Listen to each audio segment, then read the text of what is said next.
Ladies and gentlemen, welcome to Clash of the Olympians, brought to you by Astro Gaming. My name is Sodium Jim. I'm joined today by brother Fabio, which is thankfully being a more consistent pairing. I'm glad to see you again, my friend. How are you doing? I'm doing great, Mr. James. We're here like Ratchet and Clank of the comments.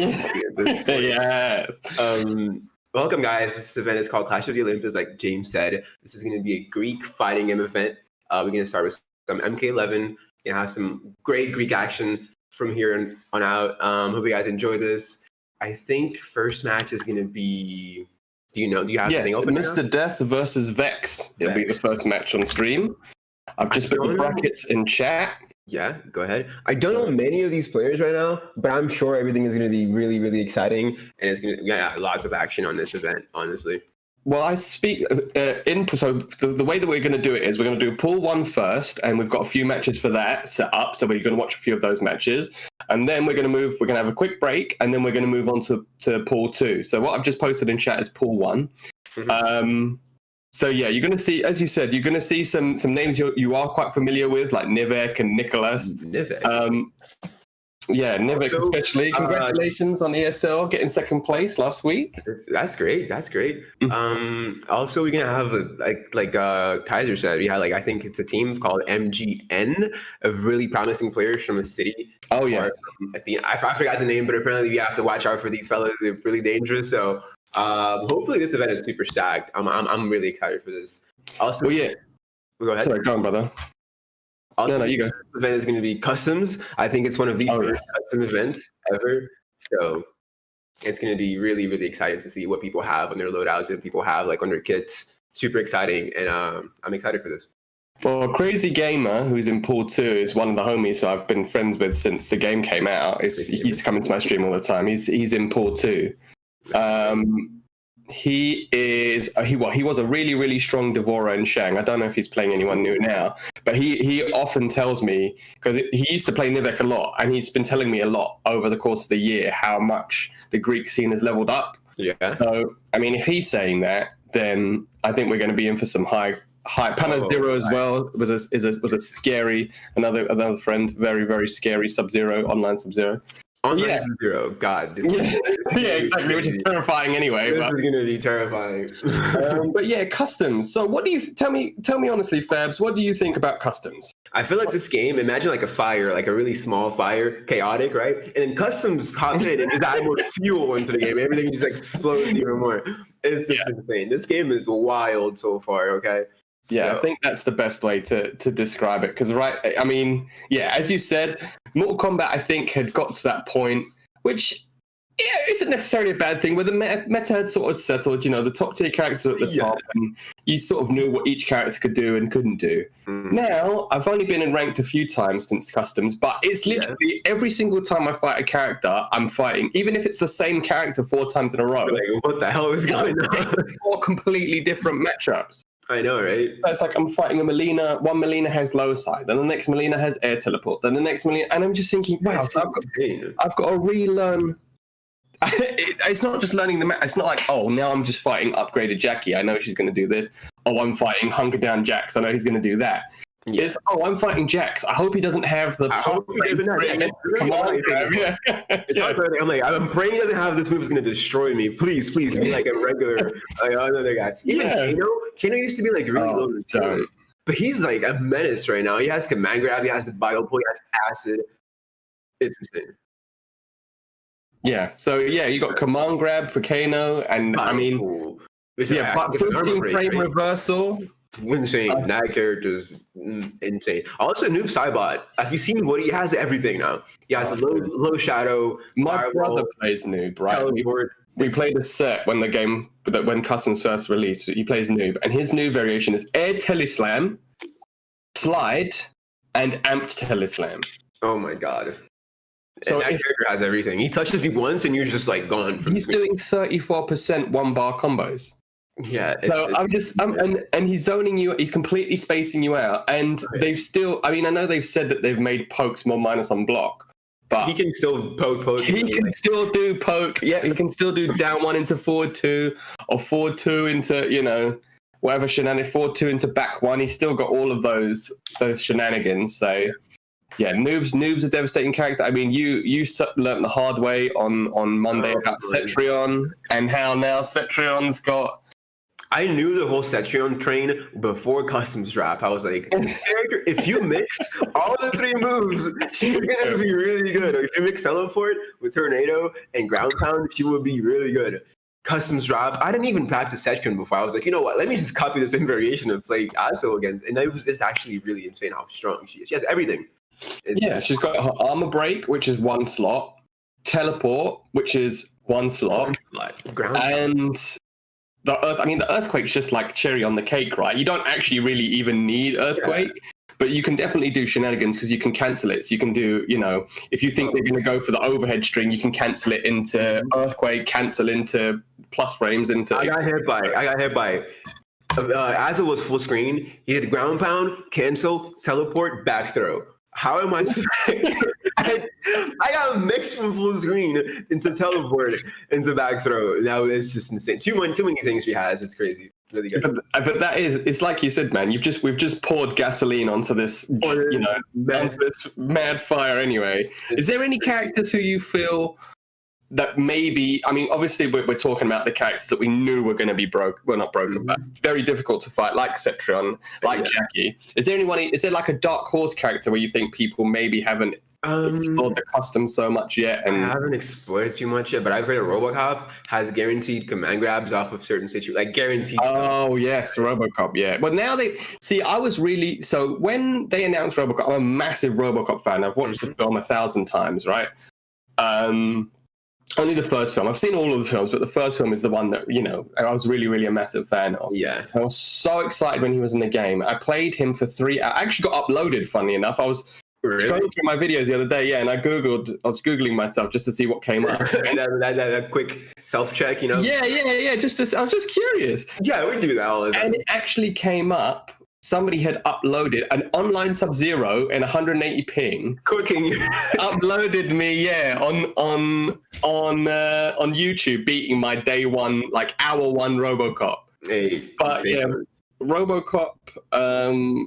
I was very disappointed, really, in how they handled him. It was pretty upsetting, but because the zoning variation isn't bad, but there's so many ways around. Even before customs, there were so many ways around it. Low shot can be low profile, exactly. Low shot can be low profiled. Everything he does is really slow. He doesn't really get much conversion. Yeah, he's sort of like a not as good Terminator, because Terminator doesn't get tons of damage off like a standing hit.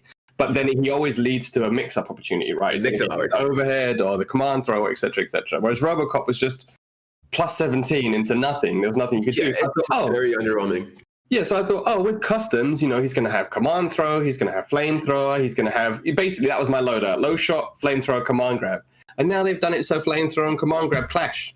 I haven't even tried RoboCop yet, but I know Kotal is like a menace in this game. Oh. All right. All right, we're starting soon. All right. Kotal. All right, guys, we got a slight problem with the game right now, and we're starting in 5 to 3 minutes, something like that. So, anyways, back to the conversation. James, have you seen how Kotal is right now? He has totems.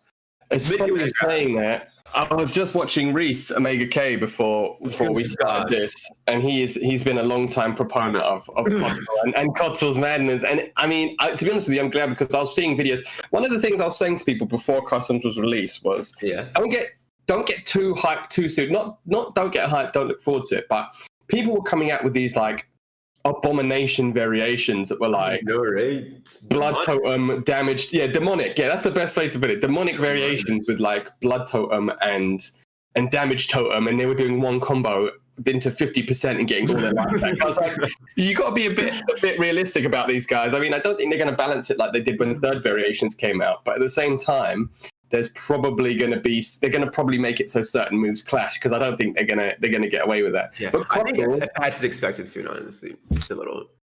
I mean, the one that upsets me the most so far online, I mean, everyone's saying that Liu Kang is a bit mental, but everybody's saying to me online is the Kung Lao. I just can't beat Kung Laos anymore. I haven't Okay, good thing about this, like me, I haven't played Combat League yet. Ever since I came back from this game, I haven't played it. I've just played ranked. I haven't touched that a single time. Oh, okay. I haven't fought any Sub-Zero. I haven't fought any Kung Lao. I haven't fought anything. I only fight my friend that plays Liu Kang, and that is it.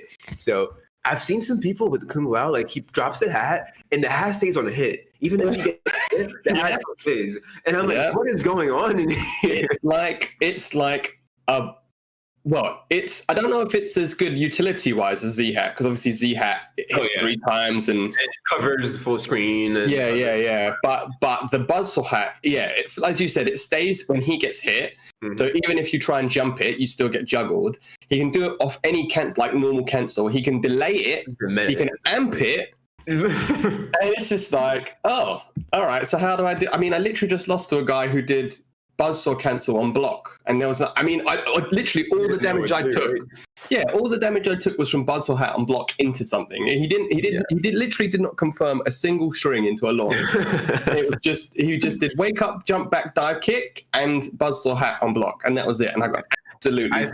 I feel like I'm playing the game for the first time because I don't know a lot of situations and all these matchup specific things, and I have to lab a lot. And it's just I've been here for 1.5 years, and there's still new things going on. You feel me? And it's just very overwhelming. Well, that's what we were just saying, wasn't it? It's not even like you go online now, or even or in anything, or a tournament or whatever, and you think, oh, I'm fighting Kano. I know that he's going to do acid and he's going to do the Molotov. Oh, I'm fighting. Yeah, now you're fighting. Now you're fighting Kano, who has acid, command grab. Bio ball, right? Also bio ball, yeah. I can even break away from game. yeah. Oh, back one of the best armor breaks in the game into restand. His forward one is now mid. I'm pretty sure everything is mid. The mid. Oh, really? I think it jails on everyone. It jails. Yeah. I think Jackie privileged. It doesn't jail on Jackie. Really? And it doesn't jail on because when it first came out, I remember Biohazard was tweeting about it, and he tweeted. It jails on Cassie. I hate they made Cassie's hitbox bigger, but Jackie is still low profile. Oh, and Johnny also low profile. I'm like, why Johnny's like Cassie for this? Johnny's like, not gonna hit Johnny before. It reminds me of Catwoman a lot, but like it's just he can low profile so much stuff. It pisses me off, but whatever. Yeah, Johnny. Aaron Black still has a funny hitbox. Yeah. But they did fix Aaron just a little bit, but still, it's demonic. I hate that. Yeah. Aaron Black, funny enough, Aaron Black's, I mean, again, I've not played this game tons online since it came out. I had a long session on, I think it was Wednesday or Thursday, where I played it for hours. I just fought 7 Melinas in a row. What? So I don't know if it's just because it was... Obviously, it was it was the ranked week before it goes back to because now it's back to Combat League, but there's always a week break. So I don't know if it was just because it was that week break, everybody was testing out Melina. But I literally, and the thing is, because I've been playing a lot of Rain, who I think is a super strong. I think Rain and Melina are both super strong. I'm not sure about Rambo yet. I think Rambo is a lot of gimmicks. Yeah, the thing with Rain, I think most of his moves are actually useful. He has like that little wall, 100%, that blocks projectiles. It's super hard to zone him. Okay.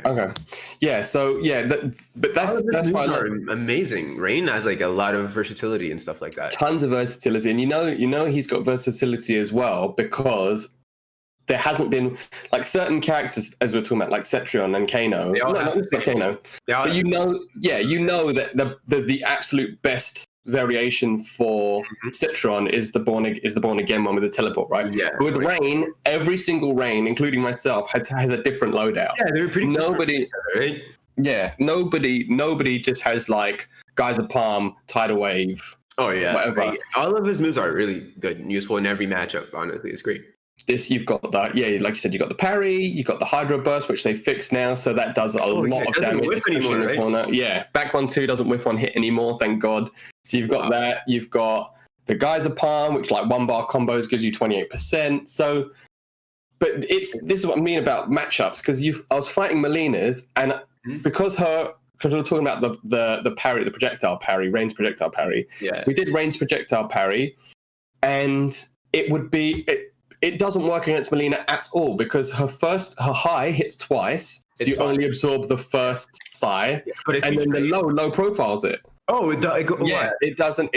So it absorbs Cassie's gunshot, the kneecapping, but it doesn't absorb Melina's Loci. Wow, is that privilege. But like I said, some characters have a hard time zoning him because even if they through projectiles, right?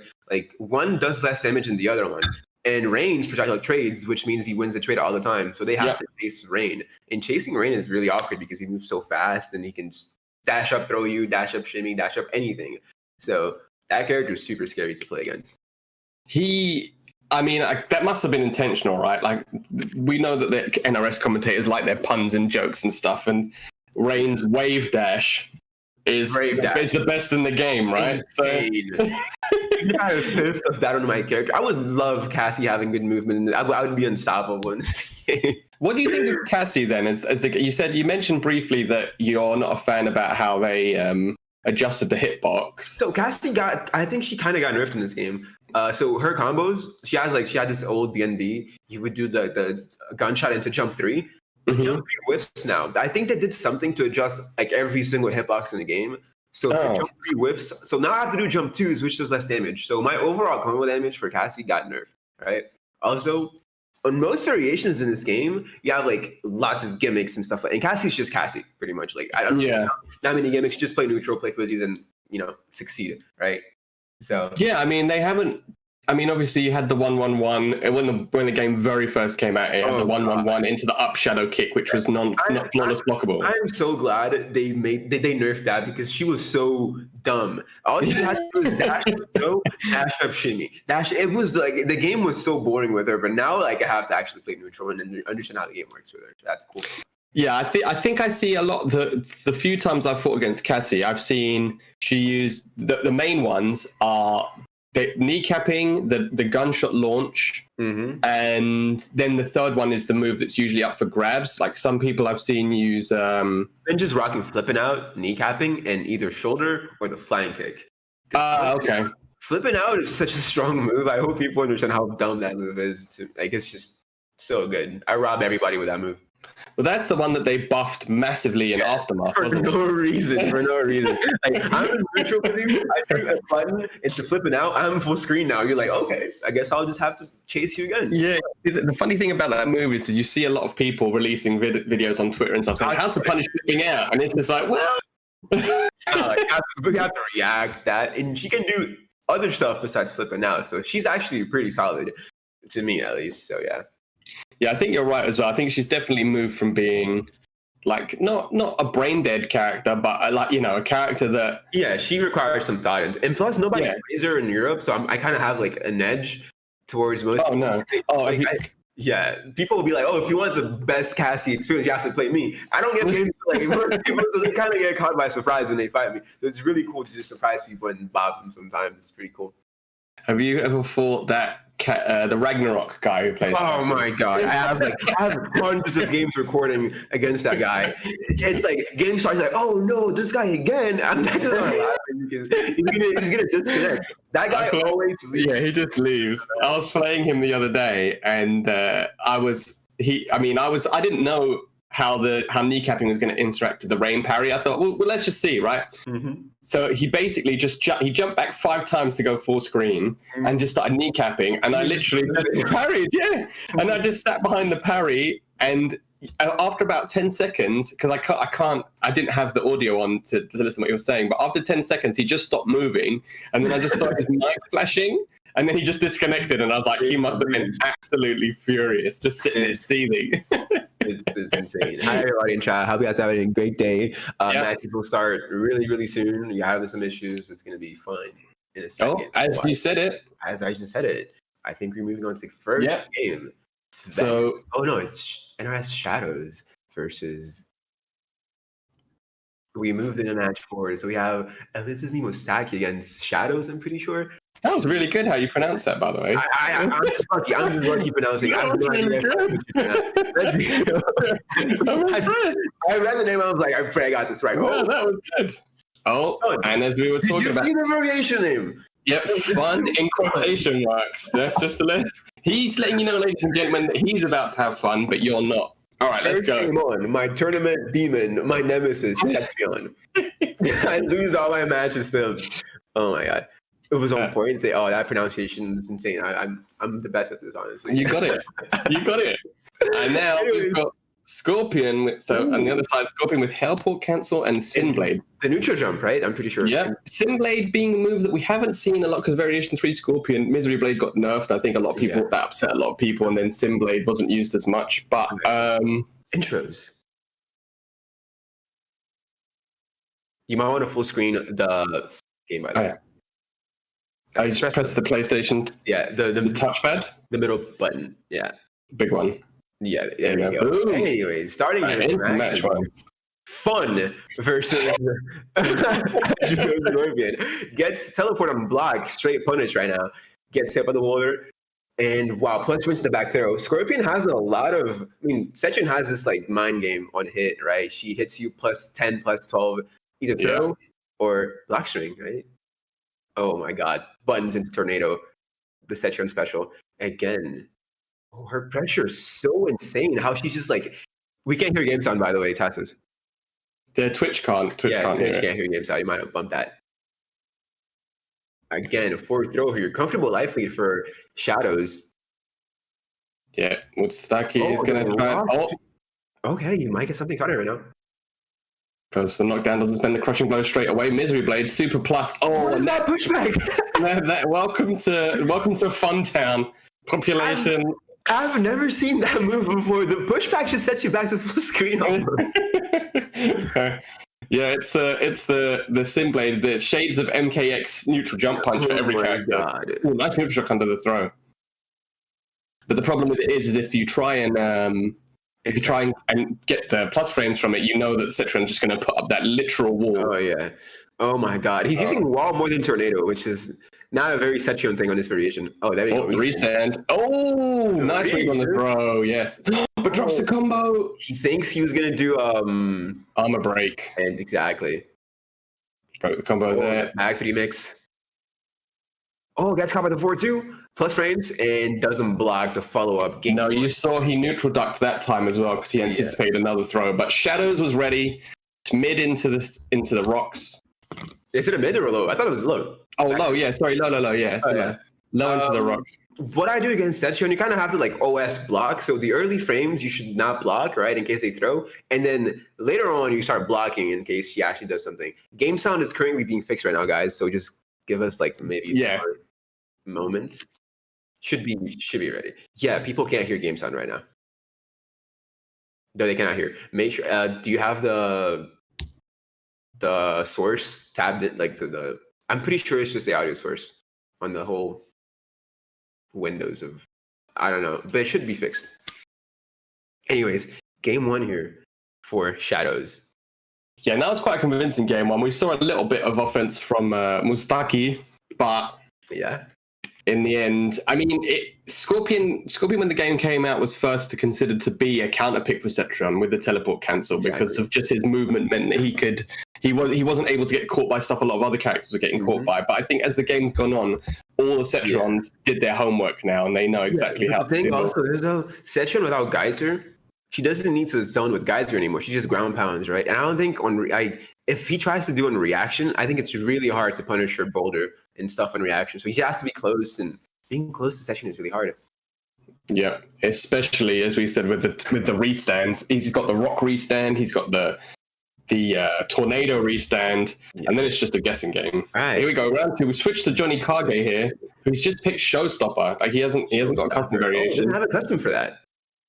I think he wants to maybe have the range game on his side, but nice neutral. Well, nice down 4 under the throw there. Johnny very much low profiling still with his pokes. You can also interrupt the 4-2-3 into wind, by the way, if he knows the matchup.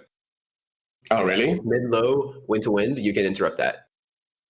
Anyways, getting a life lead finally here. Disney Buttons blocks it. Nice counter hit there. It doesn't have meter. No, so he got the restand, but if you don't have if you don't amp it, then you don't get the stun effect. Don't get anything. Very unfortunate there for him. Is he fast walking the boulders? No, he's not. Oh, he's now doing that. Oh, it's so hard to approach Setchun when she has that low. Can he get in? Oh, reversal. Oh, he could have done a shadow kick maybe, or a forward 3. Pressure going. Still got a slight life lead. This is what we were saying though. That's like a little mix. If you think for the overhead, he blocked low because he thought he was going to get earthquake. Could I confirm? Doesn't meter when they confirm though. Could have gone into shadow kick there, but gets it anyway. Cancel, walk back 3, catches him not blocking, and takes a round. Yeah, like he was definitely playing with fire in that last little sequence, but manages to clutch it out. It's so easy to lose rounds to Cetrion, though, because Wall just catches you, like, not it's so active, yeah. I know, right? Anyways, back throw here from Mustaki. Oh, nice pressure. The wall. This is, people get caught by that all the time.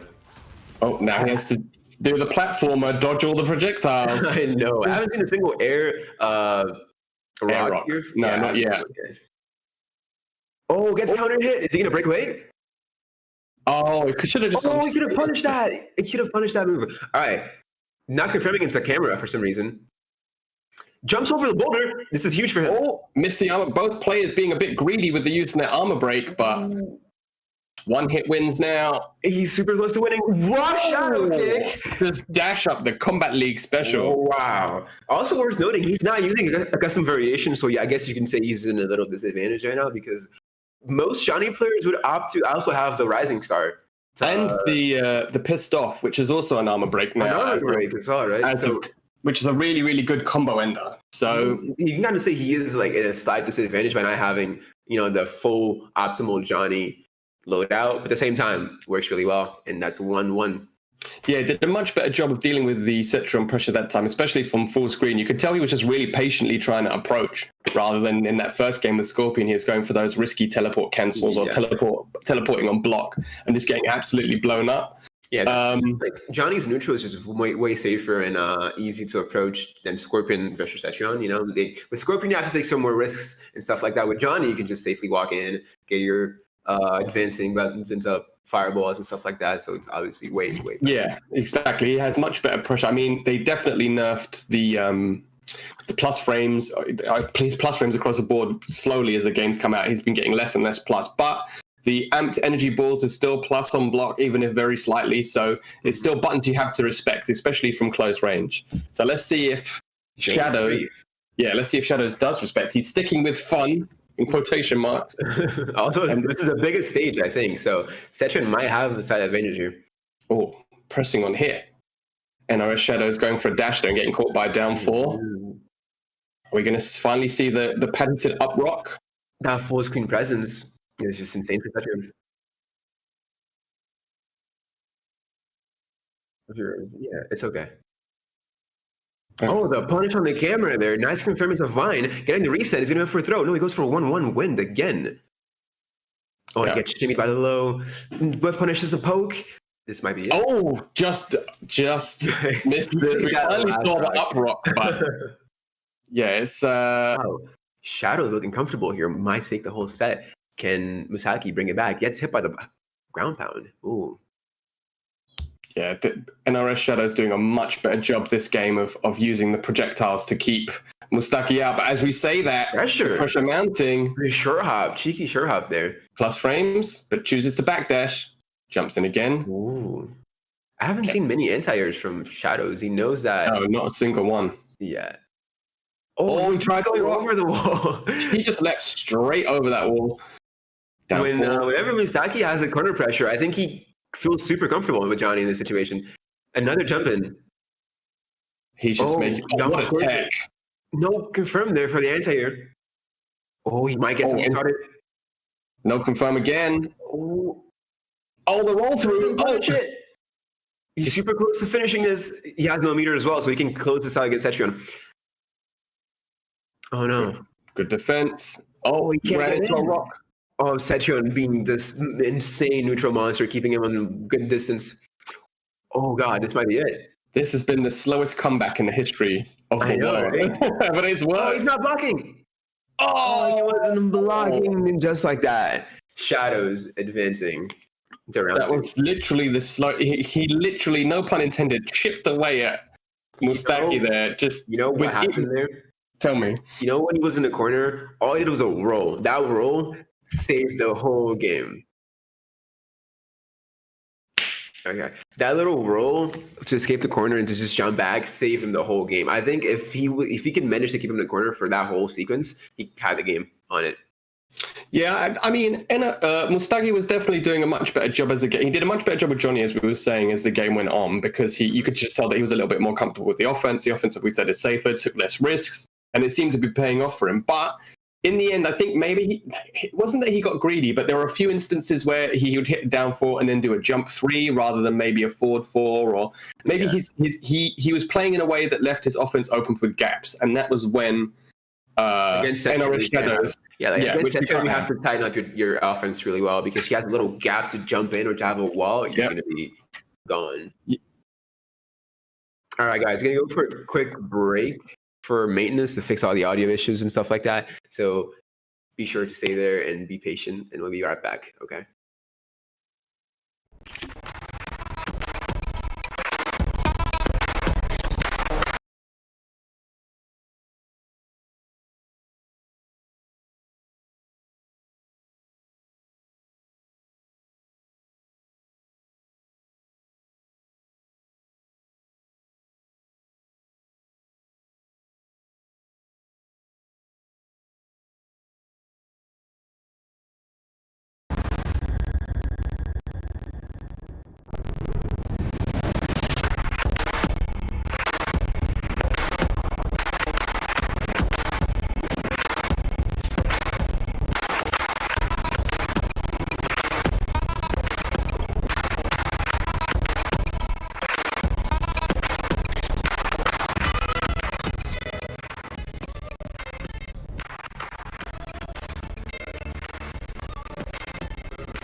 All right, here we go. Match number 2, Nicholas versus Too Basic. Is someone high? 1989 call. What's its hair back? My head will be your dude, Johnny Cage. It's definitely a nightmare. Actually, 1989 is my birthday. So I'll take it. Don't have bad hair though. Okay, I think 4-4 is gonna be. Wow. Back 2 coming through already. It's so hard to be ready for back 2 all the time, because every character has a specific punish or no punish. Or no punish. Or no punish. Hopefully for Johnny, he has a back 4-4. Oh, you think? Shadow kick, yes. Maybe, yeah. But he has to be ready. It has to be almost reversal. He tried it. That back kick. It actually might be in range and fast enough, yeah. Let's see. Nice double check. 4-4 coming through. Tractable, nice photos block. That's a good trade for basic. And 4-4 up 3 to close the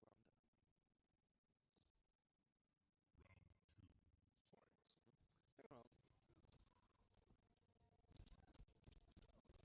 Very nice confirm. Okay, this corner will be an issue. Reset? Yes, sir. What's it gonna be? Grab. Of course, the grab. Nice check. He's so brave. Woo! You dare to press a button? Another one. Okay, here we go then. Jump in.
has one of the good range grabs, like Noob Cyber.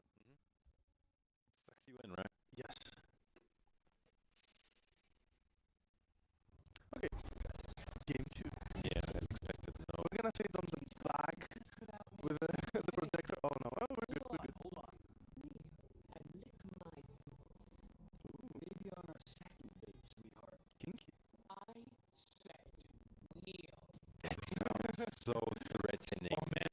And to be fair, I don't know if it's just the voice actress that is so like impressive, or if there was a filter on that, because how she said I said Neil. Was that the actual voice of the voice actress or a filter? As I say that. So they're not looking good.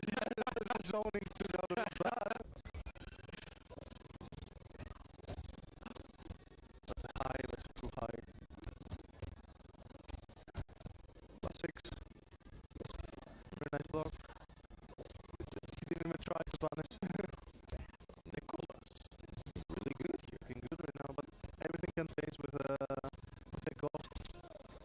Or scream. Enhanced scream, right? Yes. He would be dead.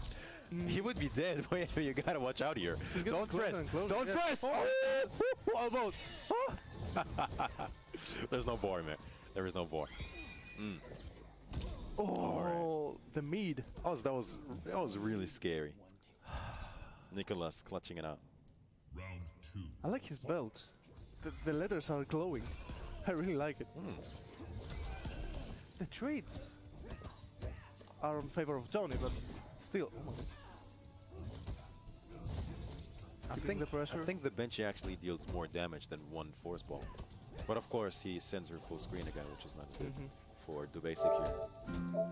Yeah, I like the basics from the basics so far. And of course they have Fled back in Russia, one of the best tourniqueters. It's one of those things. Russia and Johnny Cage was like that in NKX as well. Yes, exactly. And there, Now show we're us the gonna see juice. some unbreakable stuff and the mix-up. Was a back throw as well. Tricky stuff. Yeah, threatens with the grab. The marsh. Oh wait. Oh, the tree. He tried. This is very competitive. The guy's smoking again. Look at that. He looks like a Carl. A Carlos. +6. Oh! He tried. Out of range. Nice Very punish nice. confirmed as well.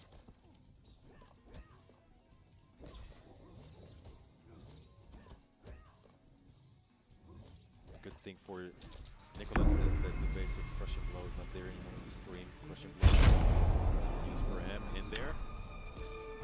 Conquer. I really like the ground control from the basic. He probably thought he charged it enough. And the grab to the ball. Oh, what a jump! Not death, not death. That was a character that I thought we'd see a lot more of with customs. Yeah. Welcome back, ladies and gentlemen. Thank you very much for sticking with us during that brief break. Hopefully we sorted out all the issues. We'll be getting into the next the next games very shortly. Round 2 coming up. Yes. So we've finished all the matches in the first winners round. Let me just put, you can do exclamation mark bracket to get the bracket, but I'll just stick it in chat as well for you to see. Guys, can you guys hear the music background of the game this time? Because apparently last round you guys couldn't hear anything. So let me know if you guys can hear everything in chat, please.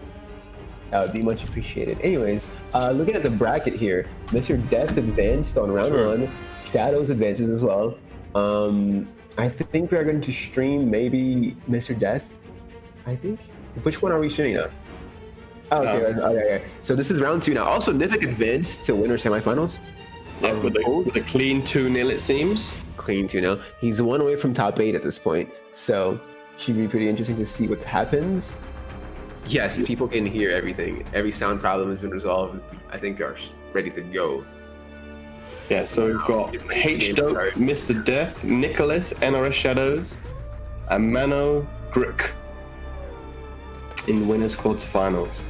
should be pretty exciting to see what happens. I just want to see some dirt, man. I just want to see it. That's one thing I haven't really seen with variations so far. I know, right? Something that shocked me. Yeah, because everything that we've said, we've sort of anticipated. Like Cetron, we were talking about that exact Cetron variation just before we saw it. So we Cetron we know is going to happen. We're talking about Biopool with Kano. I want to see something where we're like, what the hell is this move? And it blows a guy up. I want to see. I need that. I need that explosion. Yeah, because there's certain characters that I thought would really thrive with customs, which people aren't really. So like Sindel, a lot of Sindel's custom moves are quite powerful. Devora, Sindel be like completely broken right now. Like she has the zoning, she has that scream, she has the air combos now. I feel like Sindel is like one of the most prominent characters. Potentially, this is what I mean.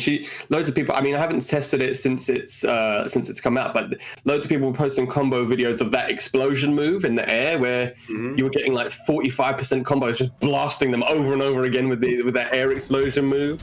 Devora's got Widow's Kiss now, and she can do it with other stuff. Do everything, right? Yeah, it's just I don't know what's going on. People are not. I don't know what's happening, but people maybe aren't exploring as much yet. Maybe it is because the last week, because we've got the new characters, as we were discussing beforehand, because Combat League was on a break for a week, and the DLC characters came out the day that Combat League finished. I think that was the week everybody was experimenting with the new characters, because I fought a lot of Rains, I fought a lot of Melinas. I was playing Rain myself. I fought you, and you were Melina. So we're fighting, there was a lot of Melinas and Rains that were so fun to use, honestly. And Rambos. I think that's a really bad matchup for Rain, honestly. I feel like Rain's a really, really strong character, as we were talking about. He's got the parry, he's got all of this anti-projectile stuff. Every single one of Melina's projectiles beats.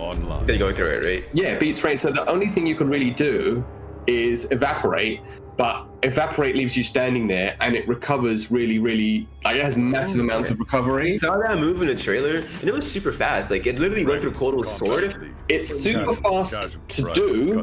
I think it's 8 frames to do, but the recovery is massive. So you can only use it on stuff. So if you know somebody's going to do Wake Up Fatal Blow, you can bait them out and just go bloop, and then they go straight through you, and then you can punish it. But if you're doing it on reaction to something, it has to be something that recovers really slowly, because even if it whiffs, even if you get them to whiff, odds are they're still going to recover fast enough to punish you. Yeah. So, yeah, and I just feel like even though Rain definitely outranges Melina with his normals, because Melina's first one is forward 1, but Rain's got forward 2, he's got forward 3, which is -1 for some reason. And then I love his move. Like the frame meter for the DLC characters is nuts. I don't even. Yeah, amazing. Rain. You can play Rain 100% safe. You never have to take a risk. No, right. His frame meter is actually really good. That's so surprising. Tidal Wave is I think it's -8 with pushback. And nobody can punish that. It's funny. Even the mid projectile. -5. It's so good. You can cancel everything into safety with Rain, so you never have to play unsafe at all. Coupled with his movement and his shimmies and his throws is mad. But yeah, it's like a perfect MK11 character. But like on paper, it sounds fine. But some matchup specific stuff always make him lose. Well, yeah, that's what I mean. I would beat Melina's with the low Psy. But as soon as they just went the normal regular side, you literally just have to approach. You can't jump over it. Yeah. You just have to approach really, really cautiously. And by that point, they've got their meter back. And then if you've got the extended strings, forward 4-3 with the leader jails into the size, and it's safe if you forward 2 side jails, forward 4-3 jails. Everything is just so good with Melina. I love that character. The only issue is that she doesn't have like a really fast mid to hit confirm. Back one whiffs a lot, so you just have like that forward 1 hit confirm. Like so as somebody who's potentially learning Melina, if you were to punish something that has a lot of pushback, like a fatal blow, what would your best? Would it just be go straight into bull roll? Something with a lot of pushback. Yeah, either just reversal like bull roll or dash up forward 1. Okay, forward 1. I do dash up forward 1 a lot, or just reversal bull roll also works, but.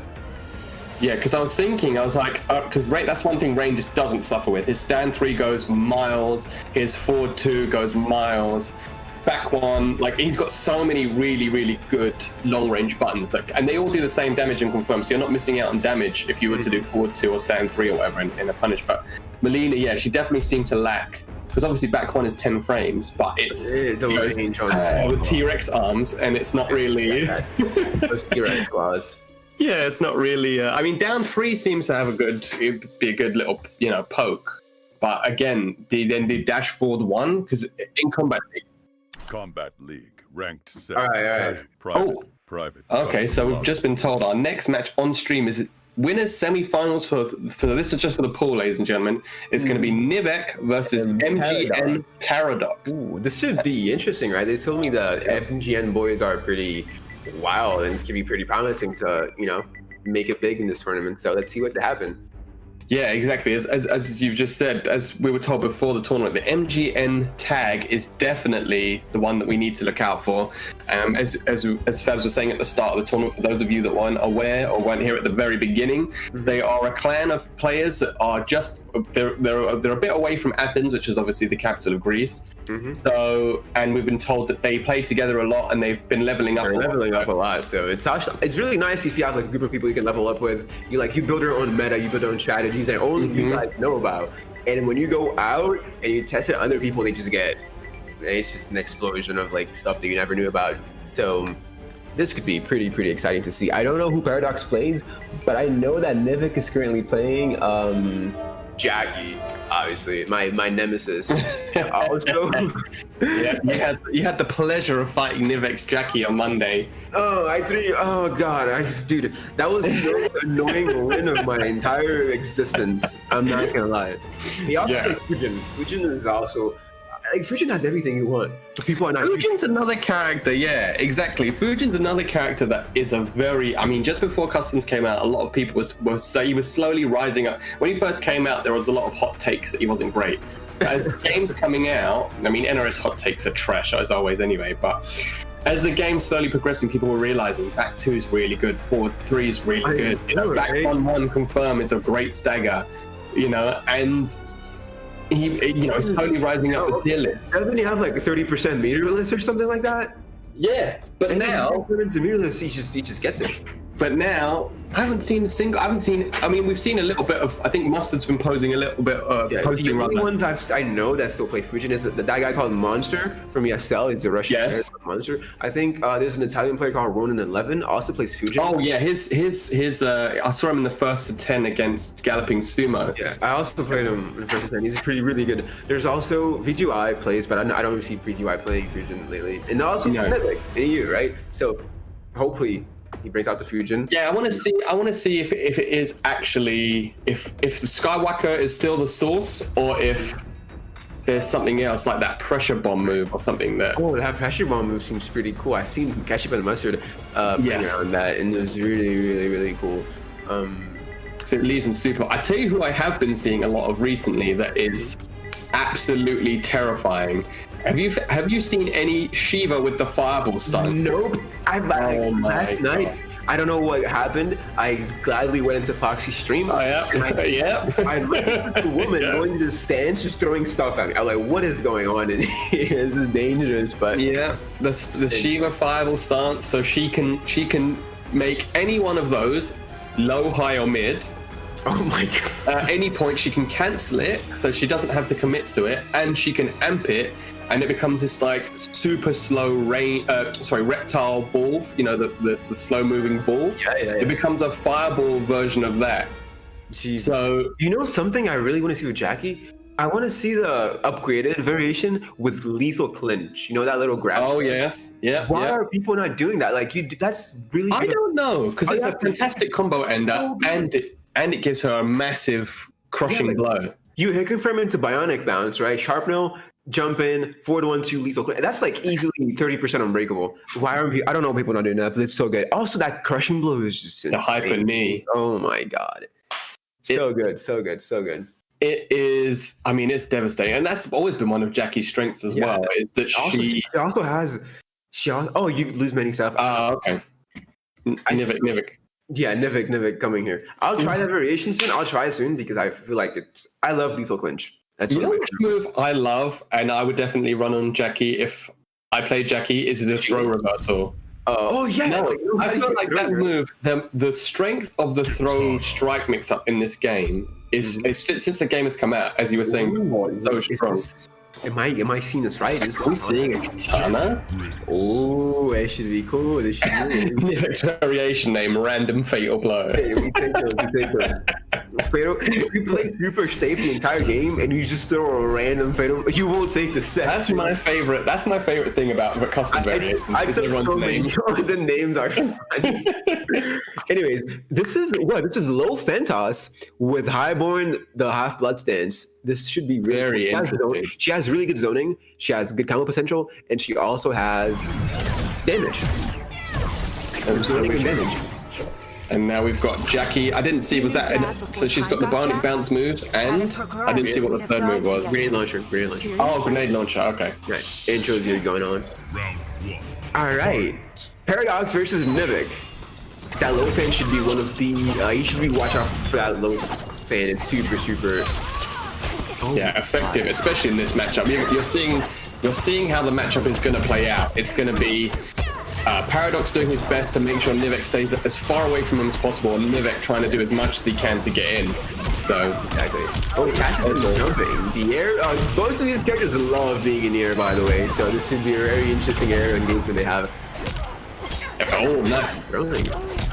Katana's down 3. It's a terrifying button when it comes to low profiling The stuff. thing with Katana, all of her strings leave her like -6, -7. It's a really good range to flawless block something, but Jackie has these really fast moves, and if you mess up your flawless blocks, that's what happens. Yeah, I think he was trying to flawless block after string right there, but he got clipped for so much. Yeah, he did triple dash up throw, and Nivek just jumped straight over it and got 30%.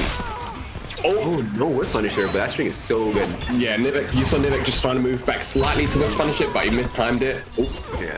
flies in. Jackie's so tricky. Bat down 2. Wow, insane. Oh, so Nivek doesn't have the knee attached, so he doesn't have the armor break, but No armor break, but he doesn't need it. Like Jackie doesn't need any of that. no, he doesn't. Now we're seeing the pressure in the corner. Nice jump out, no anti-air. Oh, pause block the string. That string is, speaking of pause blocks, whiffing down in string, like many Katana players complain about that string, whiffing on hit. Nice. That's a side switch. It's for Oki.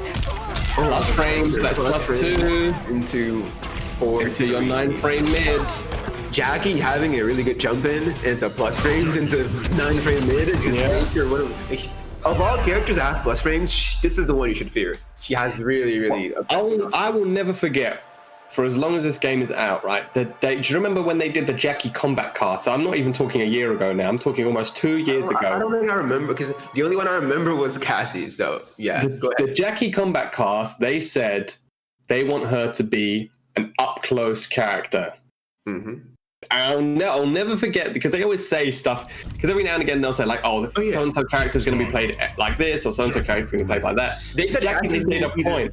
They said Cassie's gonna be this space control character, and actually, it's actually pretty true. So yeah, so there's sometimes where they get it right, and there's sometimes where you think, actually, the way that the character has evolved hasn't been exactly like that. Jackie, you can tell everything they did with that character. She's meant to be a demon. She wants to be this close to you at all times, and when she is that close to you, that is when she's going to excel. You know, even if he's that far. Yeah. Well, they just nerfed dash punch, thank God. So she doesn't have a safe dash punch anymore. But even then, it's only -12 with pushback. So, all right, game 2 here. Did you see any variation changes from them? No. Might change the scene real quick to full screen of the game. Can you hear me? Oh yeah. I don't think you heard me, but we can't see the game full screen, by the way. Tassos, can you hear me? The game isn't full screen. Anyway, back in the action. Back to into, oh my god. That mix-up right there, you see that little spear, it's so low. If you have a string that ends in an overhead, you can kind of mix it up. Anyways, here, nice ticket from Paradox. So the fan's looking all like Paradox now. Oh, good read on the throw though. Reading them to down 2. Obviously not so great. That is meterless 36%. Oh my god. I respect not breaking there, because he has a massive life lead. Oh, as you said, the spear. He uses it really preemptively, but one round out from Paradox, you can see the completely approach. Like, he approached this match completely different. He now realizes he can't just throw out fans at random. So yeah. Uh-oh. He was plus. He went for his string. Mivek jumps and he whiffs his string. Yep, welcome to Mortal Kombat 11. I mean, this is what we were talking about before. This is why you have to be so careful when you meet in this game, because you're at a disadvantage when you knock somebody down. So, you know, if you have a move like these katana strings with one hit, you just have to not use that as a meaty. That's all it is. Ooh, not blocking after the string there. Gets the hit confirmed. Gonna see a break? No. Really good thing about ending the combo with that low fan leaves you so plus. She can actually do a side. You can see right there. So that's a really nice setup she can do. Oh, tries to do something off that string and gets clipped by the forward 3. That wasn't even a counter hit. I think she just tried to jump maybe. I think he's going for thoughts blocks or either just for Oh yeah, could have done. Yeah. Anyway, they're fighting back on match point. Yeah. Nice hit confirmed there. 20% just from that sequence. Corner. Pressure from Nivek. No meets to break from high pawn, and you can see that the dot that she's got, the next gen dot. Oh yeah, it hits. Stays on you. Not hit confirming no strings though. He's just going for staggers at this point. Oh, nice whiff punish from damage. He's on Paradox. One hit confirm. Oh no, he goes for the meaty. Like he said. What did we say? Just whiffed it down too. No whiff punish. Oh, double N could have been anti-ed. Oh, and there's the shades of Aaron Black. Was that guaranteed? Maybe on that much life it was. Wow. Maybe on that much life it was. I mean, that was wild. It works exactly the same way as Aaron Black's acid, right? So, I mean, that was really good presence of mind, because I don't think there was a sequence. I don't think Nivek left any gaps in that sequence where Katana could have flawless blocked or. So he took all of the chip from the pressure strings in, canceling into the acid. So very well done, Nivek. It was actually a pretty close game. Like that was a super close game. Even though it was a 2-0, like that game was really, really. Yeah, you definitely saw Paradox did a much better job of adapting.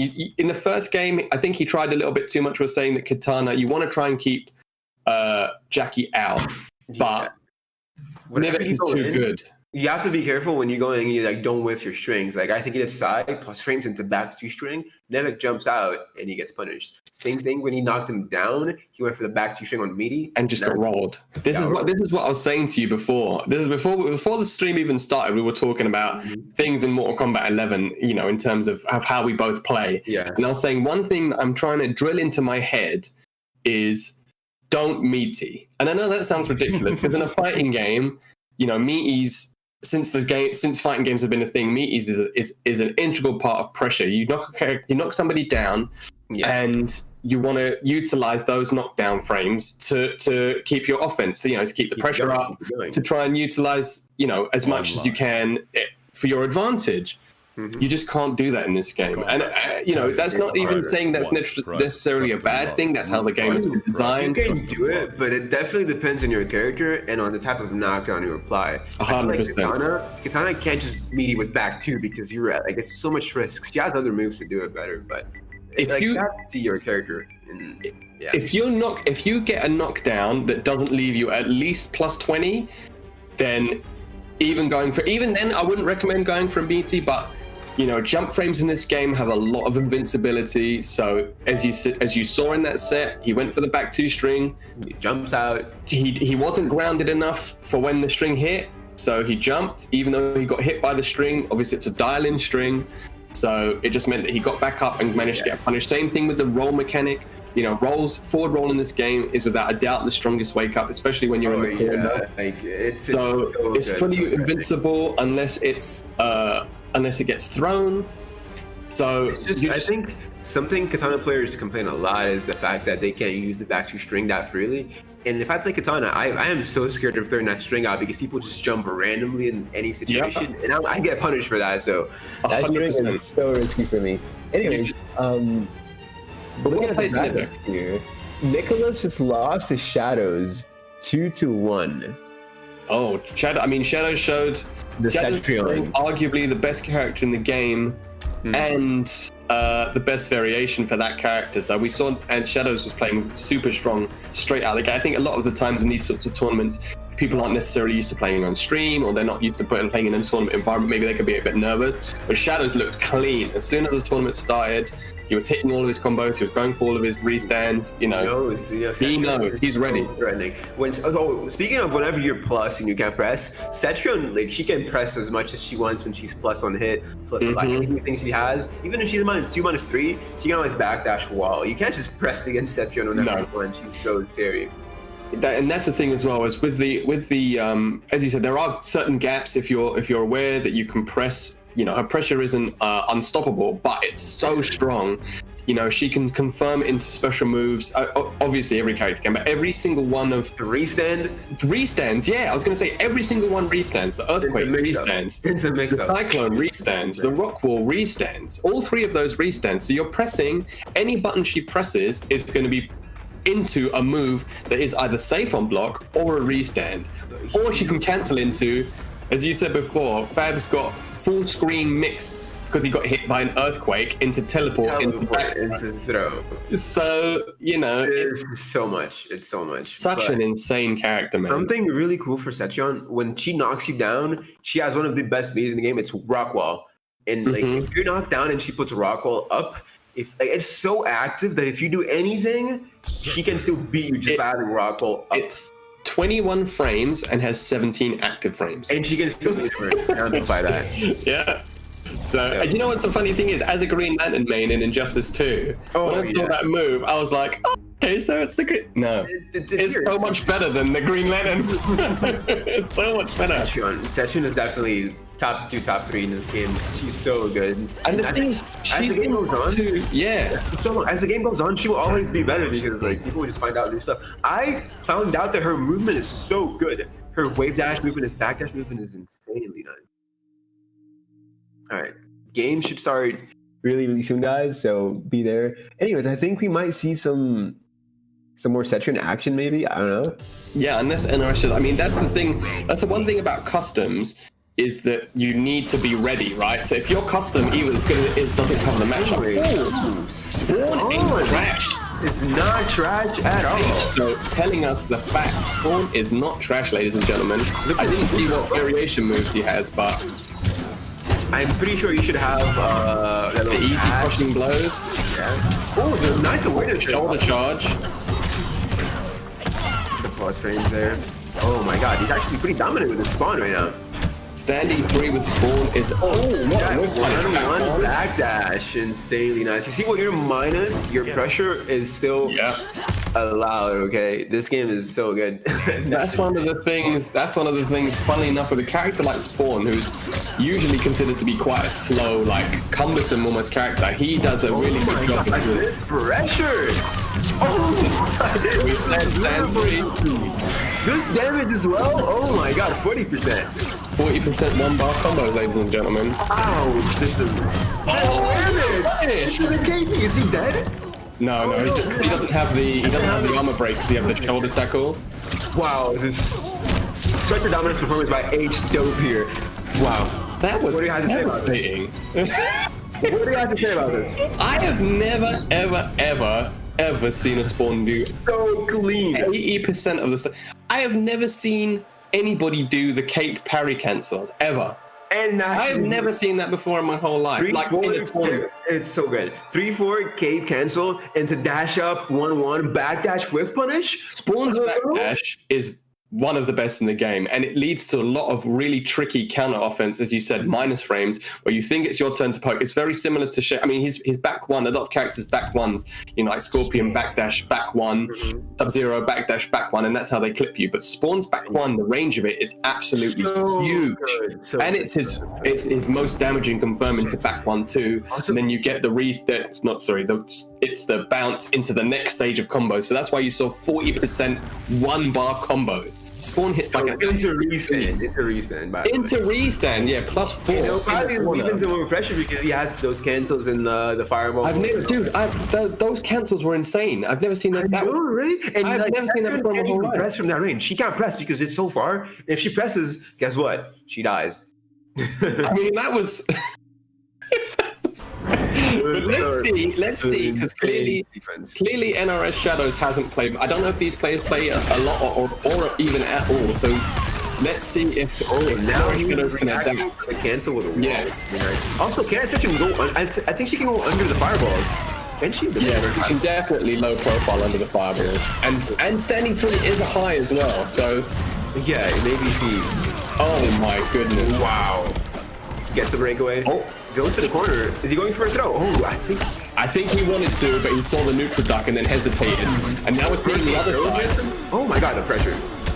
Ladies and gentlemen, this is what happens the other side of this matchup if someone gets you in the corner. It's just how customs are so wild. Every character can just like demolish you in the corner. Like it's insane. Oh, nice flawless block on the rock there, but ends up running straight into the wall. Active into the wall. And now we just see like a complete shift of play style. Yeah. And then teleport down 1. That punish again, getting caught by the 1-1 backdash. These cancels are so fast, man. I know. Oh, nice block. Punish. I feel like Shadow should stop going for wall and just use the tornado and block. It's really good in frame data. Oh, gets to confirm into back throw. That was all a combo, by the way. That's pretty cool. I didn't know. Yeah, she does. It's like Sub-Zero when he freezes you. They get the throw attempt afterwards. Oh, nice confirm. Oh god, that's damage. Staggering. Nice hit from there. Wow, the chip. Anything right now. Shadows is lost. He just doesn't know how to deal with these 3. Maybe if we just backdash out of this pressure in this screen, I think he can do something, right? Maybe. Again! Yeah, and again. 1-1 backdash. And again! This seems to be so strong. He's not no adaptation here from Shadows. Punishes the roll, maybe? Is that a punish? No, he pressed. I know Shadows pressed when he rolled, and that's why H-Shot got the counter by hit. everything! Oh, it's smoked, man. H-Shot 2-0? Oh, maybe working on the comeback right now. Yeah, she got a lot of ground to make up. That movement into standing 3, clipping, making H-Dope advancing into top 8, I'm pretty sure, right? Into top 8, yeah. Wow. Spawn aim trash. What do you think about that, Mr. Sojin Jims? That was so nice to see. You know what? I didn't think he was trash, but H-Dope just showed me. I mean, I don't even know where to start. Pressure. He was staggering Shadows from 3 character lengths away.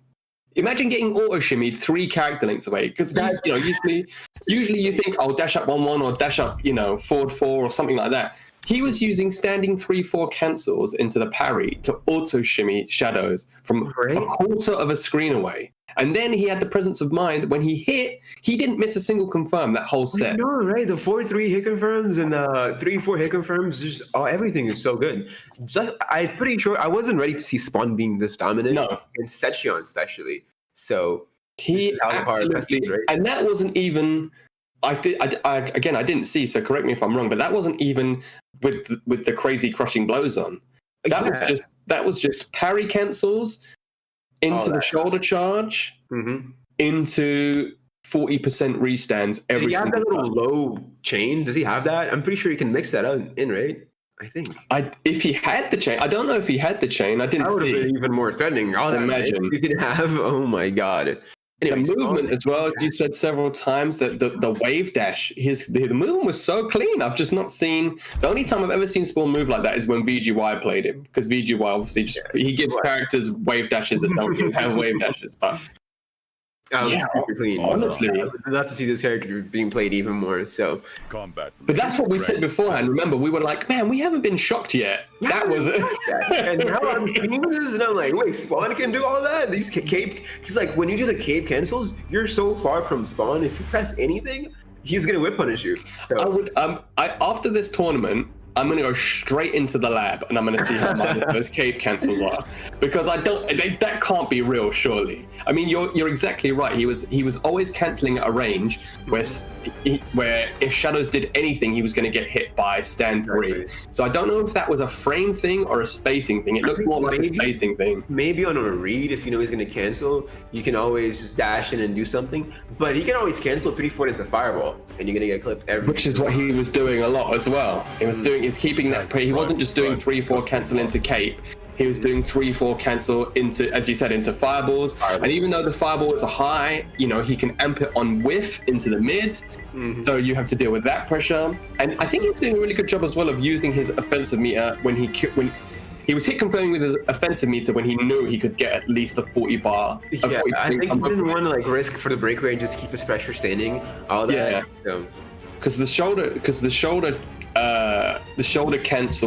charge takes the slot of the armor break. He didn't have access to the armor break there, which is why he wasn't going for it. When Spawn really like if you break away against Spawn, you're already like looking at the next 40% potential damage, honestly. So definitely, but I think if you can play Spawn like that, which means you can hit confirm every string that you hit, because he confirmed every back one, he hit confirmed. He didn't do a single back one. At its best, you will see results coming in. So Spawn 100%. Not trash. No. back 1-2 is super unsafe on block. He did not do a single back 1-2 that didn't confirm. Nearly said 3-4 cancels -13 or something. -13, but like you're so far away from him. What are you gonna press? Do you have a button that is like that fast? It can just get you. You'd only be able to, if you were Sub-Zero, maybe go for a slide, or Liu Kang, maybe go for a kick. But even at that point, you have to be wary that if it's blocked, Spawn is going to hit you for 40% into the restand. Exactly. So, and he wasn't even going for optimals there, as far as I could see. That was just the 40% doing 40%. Yeah. I mean, in the corner you can get the cape fly, the jump kick. Right, I think. Sorry? You're gonna get like a jump kick. Into into glide, into jump 2, into 45% reset. Yeah. Again, you just get hit again and again and again. And also that situation when Setchun was doing all the pressure, I think Shadows went on the lead in there, and Shadows actually was neutral ducking, so he doesn't get hit by the throw. It was insane. All right, we're ready for the next play. I think we're gonna go to loser's side now, right? All right, it should be interesting. Sadly, 4 more matches. Oh, okay, so we're going to see Paradox versus the winner of Nicholas versus Mr. Death, so we're just waiting for that. So Paradox with that nice katana. Nicholas, I think, was a player that people were expecting, that knew about before the tournament started, so it would be nice to see him on screen if he wins. But then Mr. Death is part of this MGN clan. Wow. That we've been hearing so much about. So as Paradox is as well. So if Mr. Death wins, actually, it's going to be a team kill. One of those will be going out. Potential team kill here. Oh, it's sad to see, but wow. Sitting on winner's side of top 8, we have H-Dope and Nivek. I'm just sad that we don't get to see more H-Dope today, man. So the way that it's working, ladies and gentlemen, is that Fabs and I will just be doing the pools today. So we'll be covering the pools. Both sides of the pool. We're going to do pool 1, and then we're going to have a break, and then we're going to go over to pool 2, and then tomorrow they'll be doing top 8. So please make sure you tune in tomorrow for the end of the tournament, because I mean, if you want to see more H-Dope, which I know I'm going to be watching more. This side of the bracket was stacked though. We having Nivek, we have Nicholas, we have H-Dope, Paradox, and Shadow. Like, all on this side of the bracket. Yeah. So like, there's so imaginable. Yeah, and I mean, the other side. That was, and I think that was the whole point of the tournament. Shout outs to Tassos as well for putting on this amazing show, Legacy of Kaiser on Twitter. Please make sure you give him a follow. The whole point of this tournament was to showcase. I mean, Nivek, we know Nivek's been putting work in multiple games for ages, right? Nivek has been dominant, like in any game he goes. Yeah, he's just an absolute top player. But you know, I've never seen H-Dope. I've never seen Shadows. I've never seen Paradox. You know, 3 players that I wouldn't have known who they are. So yeah. This tournament is really good to just showcase how talented the people. Greek, from my motherland. Even though my accent is terrible, my family's all from Cyprus. Wow. So that's insane. Really, we're all, I was 100%. I was super happy when Tassos asked me to do this, because we don't get a lot outside of Nivek and a few others like Crazy Gamer. We don't get a lot of European Greek representation. A little bit. Yeah. Top 8. So this is a fantastic showcase for us to see these players that we don't usually see, and just to really highlight how strong the Greek scene is. So I'm really happy to be part of that. But yeah, just make sure that tomorrow you tune in for the top 8 again. Don't go anywhere now. We've still got a whole bracket to play. Way more brackets to go. Yeah, we're well deep into it now. But please don't go anywhere. But just make sure you tune in again tomorrow for the end of the tournament action. So yeah, I mean, Mr. Death. I wonder if I click it. Oh no, it doesn't say who they play. It should. I mean, not that. I mean, that might be a disadvantage to the players, but they should on Smash LG. They should say which characters they play, so that we can click it and say, oh yeah, Paradox has put down. He plays Katana. Yeah. But then I guess you could just go into it beforehand and be like, right? But then that'd be the layers of mix-up. I'd be like, oh yeah, I play Kano. So everybody does it against Kano, and then I'm like, take my jacks with hunker down and Zucker weave stance. But it was really nice to see Paradox's Katana, knowing that he combined low fan, like that zoning from low fan and the sides. Again, that's something else. I've not seen those combinations of moves before, ever. The only variation of Katana is Fearless. It was the low fan and the big tornado. That she zones Cassie so hard in that variation that I had to pick that character up just to mirror people that play Katana against me because she's so strong. If you throw something at Katana and she throws a tornado and it trades, she's getting 25%. You're getting your meterless 6%. Yeah, and you get your cool 6% damage. And not only that, hit confirm something into low fan, she's plus 30. Yeah, free Sai or free tornado plus frames. But the thing with plus frames in this game is so hard to just knowing when you can do stuff when you're super plus, right? Like Paradox went for a back 2 string on plus, and Nivix just jumped out and he died, and it was pretty exciting. Okay, anyway, I think was it Nicholas? Nicholas advances and he's gonna play Paradox. Is this Johnny versus Katana? I think maybe. I mean, well, we'll see if Paradox. See, that's the beautiful thing about customizations as well is. We're just going to have to wait and see who, because you know that certain characters have certain players are going to have variations. I have variations. Yeah, that's me 100%. I have my variation against Tekken and Shang Tsung, and I have variation for Liu Kang and other characters that I can go under fireballs. Yeah, I also have my variations to go like against Fujin. So that is super nice. You can have 5 different loadouts for every matchup you can cover. Yep. I mean, this is what I mean. This is exactly what I was talking about. Nicholas, you said Johnny Cage, and then he said, "No, I'm gonna go." He went right to the bottom of the tier list and went him. Is it really bottom when he has that little air? Did you like the air hammer and all the head confirms he can get? Like, he has so much. One of the things Shao Kahn. Often considered to be one of the worst characters in the game. However, he did get slightly buffed in his down 1 now jails. Oh, down 1 and then 1 jails. Yeah. So even though that doesn't seem like a massive change for Shao pressure, it's going to be a lot easier to. Daughter and father. Yet you obeyed me for millennia. Not once I learned the truth. Round 1. That mask. Oh, that beautiful mask Katana. Anyway, it's back. Sweeps on it. Yeah. Directly. Oh, didn't block the overhead. Oh, the fucking the up 3 into throw. I think he could have gotten more than that, but keeps it safe, keeps it simple. That zoning from the air hammer is actually really strong. I'm not gonna lie. So we're gonna see. So he's got the air hammer. I didn't quite see what moves he's got here, but we have seen him use the air hammer. So nice. Wow, Paradox here. Finally getting a hit confirmed. Nice breaks immediately. Wake up throw. The 58th wake up option. Oh my god. I forgot that was the thing. That hammer did so much damage. Oh my gosh. He literally. Oh my god. So he's got the overhead hammer. Well, the low hammer rather. If you want to change the name, it's Paradox and not that, by the way. Oh, that button in there. Nice hit confirmed. Is that a crushing blow? Oh, no.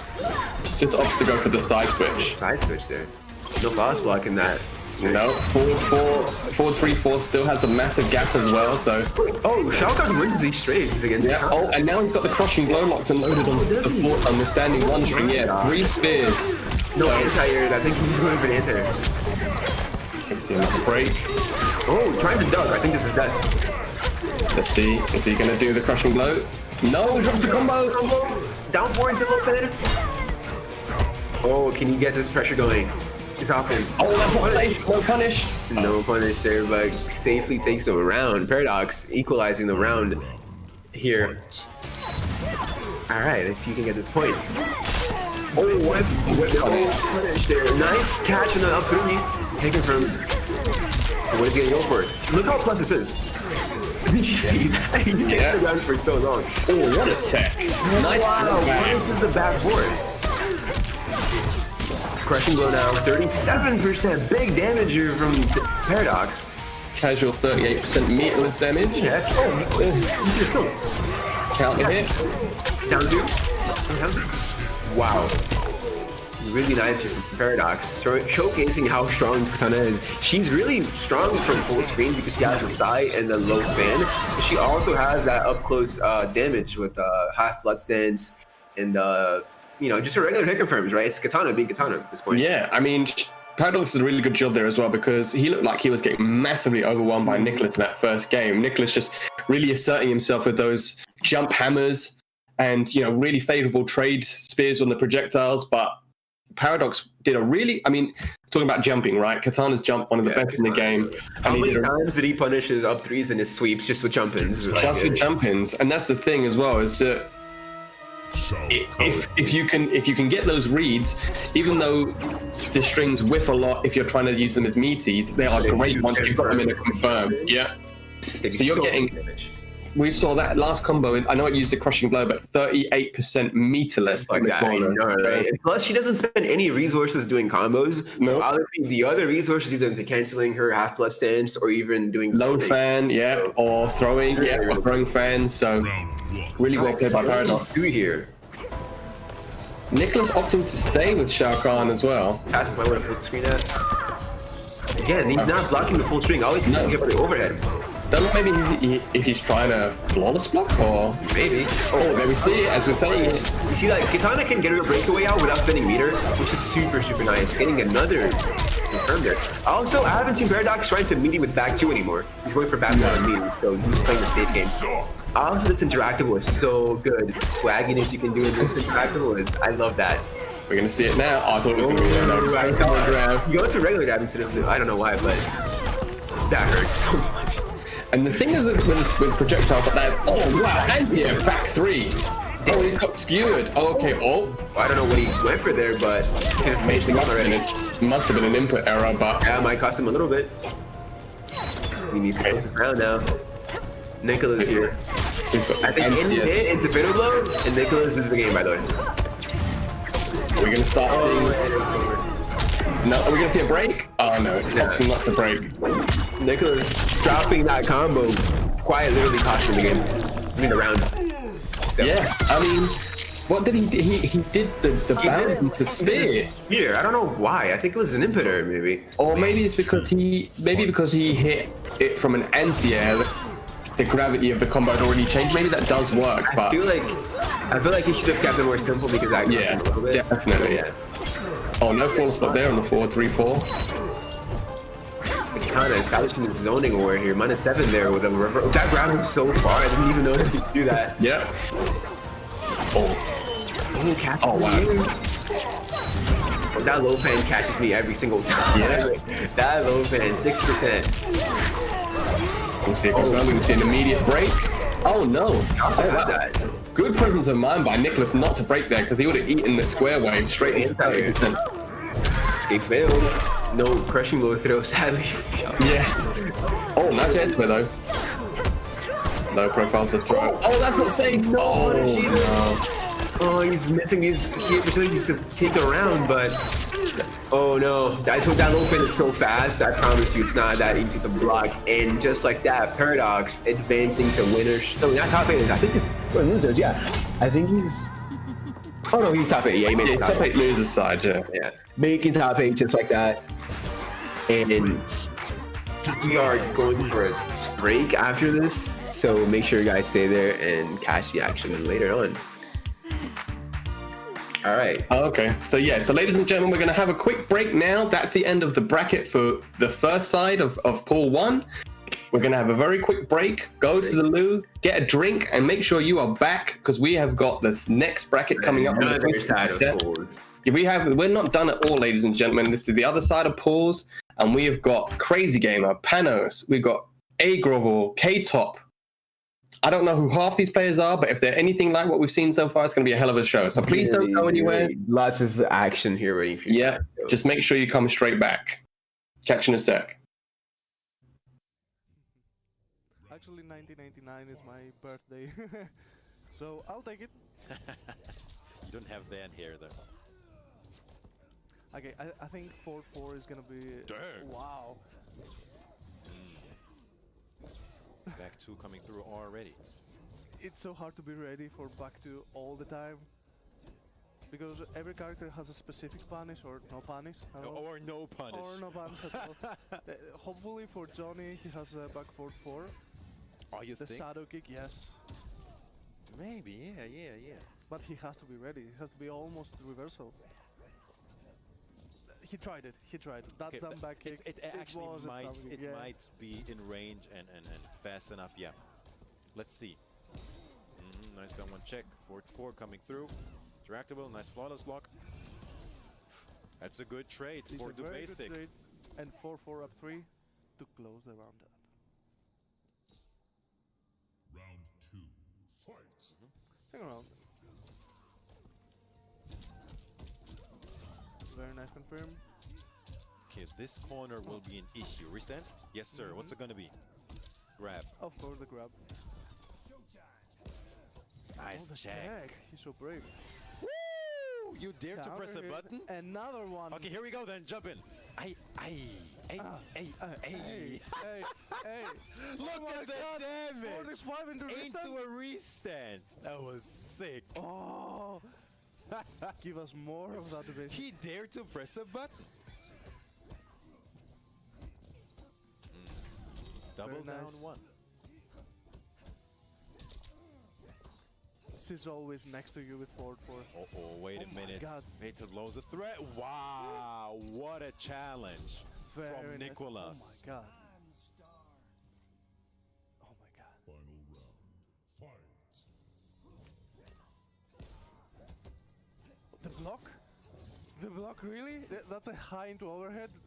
Nicholas, what are you doing? He's not trying to punish it so far. Yeah. Probably a punish. Try to jump, probably. Okay, nice check there. I like the spacing from the basic. He's always, as I said, down to from downtown coming through. 4-4. Breakaway. The overhead. Even though you broke away, it was 25%. There's a random guy smoking, top right of the screen, I think. Never seen that before. I realized it anyway. Lots of staggers here with the down 1. I can see that. He tried to be punished. Okay, here we go then. Ooh, the Wow, huge whiff. very nice confirm. Huge whiff. 5%. And the grab. Wow. Almost mid-screen. Scream cancel into a grab. That was a good game though. Yeah, pretty close too. Actually, Sindel probably has one of the good range grabs, like Noob Cyber. It sucks you in, right? Yes. Okay, game 2. Yeah, as expected. No. We're gonna say it on the back with the projector. Oh no, oh, we're good, we're good. Hold on. Kneel and lick my boots. Ooh, Maybe on our second date, sweetheart. kinky. I said kneel. That sounds so threatening, On man. your knees. To be fair, I don't know if it's just the voice actress that is so like impressive, or if there was a filter on that, because how she said, the animation I was good. said, Neil. Was that the actual voice of the voice actress or a filter? As I say that. Sindel not looking good. The zoning took out of it bad. That's a high, that's a too high. +6. Very nice block. He didn't even try to punish. Nicholas, really good here. Looking good right now, but everything can change with a ghost. Or a enhanced scream, right? Yes. He would be dead. He would be dead. Wait, you gotta watch out here. getting Don't closer press. and closer, Don't yes. press. Almost. There's no boy, man. There is no boy. Oh, the mead. That was really scary. Nicholas clutching it out. Round 2. I like his belt. The letters are glowing. I really like it. The trades are in favor of Johnny, but still. Oh my God. I think the pressure. I think the Benchy actually deals more damage than one force ball. But of course, he sends her full screen again, which is not good for the basic here. I like the patience from the basic so far. And Nice. of course they have Fled back in Russia, one of the best Johnny Cages. It's one of those things, Russia and Johnny Cage. It was like that in MKX as well. Yes, exactly. And there, Now show we're us gonna the see juice. some unbreakable stuff and the mix-up. Was a back throw as well. Tricky stuff. Yeah, threatens with the grab. The marsh. Oh wait. Oh, the trade. He tried. This is very competitive. Final The guy's smoking again. Look at that. He looks like a Carl. A Carlos. +6. Oh! He tried. On a range, nice Very punish, nice. confirmed as well.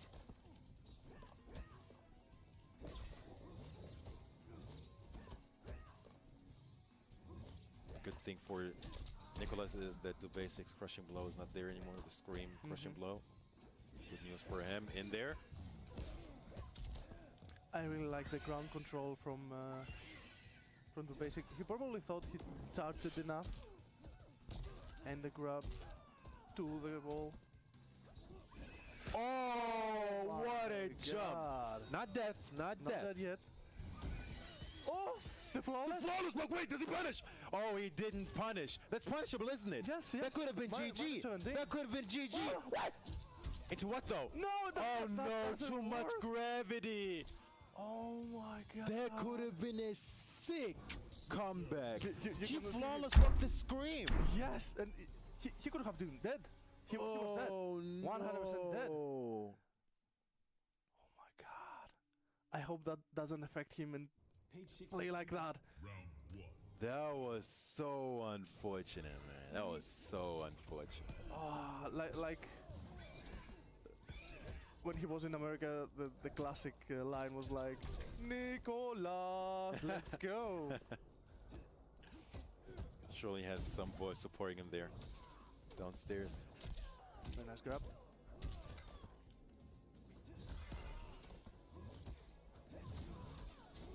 Oh, Almost. It was a punish. He probably didn't believe in the down two because it was too late. He tried to punish, but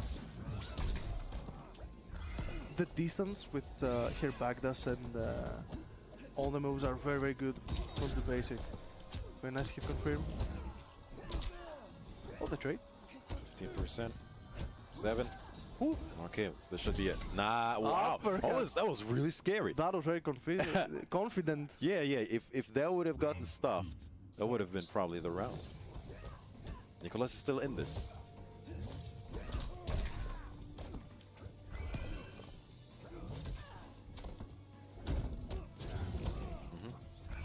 Very nice. Taking. Very nice block. I've never blocked that. I don't know how he does It's it. tricky. Like the pressure from the basic here. The low, Back two coming through. the trade. Oh, in there. He tried. Confirmation in there. Oh, and it's gonna be lots of damage. Wow. Pretty much convincing. Can he still get out of here? No, it's gonna be the corner. One of the best jump kicks in the game. Match point to basic from Russia. Fight. Oh yeah. Dang. He still has that crushing blow loaded. Threatening with that scream. 4-4. I like the patience.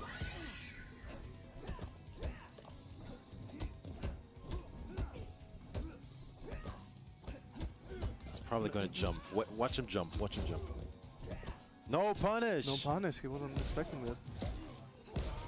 Down one. Down one tech. Probably had a combo. Yeah, there. lots of pokes. 4-4. Uh-oh. Uh-oh. Oh my god. So much blocking. Okay, nice confirm from There we Nicholas. go. Here we go. Restand into down one rising star. +6 into his face.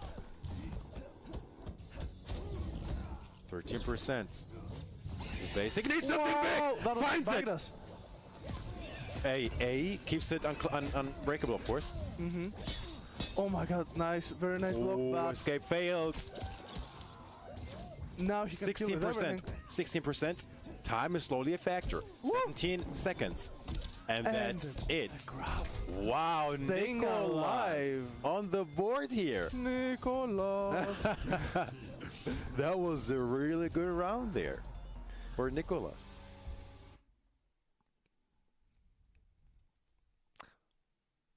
We see also the Martin back too. Round 1. Yes, he's getting ready for his match very soon. Okay. Fourth mat. No changes, no states, no characters.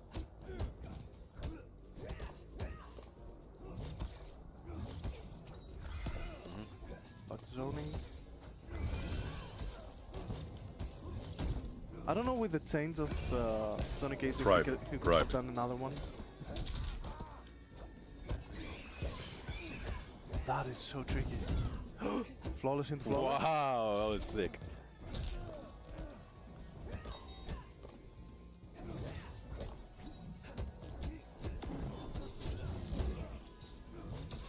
Oh, clip. Ah, he tried was to looking punish. for it. He was looking for it. Nicholas needs something big here.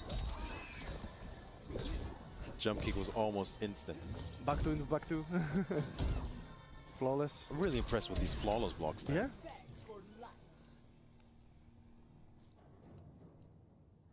Round 2. Fight. Once again, do basic on match point here.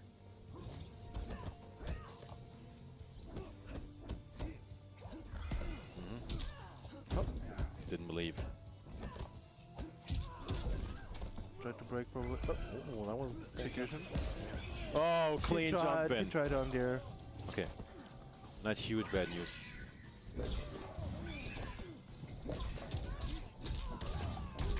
Okay, Launch. Nicholas once again. I really love the down ones.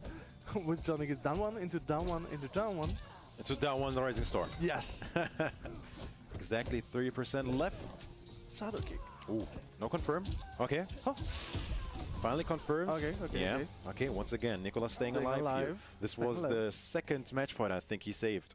He's gonna save a third one. Fight. Oh no, that was so odd.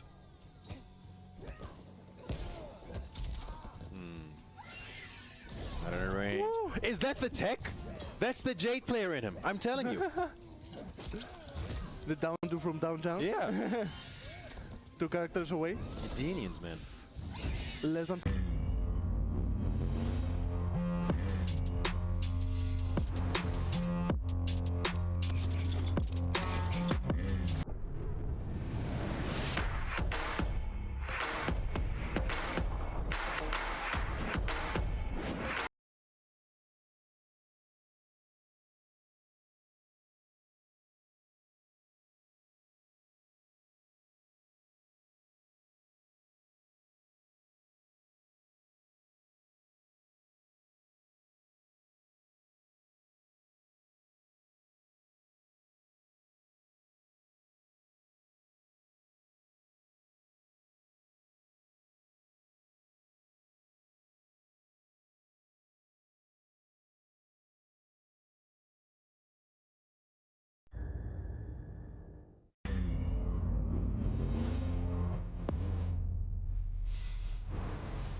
Ladies and gentlemen, welcome back to Clash of the Olympians, powered by Astro Gaming. My name is Sodium Jim, and I'm joined again by the brother Fabio. How are you doing, my friend? Hello, guys. I'm doing amazing. I'm excited to see, once again, this Greek MK11 action going on into second set of pools, right? Yes, indeed. This is pool 2. I'm honestly excited. The first one was like insanely good. Like I've never seen a spawn play like that in so long. I mean, right now. If you thought side 1 was good, then the second side of pool is going to be insane. Like I'm excited for this. I'm honestly. I mean, this Greek community is just so good. I want to see more and more and more and more. It's just insane. Yeah, it's exactly what you said. The whole point of this tournament, Clash of the Olympians, was put on. Shouts again to Tassos, Legacy of Kaiser, for putting this on. It's basically to highlight the Greek, MK, and Tekken communities that don't usually get as much showing in like the greater European scene. So this was basically just for them to show you guys the level of Mortal Kombat that we all want to see. Just that top level, especially now we've got customs as well. So it just a quick overview of the first bracket. We had Nivek with Jackie and H-Dope with an amazing spawn going into winner's side, top 8. And then we had Paradox, who played Kitana, and Shadows with Cetrion going loser side. So first half of top 8 is already set. We're going to go into now and see what can happen. This is going to be pretty promising. And I can't wait for this, honestly. Yeah, so I've just linked so you can do !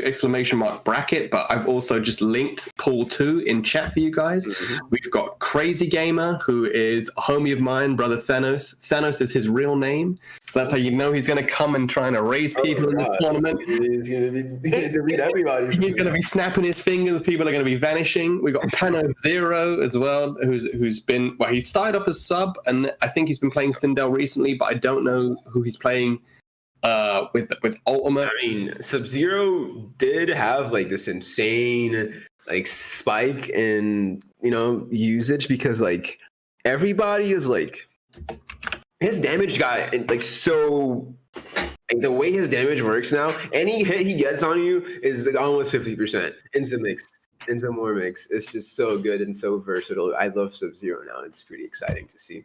Yeah, I mean, he's definitely received major buffs as a result of the customization, the variation change.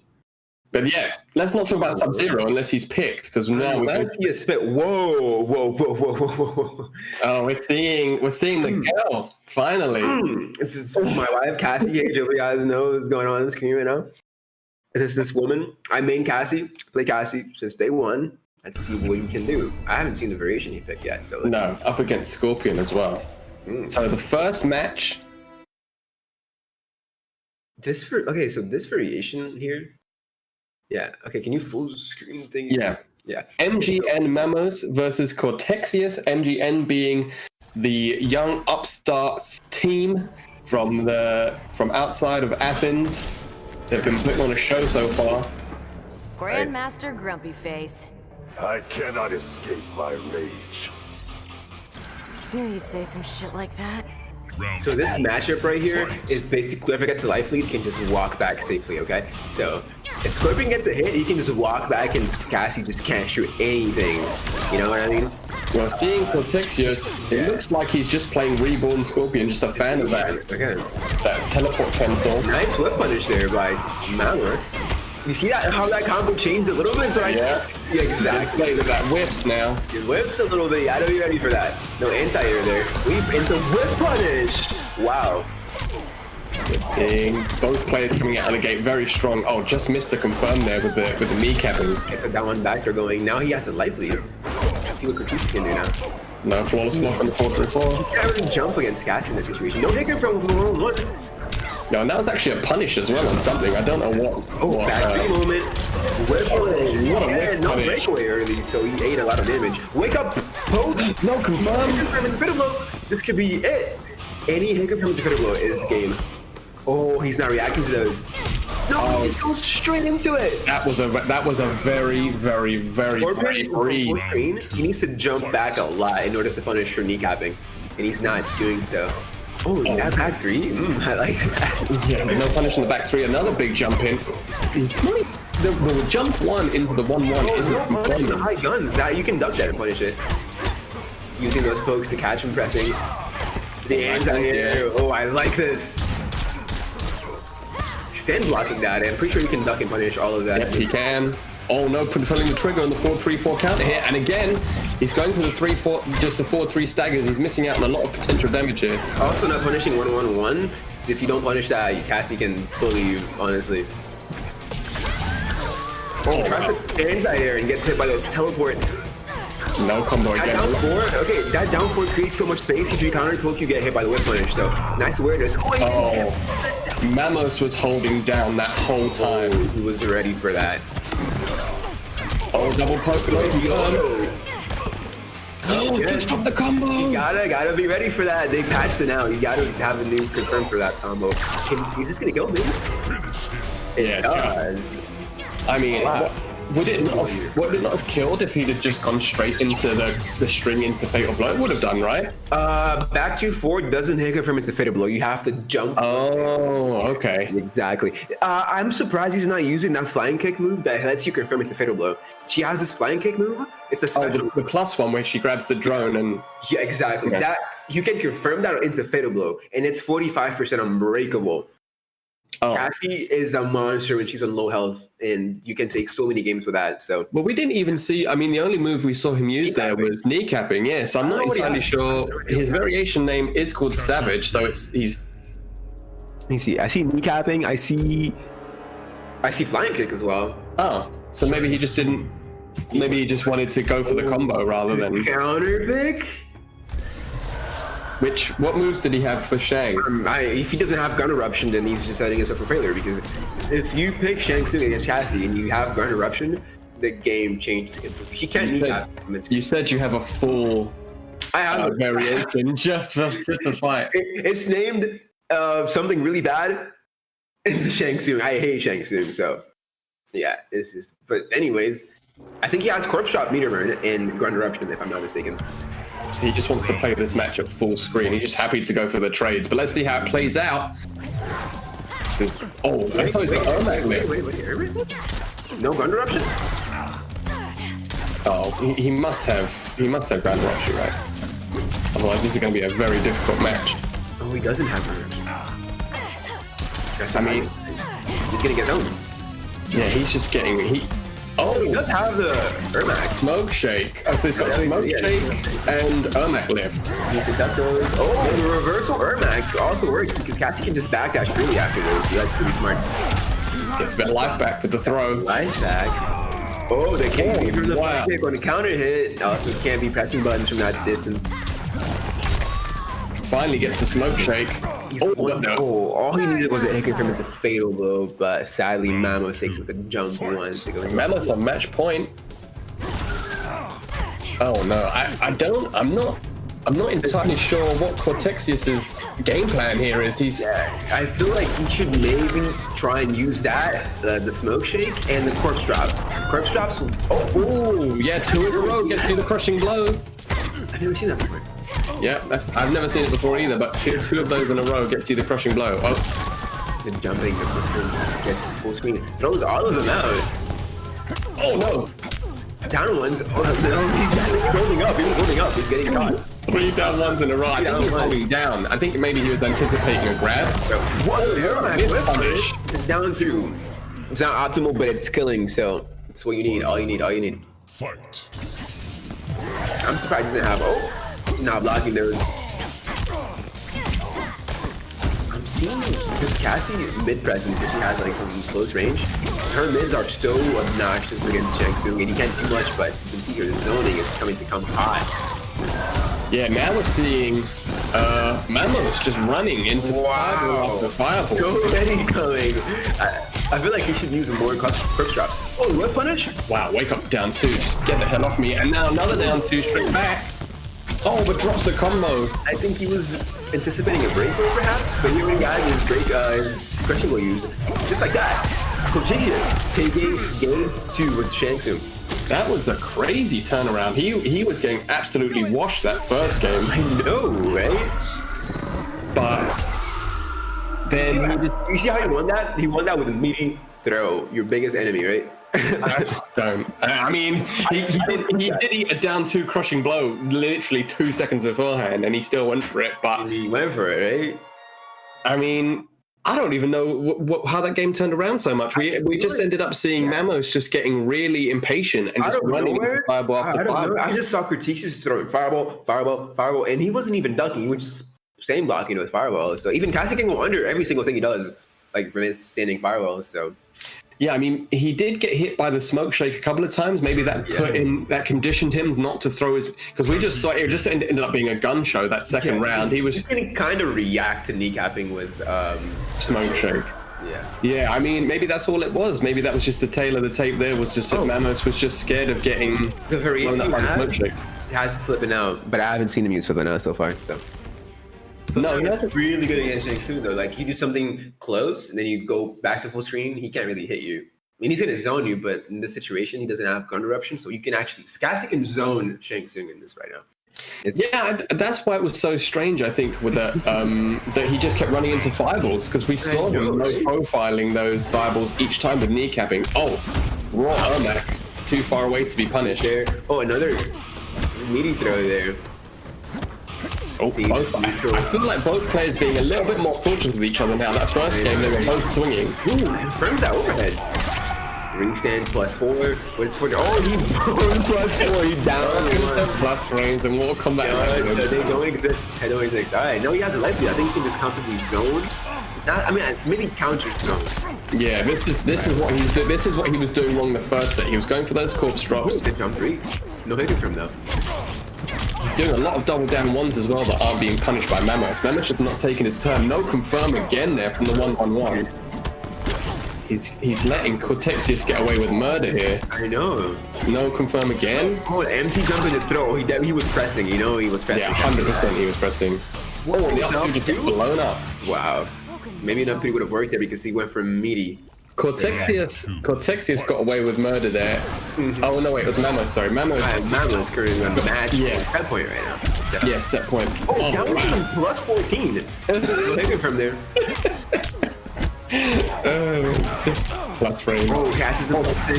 Yeah, catches him straight out. Oh, and then that works this time. He deals. Drops the combo. No punish. Jinx. Now out of nowhere, he still has a life lead, but hits the slide. I've never seen that interaction happen, but I think if you have a crushing blow, you automatically win every single trade. So down 2. Oh my gosh. He confirmed the jump in. Ooh, sadly chokes that.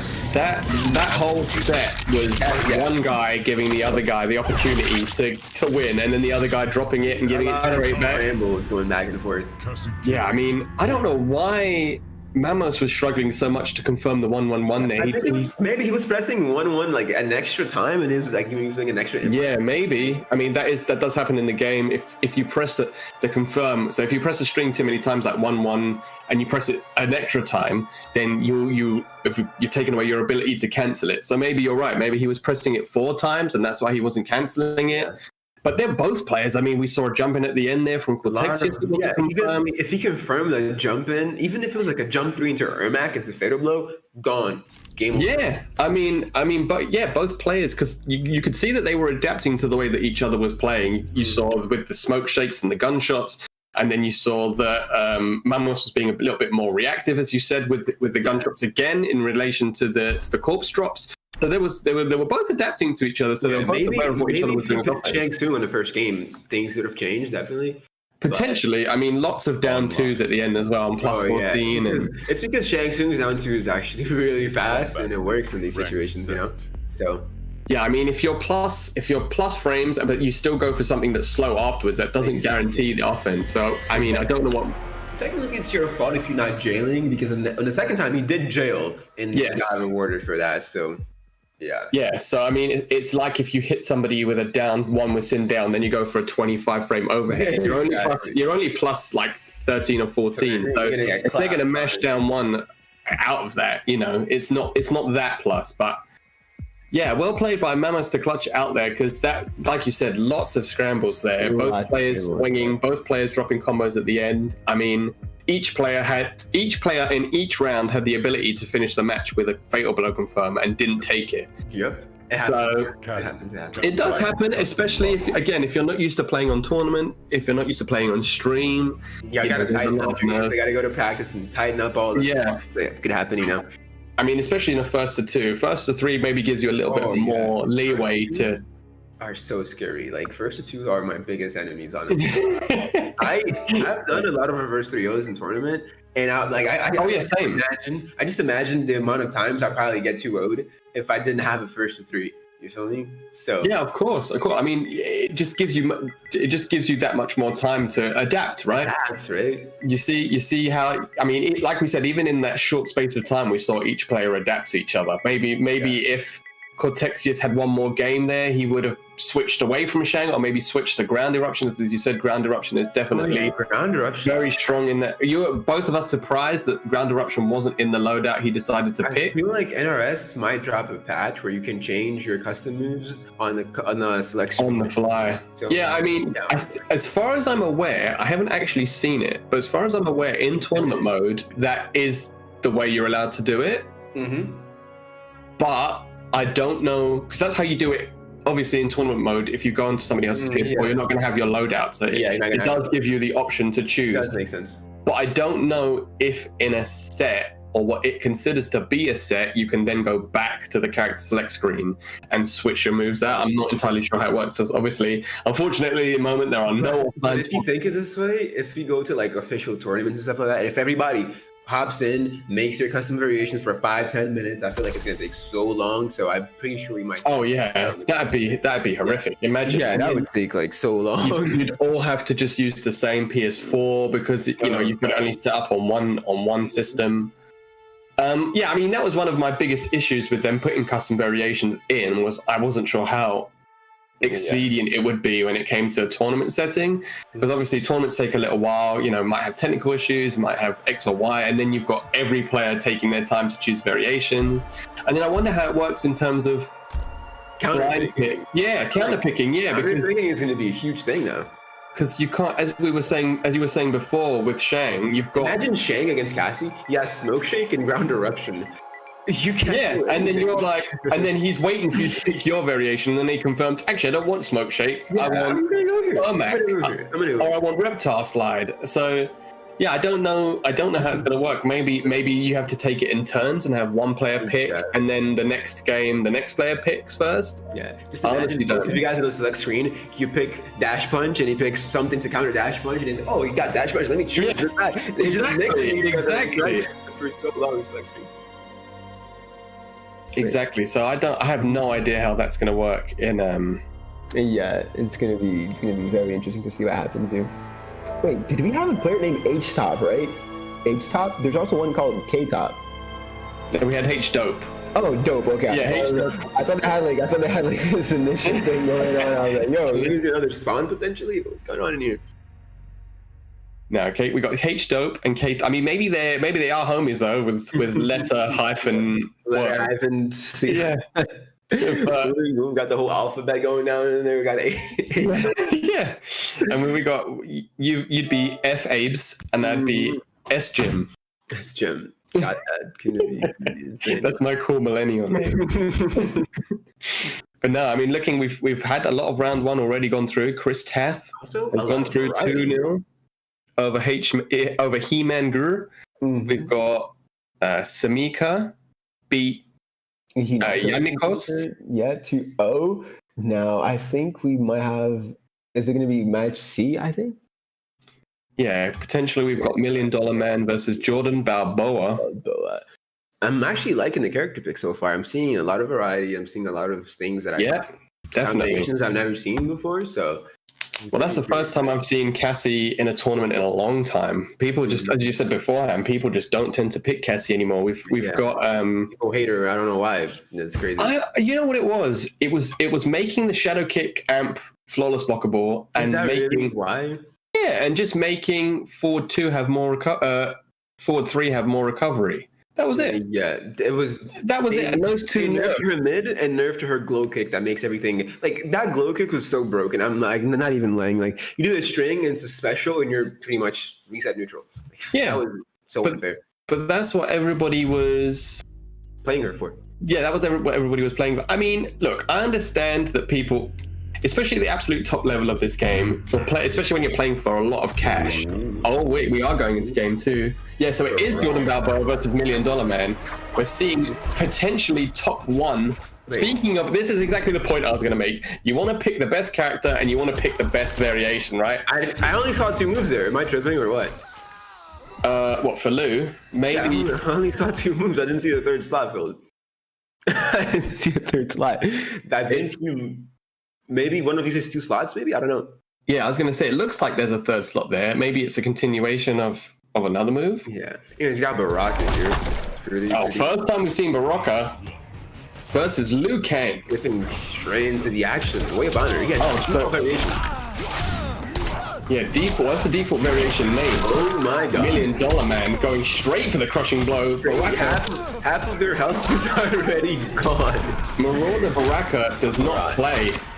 Just like that. Ladies and gentlemen, we've got 10 game seconds. Jordan Balboa has lost. Oh, that's not safe. That's not safe. There's That wasn't. I mean, a throw punish is better than no punish, but.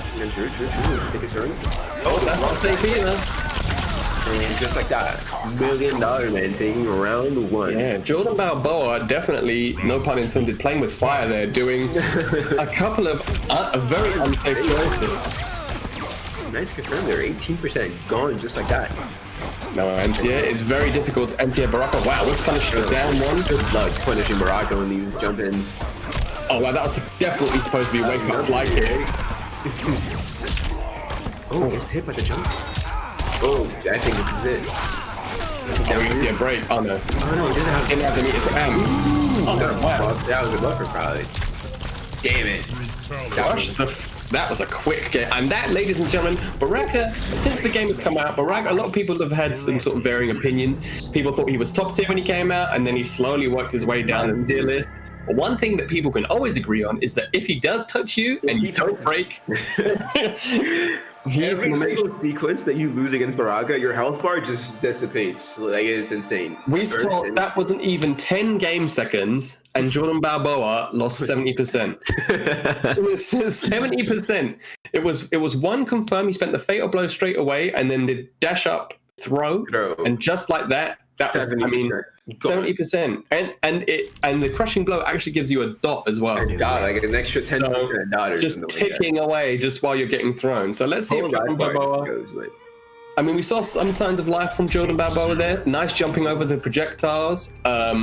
He was doing things that were a little bit unsafe. Oh, and this time switches to the boy. Now, Baraka can't zone anymore because every single trade that happens, Zero wins the trade. So we might see some rush down here from Mr. Baraka. No more zoning. Let's see what moves Jordan Balboa has. I mean, he definitely Sub-Zero, as we were talking about very briefly beforehand, is definitely one in the customs. He can make his overhead safe now. He can do slide and the amplified ice ball. Amplified ice ball, anything. I can't make out what he's got, no, but I'm sure we will see. Yeah, let's see. It's gonna be. I think he might have the air axe, but air axe. I think it's a competitive variation, anyways. Might be. Oh, he just went for thin ice, you reckon? Oh no, blasted chill. Look right. Ooh, amp slide and wake up. Do it. And even though that slide is super unsafe, it's 13 frames, so super fast. Good luck reacting to that. Confirm. Spent it again. Might see another 60%. Yeah. Just like that. Yep, 2 sequences. Jordan Balboa's on 15% live. And boom, 3 sequences, and Baraka is on match point. I mean, you gotta be careful. You can't stick stuff out against Baraka if you're not sure that it's gonna hit. Oh, jump 1 whiffs. Oh, no confirm, finally. But we get another big jump in. Jordan Balboa is sticking out buttons that aren't conducive to being anti-airs. 33%. Oh, no whiff punish.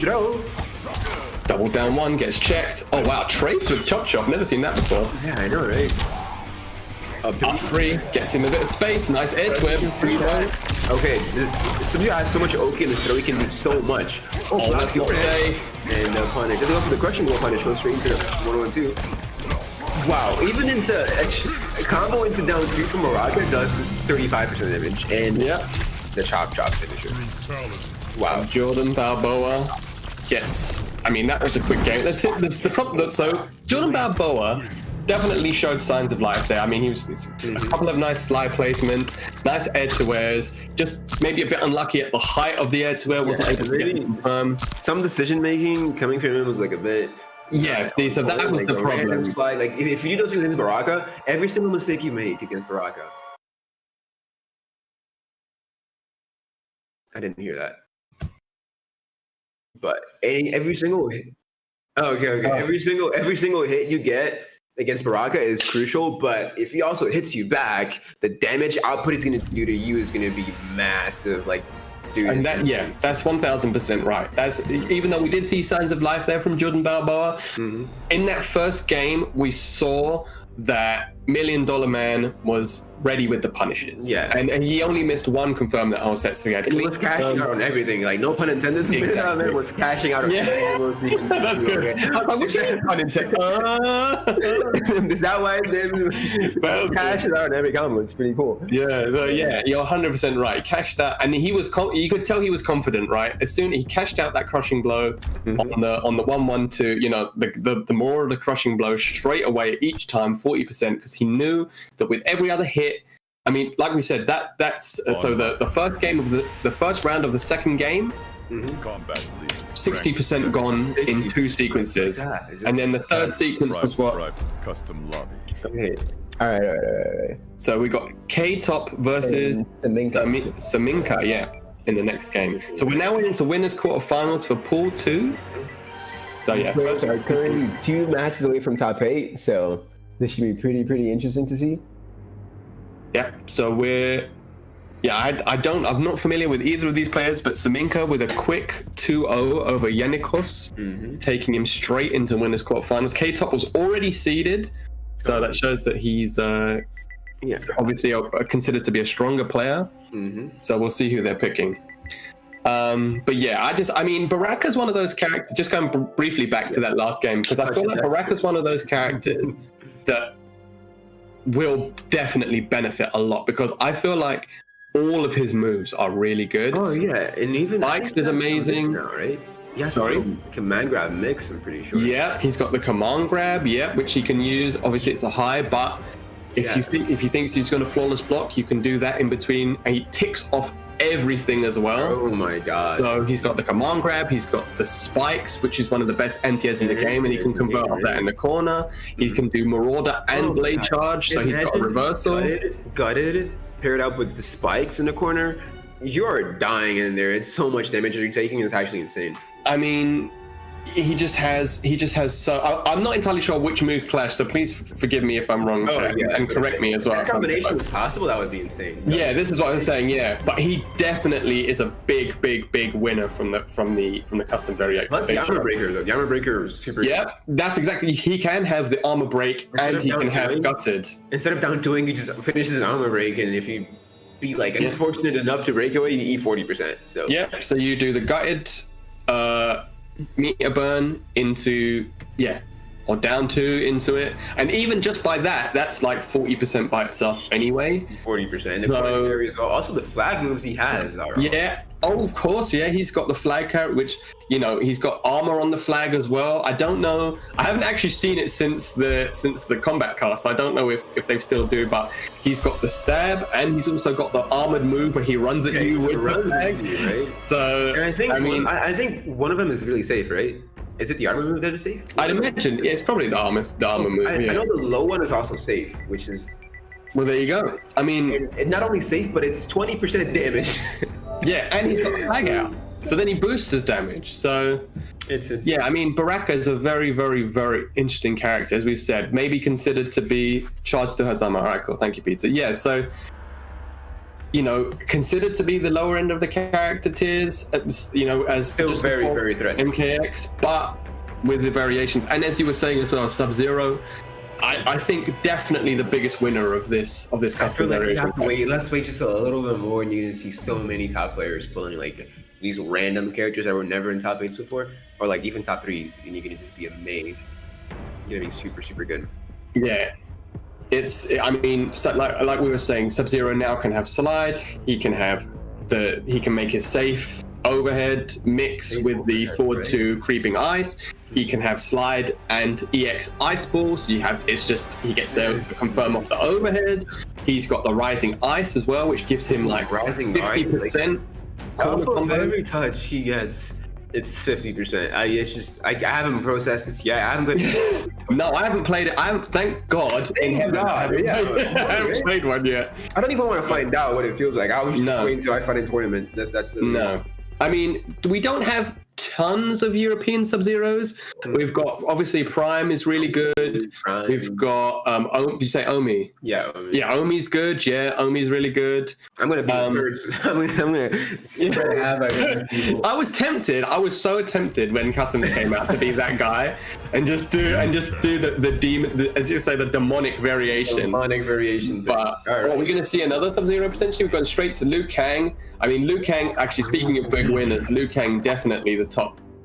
You know, now he can have command grab, low fireball. Yeah, command grab, low fireball, and parry. You know, that's the buff. Teleport as well. He can do buff. Every single one. The thing is, when he puts the buff on and you try to zone him, he wins every single trade. And you're eating, like, imagine eating 12% damage because he meter burns the same. And you have to guess. Yeah, it's a really good character. Anyways, we can see Fujin. Yeah, we were talking about this beforehand as well. Fujin, another character that we feel is very strong now with the variation changes. So let's just see K-Top versus Saminka. Straight into 4-3 Skywalker. Again, he gets a hit confirm. So he said it, the buff. Ooh, down one into Needle. Interesting choice there. He's got to be careful because jumping to backdash, also really nice. Yeah, with Liu Kang will have the ability to punish all the needle shenanigans and the back two stuff from far away. So K-Top showing serious movement here. Pressure. Don't move after that, sir. Nice it's a crushing blow. Switch of sides. What's for dinner now? Okay. Wow, just simply runs away. Yeah, I mean, he doesn't need. He knows what a threat Liu Kang is up close, and he had the life lead. So as we saw, any trade would be in his favor. Yeah, he's simply playing around Skywalker. Do something Skywalker and see what happens. Yeah, does it again. Oh, nice flawless block. Max there, be up to good damage from Liu Kang. Into Oki was for it, I think. Oh, that was a very brave, meaty choice there, but also that fireball placement was kind of unlucky. Yeah, we're seeing Saminka making good choices, but maybe not getting rewarded as much because of just the situation that he's decided to do the choices. Oh no, we're punished on the 4-3. And gets hit. Gets that fist counter straight back. He was just too far away from the corner to get the extension on the combo there. Wait, I think he might. And he confirms a pick blow, and it's going to be win for hit top. I think anybody can confirm it. Doesn't throw, but doesn't cash out on it. Oh, and the Liu Kang special random fatal blow. Was it random? I think he might have produced like a backdash into that one. Okay, let's just say a very deep read then. K-Top is doing a lot just to backdash back one, and I think that was... I mean, you're right. It did counter hit something. So K-Top pressed the button back. Oh! Pressing after the kick. Again, it jumps into backdash back one. He needs to stop pressing. Oh, drops the combo. Wake up buttons. That wasn't even a punish. Yeah, the 1, 2, 3. I think he has 2 loaded, 3 loaded now. Yeah, he does. I feel like it's a Christian load. Oh, went for the tick throw. Again, pressing after jumping against Fujin is not a part of it. He will simply hit you so hard. Oh, just out of range, no punish on the block, no fireball. And even, doesn't watch it. Didn't have the meter. Nice. Oh, this is going to be big, yeah. 2K beats in 1. Oh, God. 50% just like that, the life lead. No punish. God. That could have been Dragon Kick. It could have been Dragon Kick. Oh, Better gets it. Wow. Saminka with the comeback. 2 KBs, And a punish, just Ladies like and that. gentlemen, welcome to Mortal Kombat 11. You thought you were losing, and let me just hit you with these 2 crushing blows real quick. It was kind of deserved because he made the right read on the throw, right? Oh yeah, 100% it was deserved, yeah. Nice down 2, and nice confirm, because he dropped that combo already in the previous set, so... Really smart here from him, making sure he capitalizes on that. Like, if you know Liu Kang has the KB, the flying kick, the bicycle KB, you have to play super, super safe. You have to be careful because you see what happens, right? See what happens. This is insane. And did you see what happens as well when you go for throw and Oki? Don't do it, ladies and gentlemen. It's not worth it. 14% for what? Saminka almost threw the game away. Unfortunately, Fujin just mistimed the jump in. Yeah, just mistimed the jump. Throwing meaty, or like I think Liu Kang has the back 1. It's super active, really fast. Use that to Oki. Don't go for throw. Back 1, down 3, down 1. Just meet you with a poke. There is no reason to go for throw Okis. I mean, I understand that you want to because Liu Kang gets Oki. I think you might want to go for a back throw and go for like the next sequence, but. Yeah, just be so careful when you're going for Oki. So I like that. Let's go. All right. Another down 1 there. Yeah, Santos, could you make it full screen, please? I don't think he's listening. No, all right, there he is. Let's go. All right, back to the action here. Block is back 1. Ooh, almost gets whip punish there. Yeah, I know. That's one thing Saminka's been doing a lot. Is pressing down 1 after those jump ins and just getting whiff punished with back 1 every single time. He's got to be very careful. Nice tech. Oh, nice jump in, no confirmed. No whiff punish. Oh, again. He's got to. Saminka's got to start neutral ducking those arrows and punishing it with Dragon Kick. Right? Yeah. He's just letting Fujin get. K-Top just gets so much pressure. Oh, flawless block again. Goes for a throw. That needle with so much thickness. Oh, can't poke against Fujin like that. You're gonna get hit by air. Like Fujin has such a good button into backdash movement. It's so good. That a counter? Oh, it was a counter. That was just a YOLO flat kick. Again, that too has so much presence in neutral. Oh, he tried the dragon kick there, but like there's no reason to stop. To be honest, we can just keep going. Oh, nice back. And no, again, just counter poking, getting punished by back 1 every single time. Down 1 needle. I'm seeing a lot of Skywalker down 1 backdash or down 1 needle. That's a mix-up. Right? And again, and he missed the flawless spot this time. There's this round runs, this match is dominant for K-Top with a brutal. Whew. Yeah, that was really fast. I mean, we're just seeing Saminka make the same mistakes. It's not, they're not necessarily doing anything really. I mean, he's not going for reckless stuff, right? He's not going for like Rago dragon kicks or, you know, like really going for these really obvious throws, but he's been punished. I mean, K-Top every single time.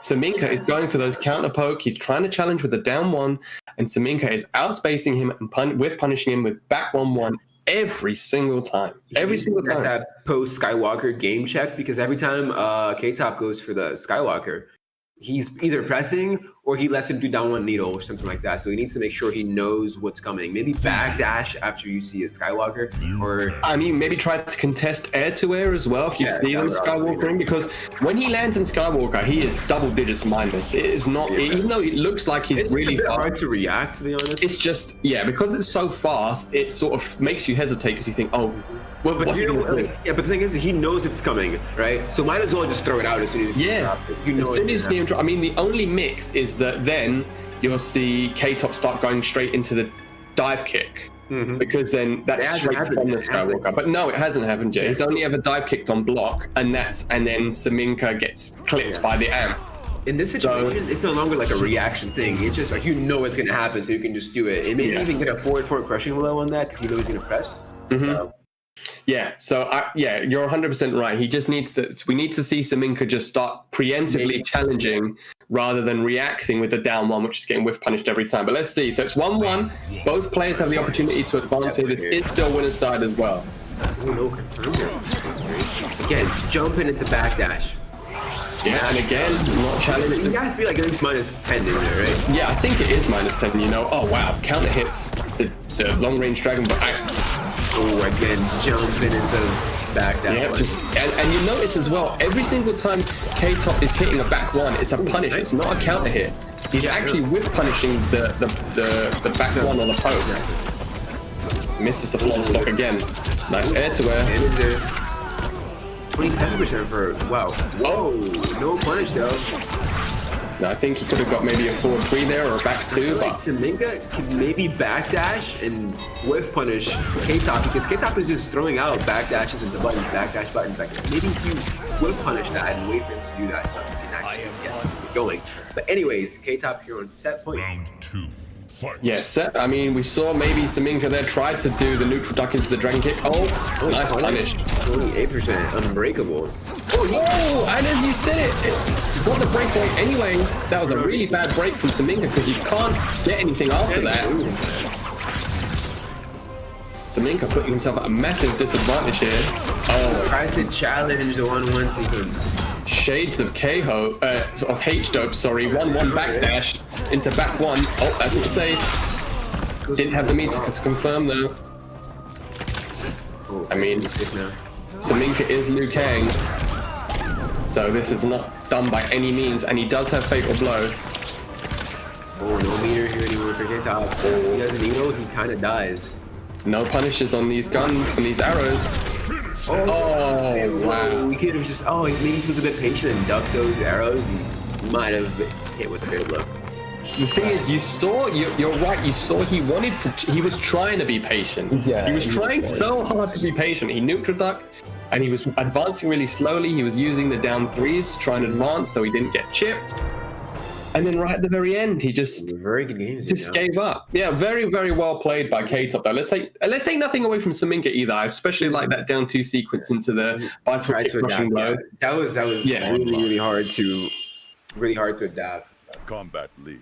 Cat Alright, private. crazy gamer here against Pano Zero. Oh, winners semifinals. Both my homies. Oh man, this is a Sodium Gym homie team kill. Crazy gamer versus Pano Zero. Both very, very strong players. I think Crazy Gamer has a bit more of an offline presence in terms of tournament settings than Panas Zero. I've not seen Panas Zero offline tournaments, but as I said, Crazy Gamer, extremely strong Devourer. Extreme. When I first started playing this game, Devourer is so cool. that's actually how I became friends with him, because he mopped me so hard with his Devourer. But wait, I have a theory now. Since you get up faster in this game, isn't Devourer's Oki pressure kind of nerfed? Oh yeah, I think it's just across the board, definitely. But we'll see. We'll see if obviously with back 2 you get a dash forward 2 as with back throw with the. I don't think you can get that anymore because with Cassie could also get a free back 2 off a forward throw. But after this patch, she cannot get anymore because you have wake up buttons. I don't know. To be honest with you, in terms of all the changes they made, that was the one that had me scratching my head the most. I don't understand because. It's just really weird. I mean, yeah, I don't know, because obviously they made delayed wake up 1 timing now, right? So instead of it being 2 separate, because there was 2 separate ones, there was short delay and there was long delay. Now there's just a middle ground of just 1 delay.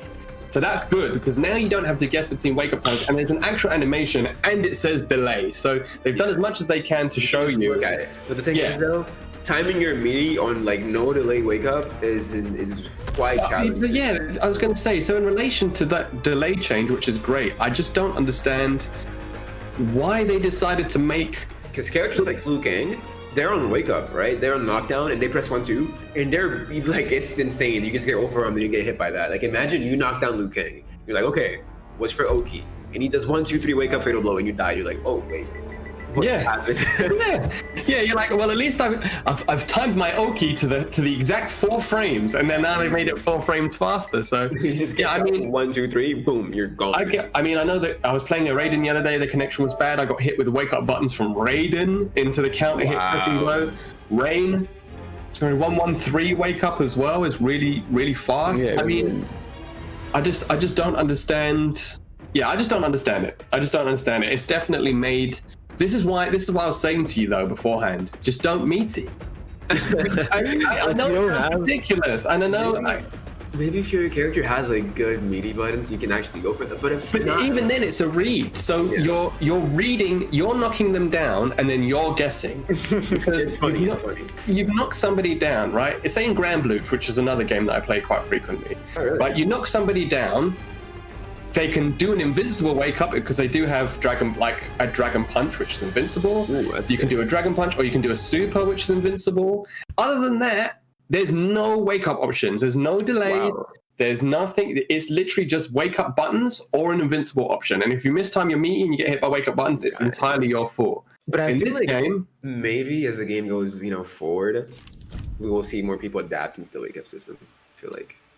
potentially. I mean, yeah, it is just a guess. But yeah, another thing that is a guess is who is Crazy Gamer going to play in this set? We see Pana Zero hovering over the eponymous Sub-Zero, of which he is named, but instead, Noob the Problem Cybot, another big winner with the custom variations. This character gives me PTSD. I generally Noob Saibot, the way his character plays now is Noob Cybot is one of the characters in this game that plays Mortal Kombat 11 really, really well. His grab range is insane. He can still poke into stand string on block.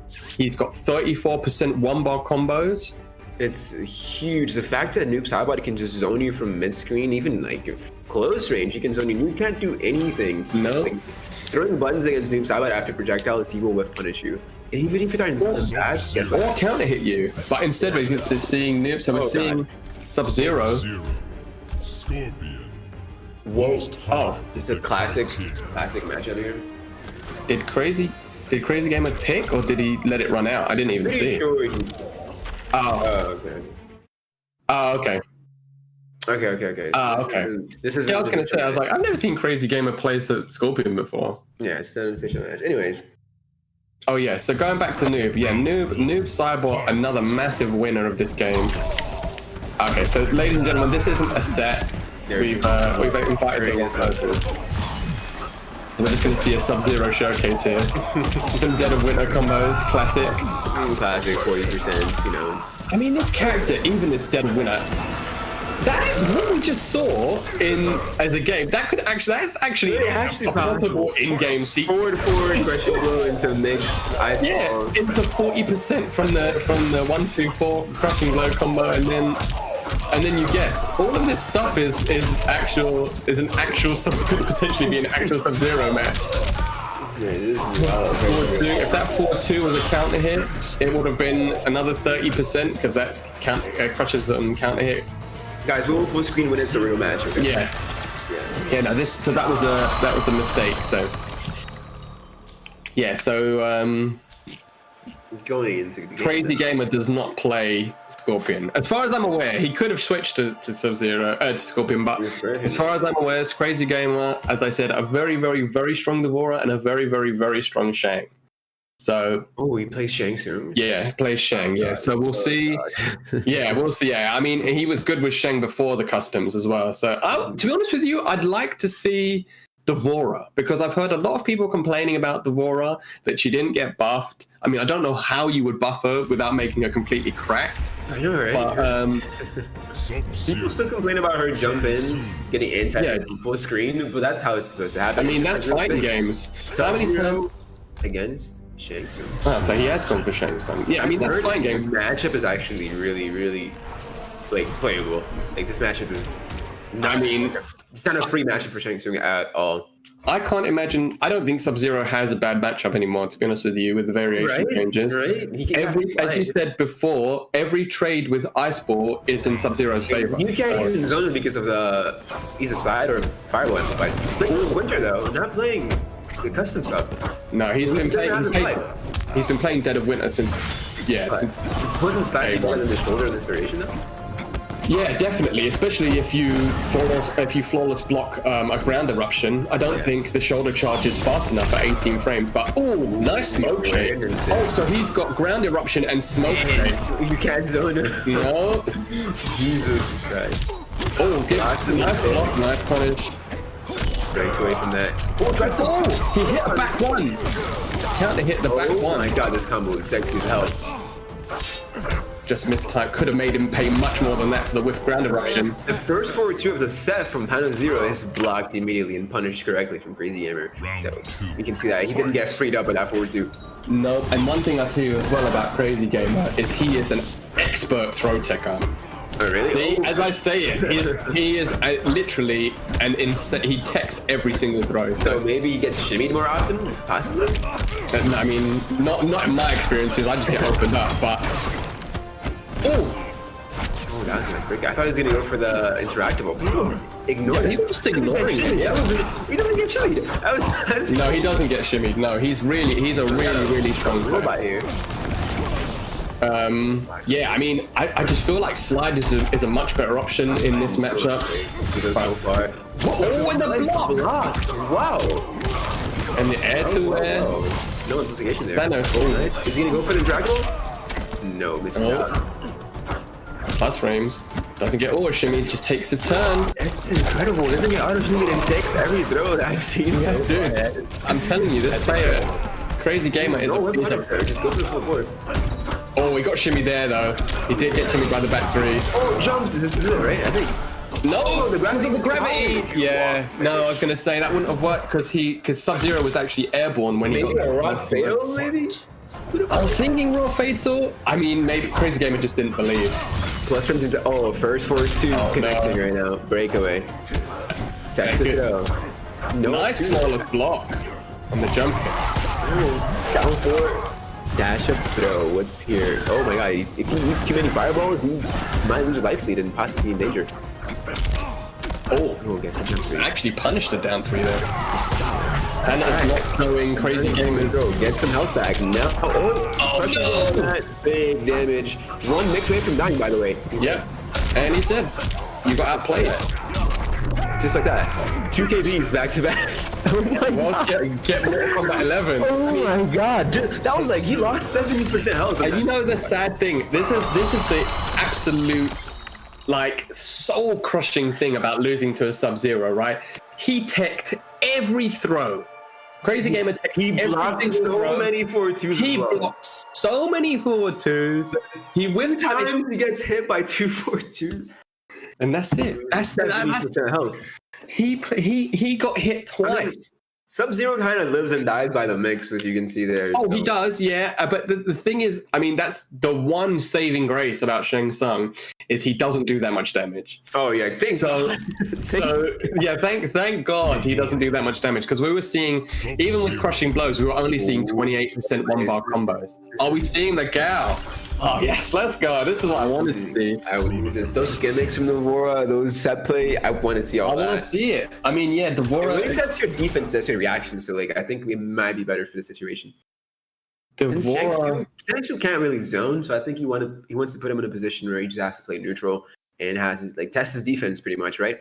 So, Yeah, without a doubt. he had, but I'll walk into it now. Broken Buzz is his variation. Right with a whip punish already. Oh, Going low into down ones, honestly. oh, nice attempt to whip punish, yeah. Nice flawless block. Panda's doing a great job of flawless blocking there. 4-2 goes so crazy. That sweep is also really good. Does he have Widow's Kiss? Can he even throw? I don't think so. Because he would have confirmed into it there after the forward 2, but he didn't.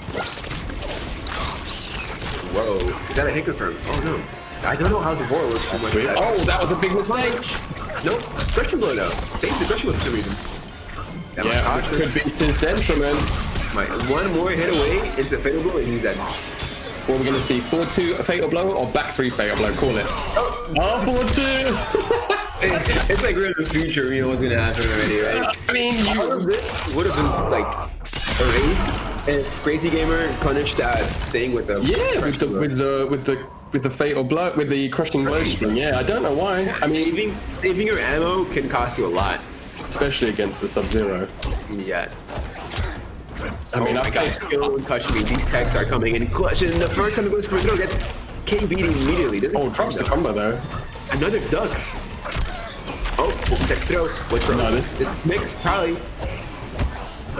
Oh, that was unfortunate. He down one after -6, and it counted as a throw break. Wow. Another throw. Oh, punish this. Nice big punishment. I think he expected Oh no, yeah he did, you're right. That's exactly what happened. He still gets that damage going from the whole sequence, so it's kind of like a full combo technically. Oh no! Oh, you said it. It's a punish. You said it. The one time he doesn't take the throw, he gets straight sento. Do you know what I think that was? Do you know what I think that was? I think that was 100% what you said, because you wake up 4 frames faster, right? So that was 4 frames faster for the roll. I mean, Also kind of costs you, right? the way that You can't just do your pressure anymore like you used to before, because you wake up super fast. you made that point. You made that point beforehand, and you were exactly right. I think that is exactly what just happened there. Went for his pre-patch stuff, right? And it just doesn't work anymore. Yeah. It just doesn't work anymore, and that's. I mean, this is why you don't meet. I know I keep saying it. I've said it like 6 times, but you have to either you don't meet but or it kind of plays a lot again, like around that meaty set play, knockdown. See what she's gonna do. But I mean, maybe you have the option. Maybe it's better to do EX bugs. I couldn't see which variation he had. So maybe he didn't have it, but it's too, like I think early on people will get robbed a lot in these wake up situations, just like that. I think he took both games with 4-2 KB into something, right? It's what happened here as well, right? So yeah. I mean that. So let's not take anything away from Panazero here. We won't. They're both, as I said beforehand, I know them both very well. They're both very, very, very strong players, right? Panazero playing Sub-Zero since the start. I mean, he just used Dead of Winter there. He didn't even have custom sub. Right? No, I mean, imagine how much different that would have been with Slide as well, because Slide gives you goes under every projectile, gives you actual much more combo opportunity in the corner, because you can do back 3-2 slide and get more combos that way. Also a crushing blow. Also a much faster reversal from 18 to 13. Imagine you get the 4-2 mix into Amplified Ice Ball, right? Gets the combo and ends the combo with a KB ender as well from a slide. That's like so much damage. That's exactly getting hit by a fatal blow, right? It's pretty much getting hit by a fatal blow, but he has so many options. So, and that was just with normal. But that's what we said. That's with Sub-Zero. That first game, it's Sub-Zero. Crazy Gamer put on a defensive masterclass. Didn't get shimmied, teched every throw, and blocked every single 4-2, barring 2. He got hit by 2 4-2s, and he lost the game. It happens. It happens. Get MK11, okay? I feel like having that, like, just block, like, that good defensive game is also good, but you need to also have good awareness and know where your opponent's going to throw out. Like, in those situations where, like, he rolls forward, like, you have to expect a roll into 4-2, right? So you can't just throw stuff on Oki. But this is what we were talking about. Expecting is a guess. Guessing the throw, you knock somebody down and it's a guess. If you expect, you're right, and we talked about forward roll being arguably the strongest wake up option. If you're in the corner, it gets you out. We saw Shadows do it against H-Dope. Just rolling out. And the same thing, he did it against, I can't remember who the Scorpion was. Do you think that if you want to play good on offense, you have to just expect every single thing? But how do you cover? I mean, if you just think about wake up, I guess you don't.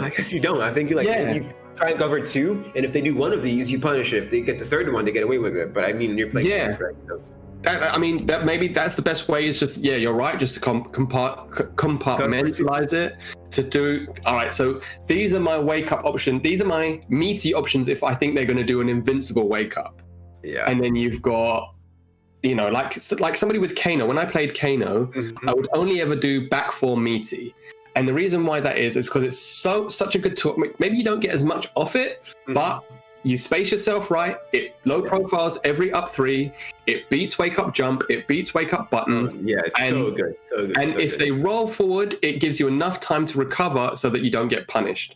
So there are certain buttons that do give you that ability to cover multiple wake up options, right? Yeah.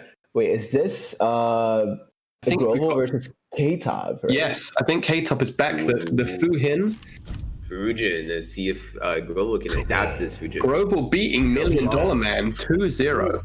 Oh, really? That's good. Yeah, so he beat that super strong Baraka 2-0 clean. Okay. Akabal. Let me say what's gonna happen here. Right? Tell me, Faz. What's the Cabal is kind of weak to those characters that do buttons into backdash, because Cabal can't. It's surprisingly. It's a surprise that Cabal has really long range buttons, but he can't reach those characters that backdash after buttons. So I want to see how he's gonna adapt to that little Fujin jump and backdash, one backdash. Yeah, he's. He's very, very good at anti-air, and Cabal has a very, very strong anti-air game. So, hook me up. I like the variation name. Oh, no challenge straight away from Yeah, Cabal struggles a lot from you said it. Gotta be ready for that, honestly. Red to throw, but got meated instead. So got back one instead. Nice flawless block. Oh, no confirm. Interesting, dude. No anti-air as well. I feel like K-Top is playing so comfortably. There you go. I really challenge that. But... Somebody just get the hell off me down here. Oh, he's got the cancels. Cancels. Really? And we see K-Top pressing. Cabal is one of the few characters in the game whose cancels are actually plus. So K-Top has to be very careful. Wow, catches him in the air and goes for that 43% damage. That was a super nice confirm. Oh, straight to full screen.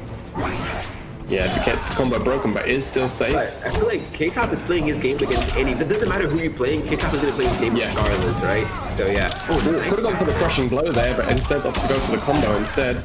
Yeah, 30% damage. Just like, oh, nice confirm. Is this it?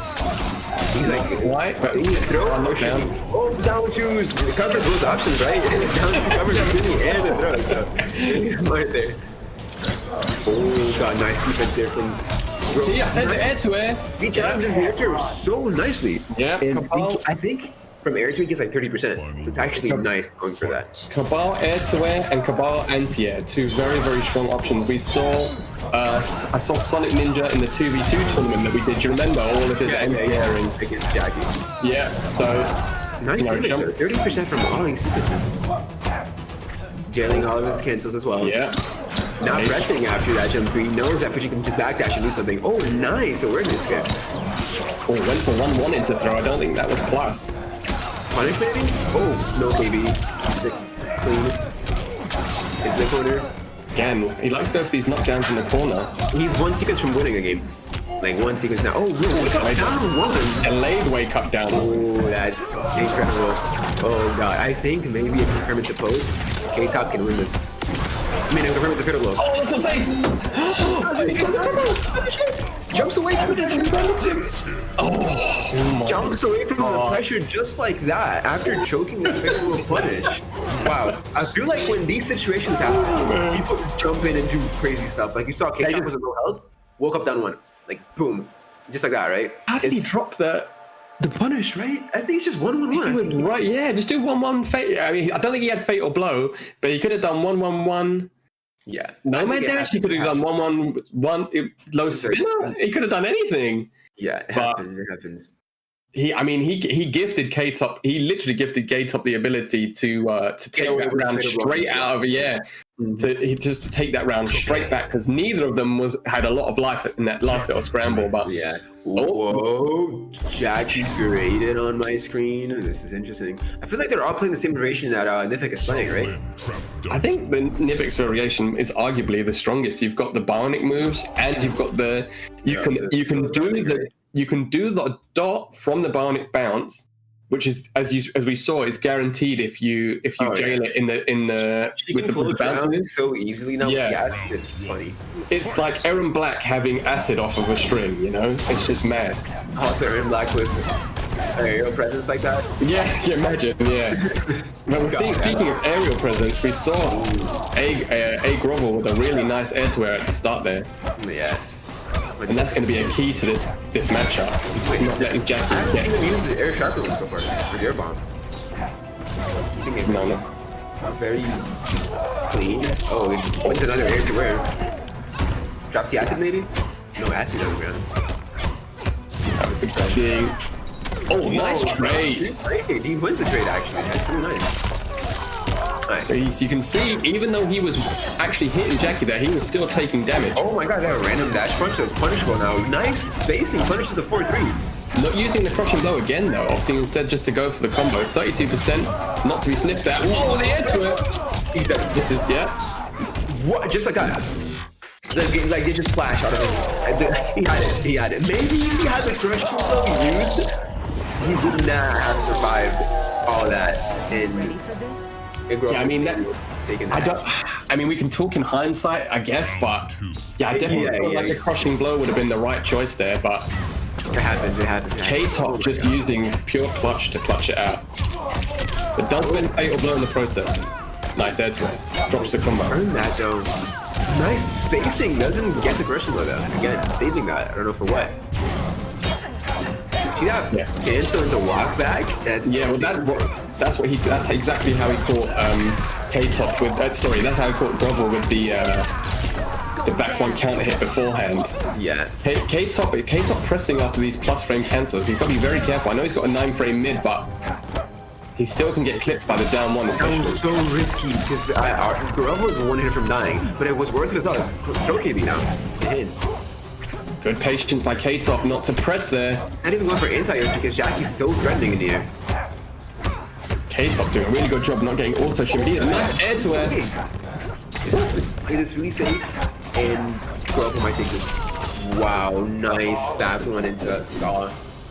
Really clean sequence. And really good defensive work by K-Top not to get auto shimmy there as well.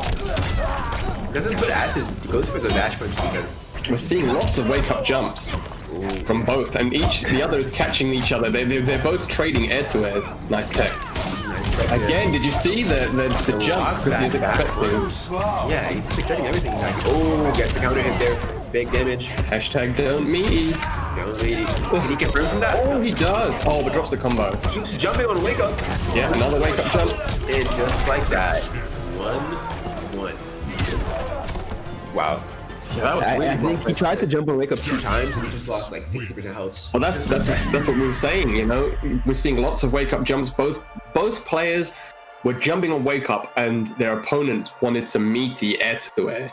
Yeah. So we were seeing again, which ended up costing both players a lot of health. Was K-Top going for the preemptive air to air and getting counter hit, and then as you said right at the end, we saw a Grovel going for the wake up jumps and just getting blown up. I feel like Grovel was playing really nicely, doing the cancels into walk back into back one. Yeah, really nice spacing. Also, he knew that K-Top would be jumping into sharp a lot, so he just walks back, lets him do his thing, and then just whiff punishes him all the time. So both players are doing really well. It's just that they're not expecting these wake up jumps. I think, and there was one big roll out of the corner from K-Top. I feel like the whole tournament is being based on these wake up decisions, right? I feel the game is going to change a lot. The game, like these people are now ready for these wake up options that you have, and they just get overwhelmed and lose their pressure just like that. Like you just flash out of your games, leaves your hands. It's crazy. Anyways, let's see if we can see the adaptions here. Oh, someone just got clocked. Yeah, Grovel just got blocked by with Jackie's special at the start of the round. Oh, this damage. The dot ticking the whole time as well. 39%. That was mid-screen. Wow. And went straight to the corner, right? That's insane. Yeah, we're seeing K-Top being a little bit more cautious in this offense. Oh, big whiff there, not punished by Grovel. Could get some confirmation. The ball swag going in. They definitely wake up. Mistimed his forward four, but wasn't punished. Wake up jump again, gets blown up by the back two. So much health now. I think if Grovel can win 2 sequences and end with a fatal blow, he wins this. Oh, tried to challenge. I mean, Grovel's just not using the crushing blows, man. He just, I don't know what he's waiting for, but maybe he would use it now. Ooh. Oh, instead gets hit, and just like that, K-Top is on a match point, showing the Jackie's strength, keeping all of her combos unbreakable. That would have done at least 120 damage. Oh, walk up 1-1. Doesn't confirm. Oh, he knew that he would do 4-2-2 backdash. He's doing that a lot. So that was a nice speed of the jump in. Goes under one. Oh, no. Oh, that was so unfortunate. That was extremely unfortunate. Oh, wow. The other side. Oh, wow. I'm wondering what is happening right now. That was. I feel like a Grovel has been robbed a little bit. There's 2 big confirms. Neither has gone into Nomad Dash when they should have. I'm not sure if the gravity of the move has changed. Wow. The first time Grovel went for the cancel into the throw, it was teched. We're getting on a comeback right now, Grovel. Oh, me throw. Not punished. Has to be biggie. Oh, this is the really execution from. Oh, jumps over. The punish doesn't confirm. He could have won the game. He could have won the game. He's being a bit greedy. He has fatal blow now. If Jackie can't just jump like that anymore because he can just fatal blow. Oh! He didn't get it again. Oh my He had an armor break. Why did he not go for his armor break after didn't. 1-on-1? He had 2 ways to do that without doing Speechless. either fatal blow or the hook grab. Anyways, in the cash. K-Top has no breakaway right now, so every single hit he takes is 30% damage. Oh, nice bait there. It wasn't taken by K-Top though. Plus frames. Oh, does stops blocking for some reason. I think he was anticipating the throw maybe and tried to neutral duck, but Look at all this damage he's taking because no defensive bar. Now they're both on meter. Oh, this is going to be a steep hill to climb from K-Top, but he can't. He finally gets auto He doesn't have the defensive meter anymore. He's on throw range now. But misses the conversion. Oh, presses after 4-2-2. That is so ballsy. Wake up jump. Watch the wake up jump. Oh no, he blocks it. Nice, keeps the space clean with the airsoft. No challenge. Back No throw. I think on this situation is so scary to expect to throw. One hit. Oh, wake up jump. No, he wakes up jumps and gets punished for it. I think he was maybe going for a nub 2 or nub 3. I don't think know. I think you're giving him too much credit. I think that was just a Rago wake up jump. Just I'm waking up jumping and get straight sent to losers. K-Top advancing here with this Jackie straight to top 8 winners. That was a really cool set. That was a really fun set. That was really very nice. back and forth. Out of sequences there that any player could have taken this game, honestly. But K-Top outplays him just by being patient, right? He knew that a wake up jump could have been possible or anything crazy. Stays patient. Yeah, so I mean, yeah, exactly that. K-Top just playing, and you could see that he was trying to play really, really patiently, because the most terrifying thing about those cancels isn't the cancel, it's the shimmy. It's the shimmy, right? You can even get thrown, you can get 1-on-1, even the walk back. Yeah, I mean, yeah, when you start conditioning somebody to respect the plus frames, which you should, because it's plus frames. Everybody should respect plus frames. Some people don't. But when you condition somebody to respect the plus frames, as you said, he wasn't even just going for the 1-1 and the auto shimmy and the throw mix. He was jump back. He was doing really good. Yeah, as you said as well, the really good back one. Spacing the back ones if K-Top was going to press a button. 4-3 does have good range, but it doesn't outrange Cabal's back one. I feel like in this game, I think we're seeing this happen a lot of times, right?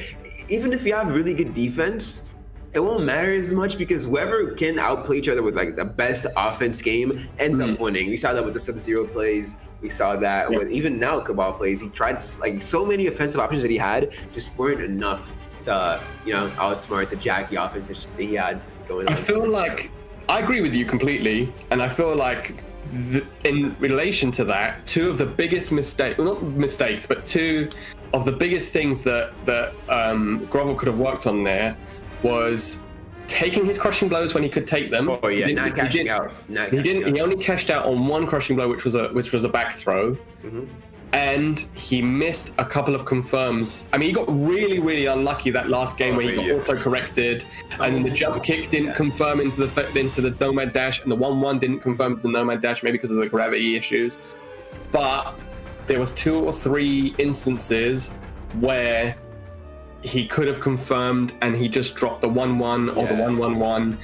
And I think not utilizing the crushing blows. If your character has the privilege of having a long range mid, fast long range mid crushing blow that leads to huge damage, you should take advantage and use that as much as you can. Because at the very least, you're making the opponent spend the defensive meter, to break. So either you get the combo and you've just because Cabal, because that variation was essentially got the spins, right? Yeah, it got so pretty much, and with the cancel. Yeah. So you've got all the damage from the third variation that you could normally get, and you've got the armor break. Exactly. So, maybe if you drop your combo a bit earlier and just do the armor break, you're still doing 30%, right? I know. Rather than doing just a normal combo, which is also 30% at the cost of a meter. So he just wasn't being as efficient, I don't think, by not utilizing those crushing blows. If you can cash out, just cash out. But Jackie's a monster. Like, you just have to hold all these blocks, expect to throw here, 9 frame mid here, 11 frame mid, backdash into there's so many things that she can do, and it's overwhelming. And now this new loadout that she has, so much damage with the dot damage raining at you. It's insane. I mean, there was even 2 or 3 sequences in that first game where a Grovel was actually taking damage, comboing Jackie, because he'd been hit by the dot. He was still losing life. So imagine you're in that sequence where you're say you're on like I'm punishing you, but I'm taking damage. You're on 2% life, but you've been dotted. I mean, it's not even like Aaron Black's where it's on the floor and you can dodge it. It's on you. It's been given to you. You just have to take that 1%, even if it's 1%, it's still so much. Yeah, it's unblockable. And you have to hold it. You just have to hold it. Online. Yeah, Jackie, to be honest with you, bro, I don't know. Ranked set. Because the problem with Jackie is that even if you were to take away all of her moves, she's still a really strong character. Even if she was just base variation Jackie, she's still got, like you said, she's got the 9 frame mid, she's got the plus I'm frame. gonna play Jackie without having all the bionic bounce. I would simply run her with clinch, the cancel, and I don't know what else. Maybe I'll have the upgraded plus the clinch. Yeah, maybe the dot. It's just even the dot.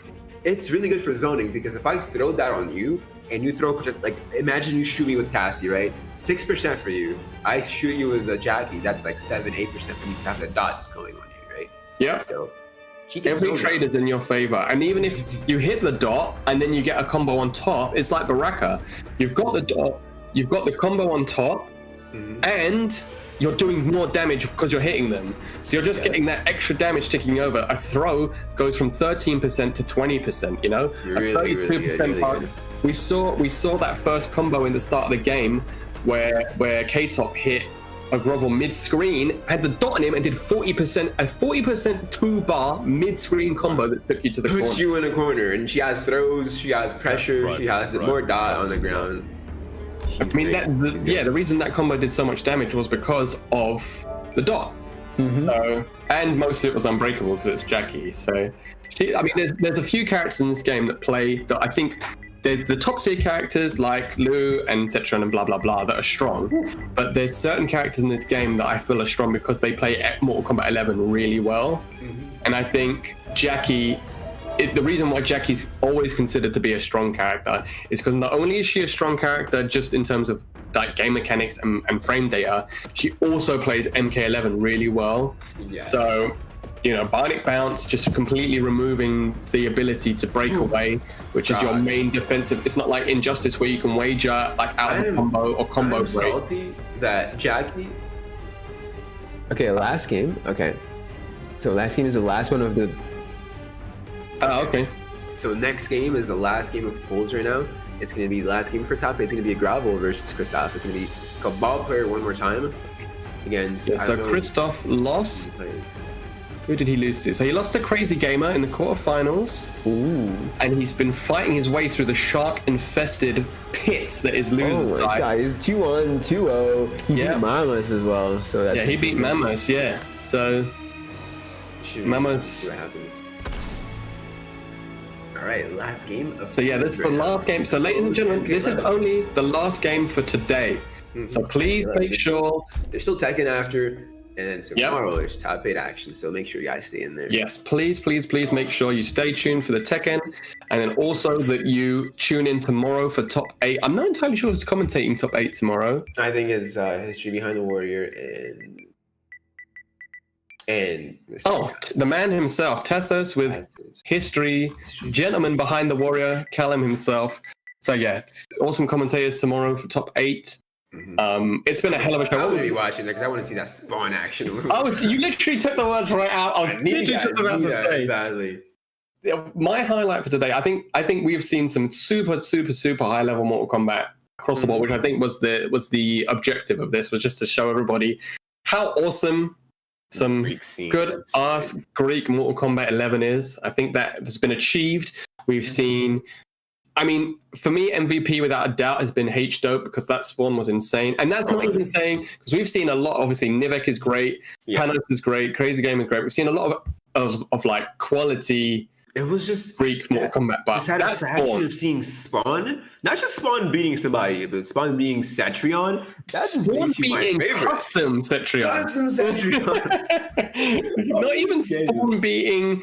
That wasn't like from Hell Spawn beating Spring Cleaning Cetrion. That was the absolute optimum. Well, at the moment, optimum.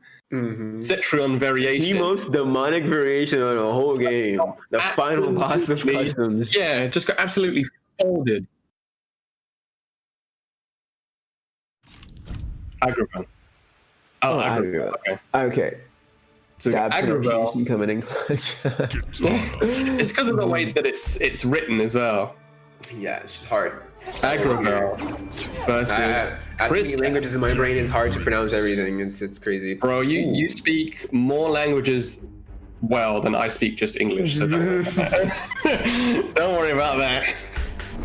Anyway, so yes, ladies and gentlemen, going into the last game, Katana looking clean with that rain drip versus of course Jackie.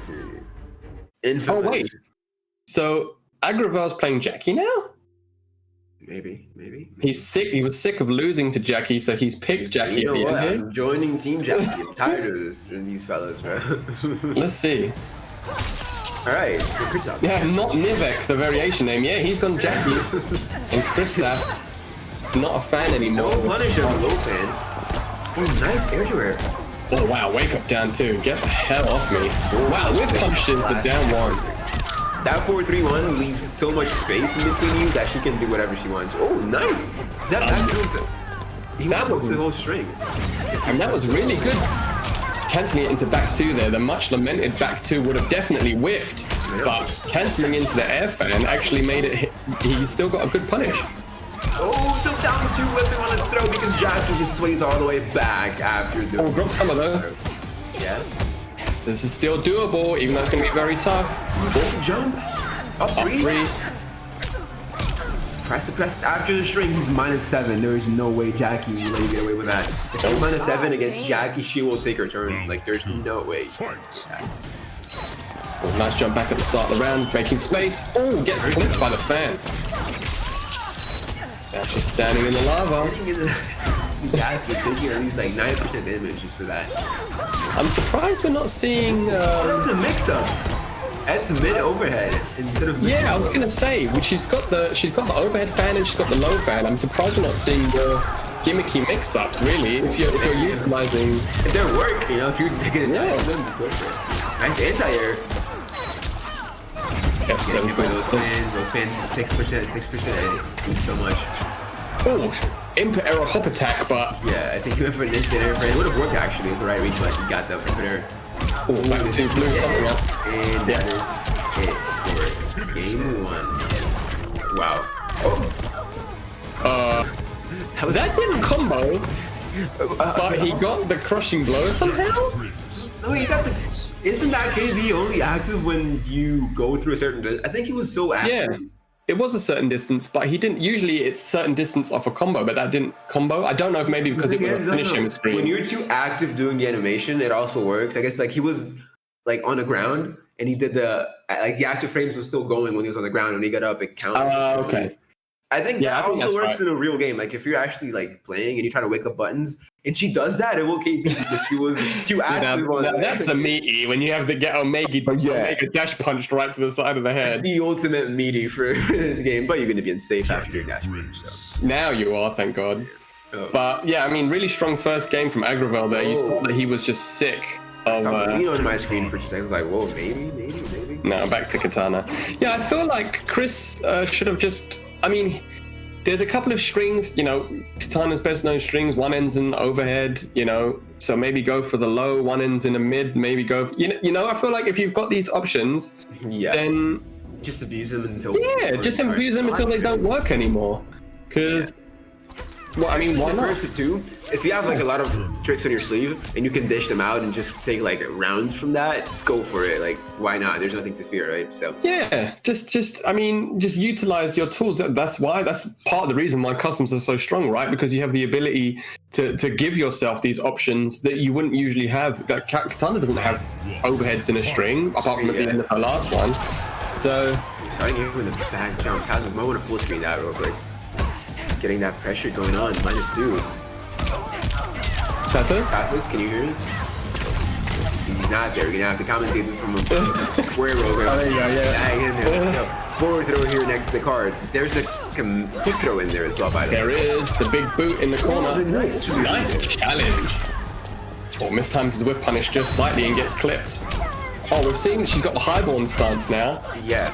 But he named his variation highborn, yeah. He's there. You know what? It's highborn. Oh, drops a combo. Plus frames. Still, it doesn't matter. He gets to I don't miss. end the round on set point here to advance to top 8. And Kristaps is just looking overwhelmed here.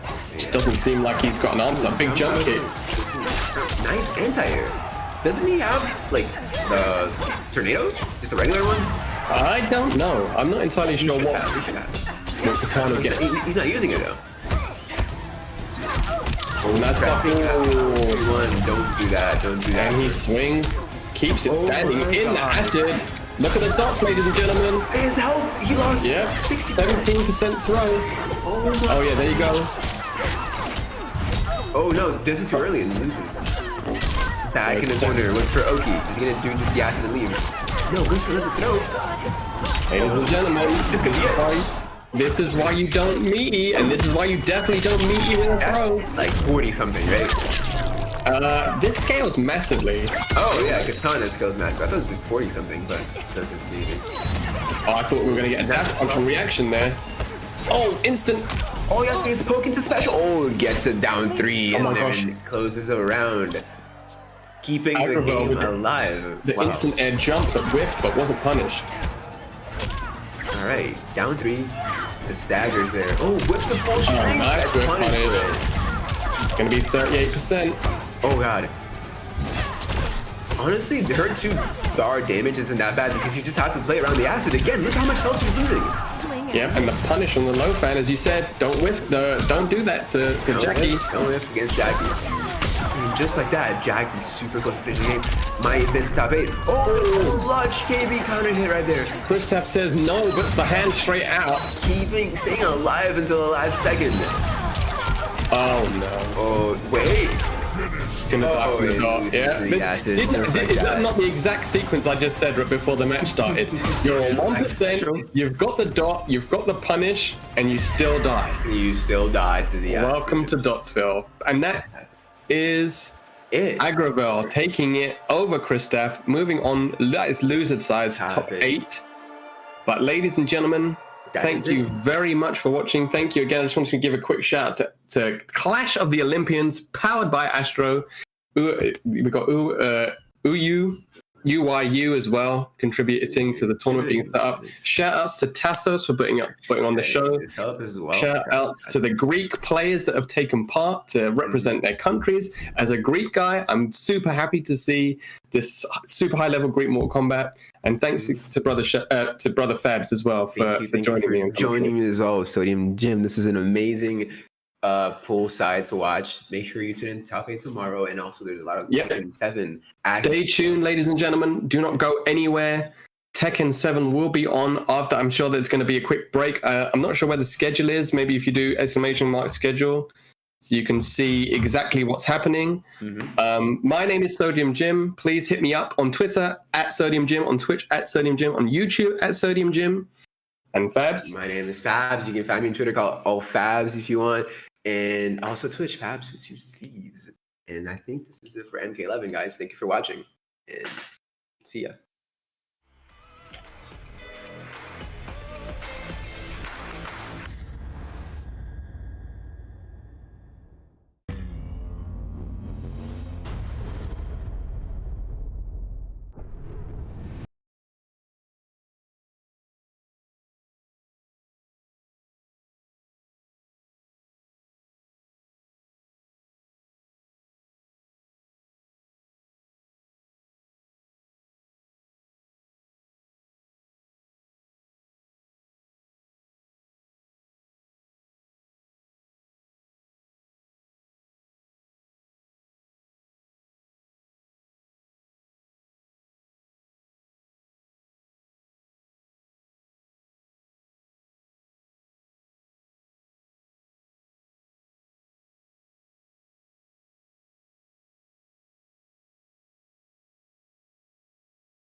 Hello, everyone. Welcome to Clash of the Olympians. We're here. I'm Mihawk. I have Fergus with me. Hey, Fergus, how's it going? It's all good, man. I'm excited to see this action from Greece. You know, it's in this day and age, you know, we barely have like tournaments, so it's good to have online tournaments being hosted, and of course with the new netcode. So no excuses this time, right? No excuses, no excuses. We have a lot of nice matches here. A lot of players that I'm personally unfamiliar with, but that doesn't have to mean a lot. I'm very excited to see a lot of good games, a lot of hyped action, and it's just going to be a full-packed day of good-ass Tekken, as Steve would say here. So who do we have up first for a game? We have, from what I'm seeing, we have, that's a long name or a long sponsor. It's GGGL, General ZX versus Tekken Legion, Aaron FN. Hopefully I said that correctly. That's a long name. Yeah, I'm excited to see who to play. You know, I'll say Yumi. Like we both specialize in very different characters, I think. So I think we cover a good range of characters that we can talk about during the match. Yeah, that's true. That's true. I mean, I tried to dig into the waifu area as well. I actually. Yeah, you covered the try-hard characters. I got the waifus. Hey, the thing is, I also played Anna. I played Anna and I played Mitsu and Zafina. So I'm slowly, trying to get into it. Yeah. Awesome. Yeah, it's for the people at home, welcome everyone, and this is the first edition of Clash of the Olympians online. This year, last year I was there, it was offline. Due to COVID, unfortunately, we can't have this, but we're doing our best to, make it as good as possible for you guys to experience it. And I like these characters. This is beautiful. Who do we see on screen, Fergus? We have Dragunov versus Deviljin. Oh my god, okay. Your favorite characters, right? I think this is your area's expertise, I think. Oh man. Yeah, so Deviljin, obviously with the new Season 4 patch, monster buffs out of nowhere. No one really expected those type of buffs, but here we are. And Dragunov. Yeah, tag 2 health sweep, damn up to counter it. Laser scraper high follow up. Pretty nice follow ups. Yeah, back to 1 easy damage now. Not really hard to mess it up. And Dragunov hasn't really gotten that much of love. He's got, most likely I would say, more nerfs than buffs, but nice man's fortune to punish. But yeah, we'll see how this will turn out. Interesting to see the Greek players with these characters, because I didn't know that they play Mishmas at all. So it's interesting to see what these guys have. Good movement with Deviljin, nice. I think Dragunov running to got nerfed, right? Which really hurts his neutral game. Yeah, it had like the stealth nerf apparently. Ooh, and there's the tackle, 1+2, boom, that's it. Yeah, it's a 3-way mix-up as far as I know from the tackle, so it can be tricky to break. Yep. If you're too slow, then you have to guess. So and a forward 4 got a nice buff as well. It leaves the opponent closer now, so then you have a mix-up between the back 4 and any other thing. The back 4 is not essentially guaranteed, but it's hard to avoid, right? Yeah, it's hard to avoid. It's harder to avoid now for sure. 2 break, 2 throw, no break on that. The slide again. Low crush the dick chopper. Side step 2, no punish on it. Yeah, it can be hard to punish these kind of moves anyway, like short blocks on single hitting moves, it can be hard to punish optimally. Yeah. These guys are hella brawling right now though. It's very interesting and fast paced between these guys, but yeah, General with the second round now, pressuring Aaron a lot. Yeah, I think General's just trying to get in range where running to will hit rather than with, because obviously up close is hard to start running to. Oh, hell sweep. First one. Oh, no follow up, yeah. I think that's a benefit of to hit hell sweep, right? So if you feel like you won't get the combo, you can just do the second hit the hell sweep and get more damage. Yeah, and I mean even at the end of the round it's really good because you can get chunks of damage within a very, very short time. So if you get hit by 2 hell sweeps with rage, it's almost the same as if you hit like the full combo, but eats the sweep and the down 3 to end the round. In general. Yeah, down 3 is a really nice round ender from Dragunov because you have to respect the follow-ups. Yeah. So sometimes you let the low just happen. Yeah, down 3-4 is always a threat. It can always hit you. You gotta be ready for that. That's true. And yeah, as we speak, man, that was a quick one for General. That was a quick one. It was very, very fast-paced and very, very aggressive from both players, to be honest. Like they were both in each other's face. Yeah, A lot of backsways from General. Yeah, he got stopped out of them a few times. Like with Devilgen's downward 1-2 string, the second hit just catching the backswing. Yeah. Which was a bit fortunate to happen, because otherwise, you're eating the full combo into wall carry and so on. Yeah, that's true. That's true for sure. Interesting, fast first-paced match, you could say. Nice to see though, because as I said, I don't really. I mean, I know some of the Greek players, but I don't know everything. So it's nice to see what they got for us and to see like how good they play, at what level at what level of play they are. That's really nice, because I know Nivek, I know Van. Who else do I know? I do know some of the players, but yeah, it's nice to see them go in a tournament against each other. So, yeah. Yeah, I mean, that's the point of like tournaments like these, like localized tournaments. We can see like specialized players, dig deep into a scene and then see the hidden talents that the scenes have. Yeah. So, the rematch, this time Forgotten Realm, and it doesn't really surprise me that the Devilgen player chooses this stage, considering how deadly Devilgen is on the stage. I mean, the good thing is that now the thing is that with Season 4, Devilgen got a nerf on this stage, because his regular Hail Sweep doesn't instantly floor break anymore. So I was gonna say, yeah. So that's a nerf in regards of Devilgen with this stage, but other than that, he's still good. I'd like to see a bit more of wall bounces, because Devilgen's wall bounce is mad good.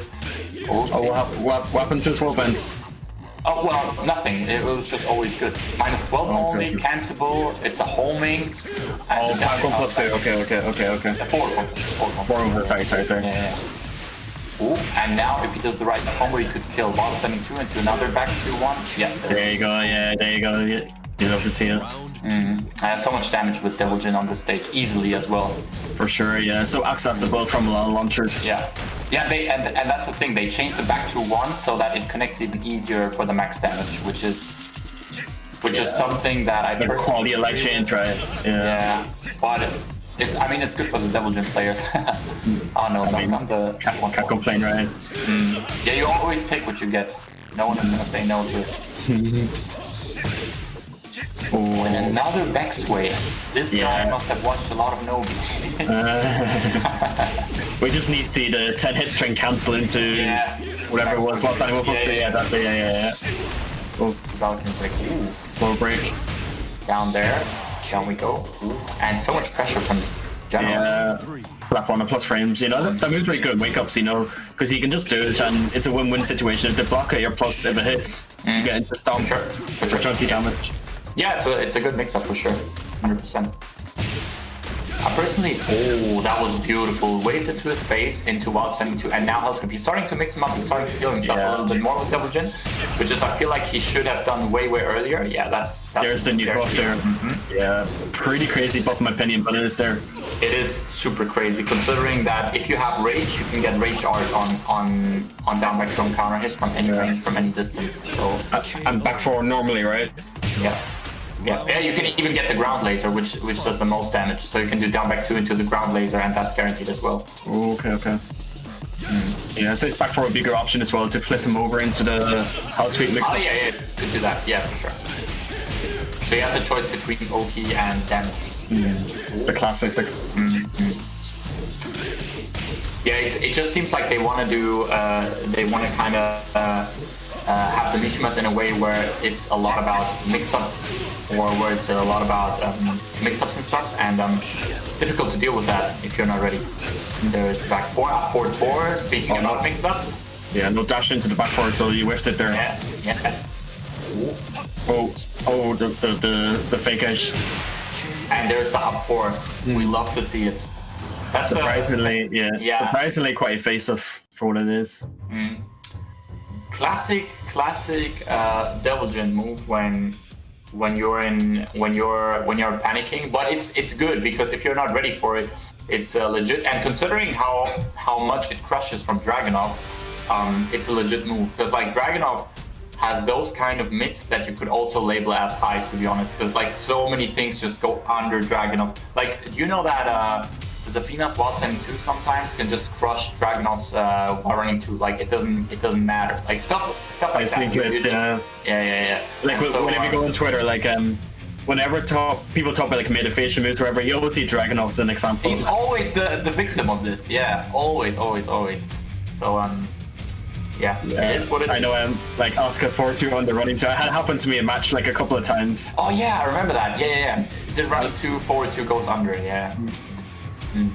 But yeah, I would cancel under, so he just goes over me, and I just cancel under. I'm like, wait, what just happened? You know? Okay. 1-1. 1-1 is the score. Let's see what stage General is now going to pick. I'm curious.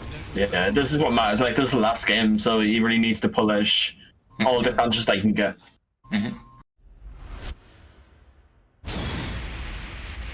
What stage do we get? Claudio stage, I think so. Okay, Duomo di Sirio. Yes. I'm not sure which character this would benefit more, because you have a breakable wall, which is obviously really good for some characters. I would say it's even, to be honest. Because obviously Forgotten Realms is also good for Dragunov, because up forward 4 becomes a normal hit launcher, but Devil Jin is just way more oppressive with his health sweep and stuff. So I don't know. I think this is pretty much 50-50, maybe a little bit in favor of Dragunov because he has better wall carry than Devil Jin. I don't really know. This is a tough one to call. Yeah, Dragunov would be like up 4-4 into down 4-1-3 or whatever it is, right? Down 4-3, yeah, and then it's a floor break, yeah. Okay, now gets the combo, mix up. Flip over, okay, yeah. He's putting up the pressure. You can see a lot more strings. 1-1-3 pressure. Okay. Yeah, that's what Dragunov's good at, like up close poking in, because he has a lot of strings that you kind of need to freeze up against. Very, very oppressive. Once he's in your face, and if he really uses the plus frames against you, it's very, very tough to deal with that for sure. Oh no, duck up the down forward 1-4. Good block and health sweep and punish, yeah. Yeah, that was important. Good round for him. Yeah, like you have to block these kind of moves to like shift the risk reward in your favor. You know, you can't just keep eating them. Yeah. Eventually, like when you think about you don't want to block the health sweep to avoid eating damage. You can block the health sweep to launch them. You know, for example, make them consider doing it. For sure.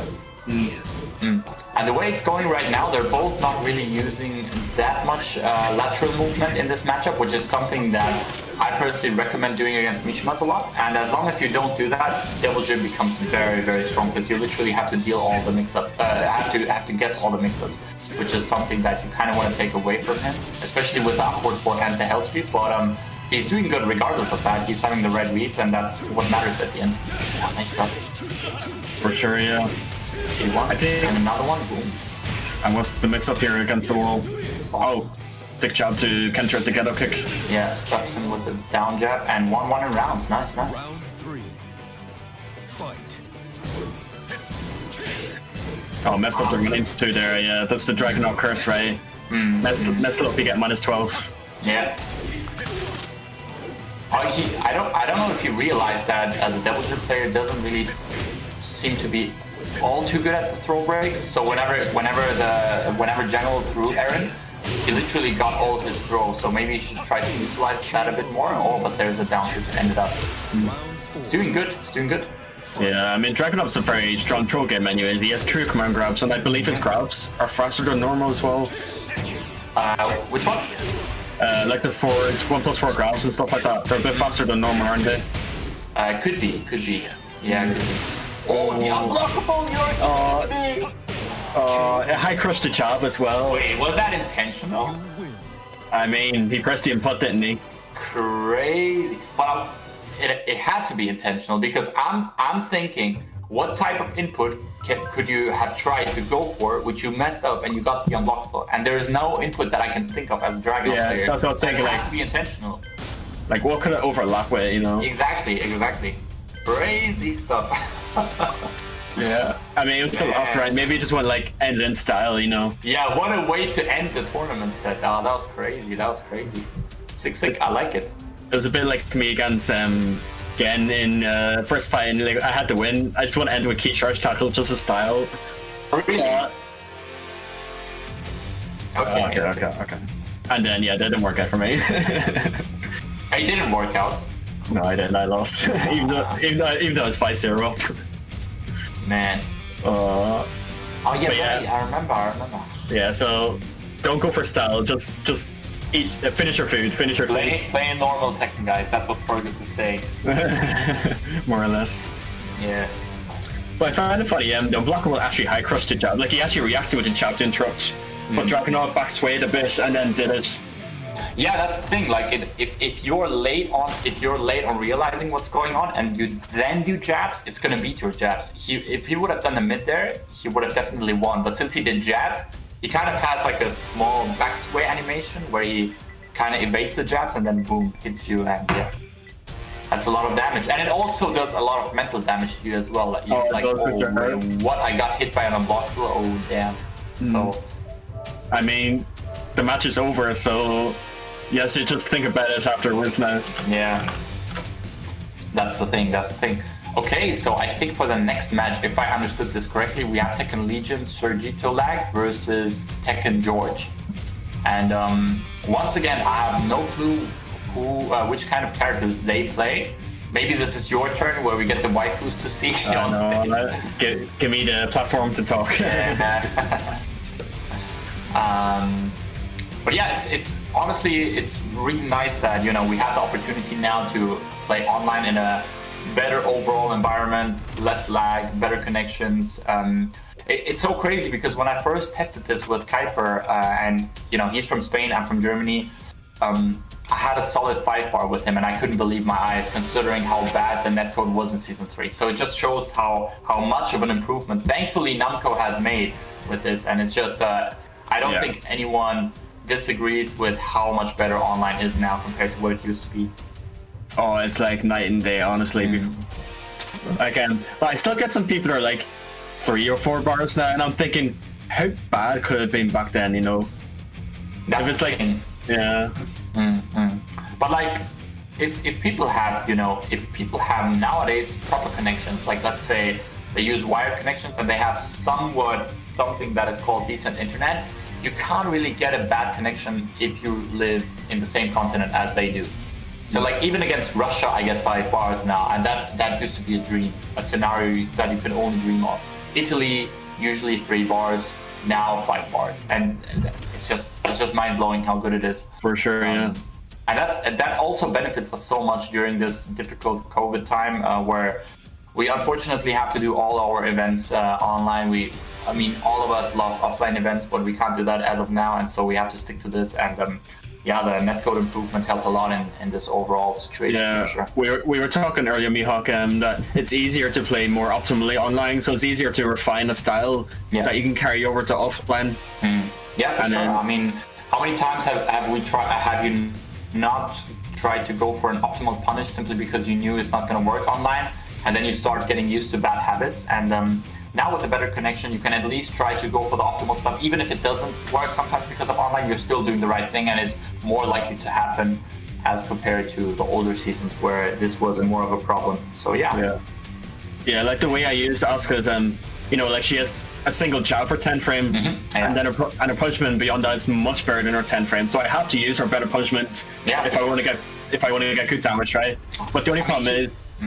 But my only problem is like 2-3 is launch. 2-3 is launch. So you have to. 1-4 is launch. So I have to be confident in my punishment. It has to hit. So for that reason, I started jabbing most things online as a bad habit, and it carried over to offline. And I remember at least 2 sets that I could have won where I blocked a hop kick against the wall, and I could have gotten 2-3 to wall splat, and it would have been like a full combo into a win or a situation. I just did jab instead. Yeah. So yeah, I mean that's what it does to you, and super glad that this is not an issue anymore, or not as much, I would say. I was even able to like consistently punish Armor King Star Copper, for example, which is -10. And thinking back, I can't imagine how many times, or I can't even remember how many times someone did a move which is -10 on me into a parry. So these times, I think, more or less are over these days, and I'm so glad that. This is a thing from the past. I think you have a certain player in mind, right? Maybe. I think we both do. Maybe. But yeah. But yeah, I think the first day where I noticed the netcode was really good was I punished Ravens up for form with, you know, the little fast recovery. I punished that with forward 2, which is it's an easy input, but it's a slow move. It is easy, but it's slow. So that was the moment where I realized this is so much better. And also fence back 1 on block. I actually punished it. Yeah. So yeah, that was stuff like that. Like you instantly realize that something is going way better than it used to be, and that's just a good feeling overall, because it's more fun like that as well. It's a lot about, hey, you enjoy the game more like that, and then you have a bigger drive to play that game as well, which is something that you know, is nice for everyone, I think. For sure, yeah, for sure. So I think we're waiting for we're waiting for one more player. Sorry about the small delay, and sorry for the long small talk, guys, but I hope you're having a good time. Thank you everyone watching from home. This is Clash of the Olympians, the online edition this year. Were you there last year, Fergus? I was. It was. How did you like it? How did you feel about it? Oh, I loved it. The venue was one of the better ones I've been at for sure. Like you had a bar downstairs, and then upstairs you had like a lounge area where you could kind of chill. So it was really nice venue. Like, and the food was good. That was the important thing. The food is good. I like venues where food and drink is like very easily accessible. Yeah, sure. Because I have been to so many venues where the McDonald's was like 20 minutes walk away. You know, you couldn't really just leave the venue, be gone for that long, and then come back. You know, so when there's food at the venue, that's like a priority for me for sure. Yeah, that's already a big plus. And I remember that. I mean, ethnicity-wise, I'm a neighbor of Greece, you could say, because I'm from Kosovo, which is not far from Greece. We're literally next to each other. Okay. And I saw so many similarities to like the country that I'm originally from, and it's so nice to see how friendly the Greece people were, and how helpful they were, and overall they just had like positive vibes. They wanted to help, they wanted to be friendly, they treated you with so much respect, and that's nice to see as well. And I love that about the country over there. The people are nice, and then the venue was good, as you said. It was just an overall very, very great event. The weather was good as well at the time. I mean, it was, what was it, September, October, I believe? And it was September, yeah. Yeah, it was super warm regardless of the time. And yeah, it's sick. Yeah, beautiful country. Like on the last day, you know, everyone was already gone to the airport, so I still had like half a day to myself. So I was like, I'll go explore what they call it,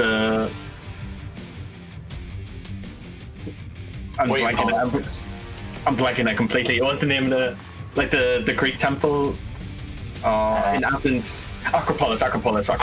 Yeah. I went there by myself, just had a look around, took pictures. I spent a bit extra to be able to go actually inside it. So it was really nice, really beautiful. Yeah, very great experience. Actually, one of the better experiences of my personal travels. Overall, nice. And I'm a little sad that, you know, this year we can't experience the same thing again offline. But yeah, I think times will get better, things will get better again, and then we'll all sit together and enjoy some good time while playing offline Tekken, because that's where it really where the game really shines, you could say. So yeah.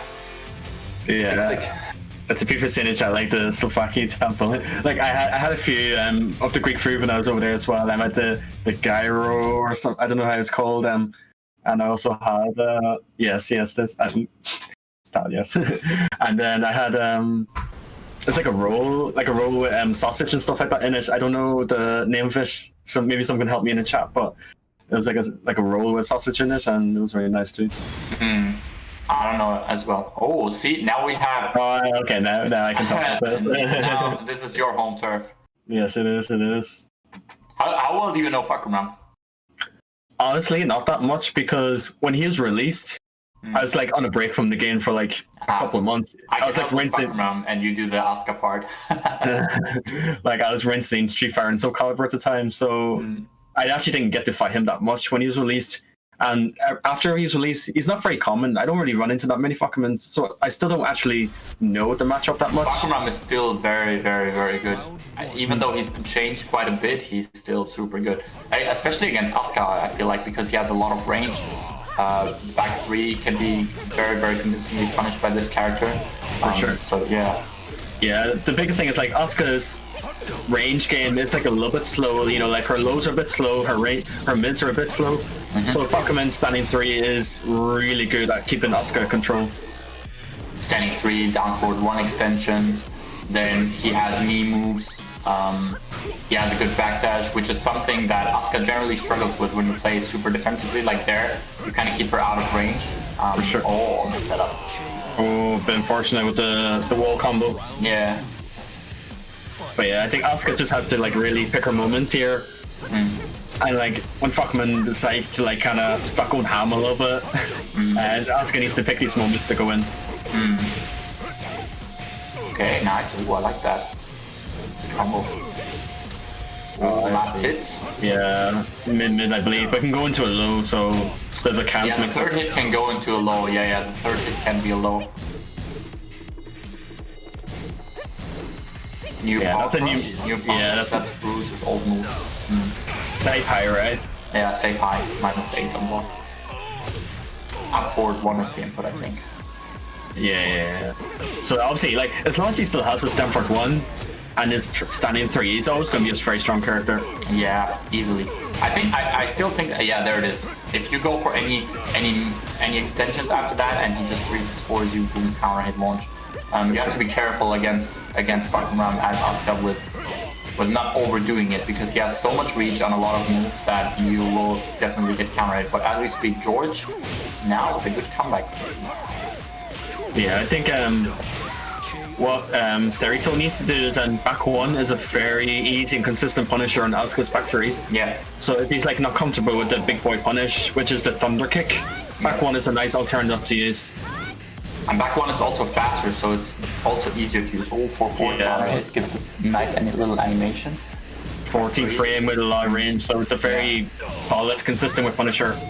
Yeah, and it has also guaranteed follow-up as well, so like, no launch on that. Yeah, I think just the matchup familiarity from both players. Yeah, it shows a little bit. And also, yeah, the running 3 is annoying for Asuka to deal with, because you can't really parry a lot. Back 3 is here, it has a lot of active frames as well. It's a lot of plus on hit. It's on block, it's like +9 to +14 if it hits on tip range. So yeah, that was a good block on the string in anyway. Important one. Can he take him to the wall? He does. And there's the wall carry, look at that. Yeah, silly question, Michal. Of course he's at the wall. Oh man. But yeah, this could be big. Perhaps. Yeah, this could be big for him. Asuka's comeback game is actually quite good in this game. I think, I believe that Asuka easily has one of the best rage drives in the game. Oh, for sure, yeah, no dash, yeah. Hits grounded, mad plus on block, natural hit launcher, has crazy tracking. Like, what more could you ask for? How fast is it? I couldn't tell you how fast it is. Okay. But the main thing is like the 1+2 rage drive into down forward 3, so that's like a 60 damage sequence off a low. And then she also has 1+2 to mix up with. So if she forces you to tech roll into this mix up, it's really scary. It's a very scary situation. Personally, like I'm very vocal in this. I hate this. I hate that 1+2 because in Tag 2, Asuka had to play like a lot more on it. She didn't really have a vortex, and not many characters did in Tag 2. But in this game, I feel like Asuka players get a little bit carried by them 1+2 4-2 because it's something that loops into itself again, and it's just.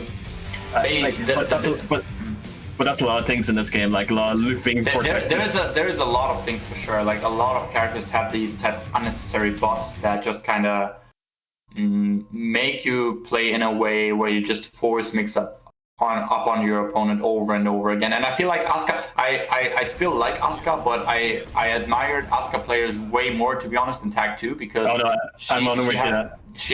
you had to risk way more. Like sets of 2, I kept telling you that from the beginning of the game that I think this is one of the craziest buffs in my opinion. And like there's a lot of things that Asuka has that make her very dangerous. Also the full crouch down forward 2, if that counter hits while sending 1-3 or while sending 1-4, I believe, into the rage drive, into the follow-up, my goodness, that does so much damage. Yeah. So I'm with you. Like I don't like Tekken 7 Asuka. Like I just play her for the sake of the character, but I don't like her in this game. I much prefer tag to Asuka because like it felt like winning with her in tag 2 was real, you know. It felt like you earned it, right? To an extent. But in this game, it's like, okay, I won because he guessed wrong twice, I guess. Yeah, Tekken 7 is a lot about this. Hey, you guessed wrong twice and you're dead, and there it is. Throw, not broken. Yeah. Power crush. Power crush, yeah. Oh, yeah, great. That was a good interrupt. Like reacted to the cancel and then just do a quick interrupt on the FC options. Oh, that went under the mid. Crazy. Yeah, it does that. Wow. Oh, Snake Edge in. We're seeing a lot of sweeps from these players. They look like to me, they look like they're a bit newer to the game in a sense. Ooh, side support. That was a smart choice, knowing that Asuka can't parry that whatsoever. I can't reversal that whatsoever. For sure, yeah. It was a very, very patient style from Serito to bait out the parry and then punish them with. I think it got. I'm not sure what that punished. I think he got a bit greedy and then tried to walk in and then got caught by the wall sign in 3. Yeah, we've seen a lot of nice block, nice punish. Yeah, he's more aware of the string Snake Edges, I think. Yeah. And there's sweep action, yeah. Yeah, and here we go. Yeah, and this is what we talked about earlier when we said that Bakuran is kind of crazy with the shots. Oh, no follow up on the back 1. Yeah, that's the thing. Like, if you respect the down forward, if you start respecting the down forward 1, he could potentially do a sweep out of it. He can do safe mids. He has a homing mid from it. He just has so many good options from it. And man, the Bakuran seems loose right now. Serito lag. Yeah, hell sweep. Yeah, I mean, the bow and arrow hell sweep kind of move is just an addition to on top of what he has already. Yeah, he has a very strong space control game. It's just he has this as an option if he needs to make a comeback. Oh, one more mix up. Ah, no. He bet it all there, and Serito lag was ready. Yeah, very impressive play by both players anyway. He was ready. Nice try though. Yeah, I think George was, he's very confident in landing the Snake Edges and the 1-1 down 4s, but Serito was catching on in the later rounds, and obviously that's how he won in the end. He was just able to block these and launch them. Yeah, he kind of got a feeling of how his opponent plays, and also he was not really afraid to throw some stuff out at certain times, because as we said, I mean, if you're not ready with Asuka, like side set 4 for example is -30, but the optimal punish for Asuka would be 2-3 in that situation. But if you're not confident enough and you do a simple 1 jab, then there is not really a big risk, but the reward is huge if it hits. So seems like he felt confident in doing and throwing out these type of moves, and it worked out in his favor. So good stuff from him.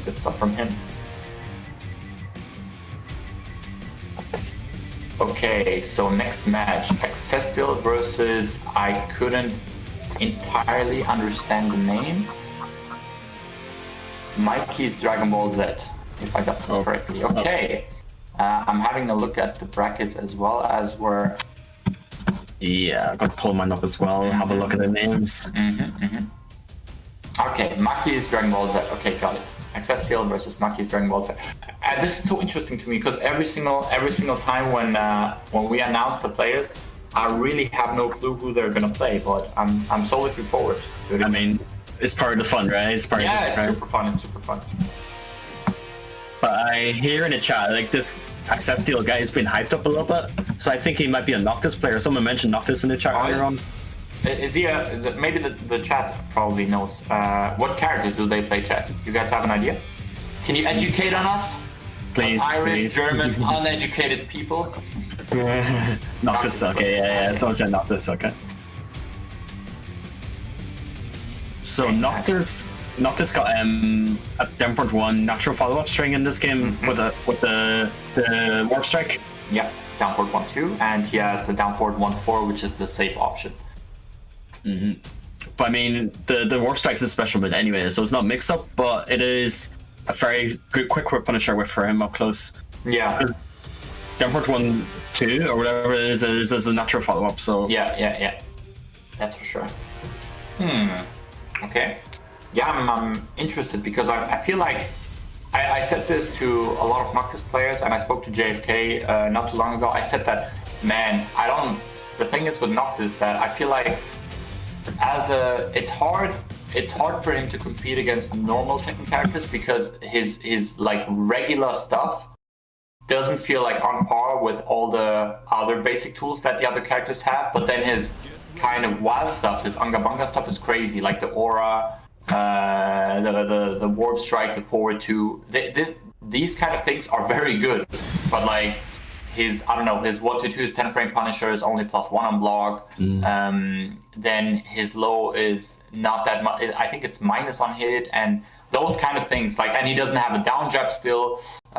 He kind of suffers if you pressure him a lot. And man, I felt like they would make it so that he was a bit more able to play like a basic fundamental game, like on the level of other characters, and get like the stuff that is considered to be gimmicks in quotes, tone that down a little bit so that you can use him at more or at higher levels as well to a good extent. Yeah, no, I agree with you. He definitely has some fundamental flaws. Like you said, the main thing is him lacking den jab, which is such a key move to interrupt pressure or interrupt opponents overextending you. Because he doesn't have this, he has to endure pressure a lot more than other characters. Yeah, for sure. Okay, so here we are. We're in the match. Let's go. Noctis versus Lily. Okay, Lily here. Okay, cool. Yeah, I think Lily kinda like she got a little bit better this season, but there is definitely still not that much better, right? Yeah, right, exactly. Yeah. Because they nerfed her wall ender, which kind of makes sense in the context that they're nerfing wall damage across the board. Yeah. But there it is. Yeah, but there are some characters that still retain their wall damage anyway. Yeah. So a weird decision, I think. Yeah, not that much change for a lot of characters, even though they said they would tone down the pressure. But yeah, for 2. Yeah, there's a season 3 new combo for Noctis. Very good damage. Oh, good launch from Lily.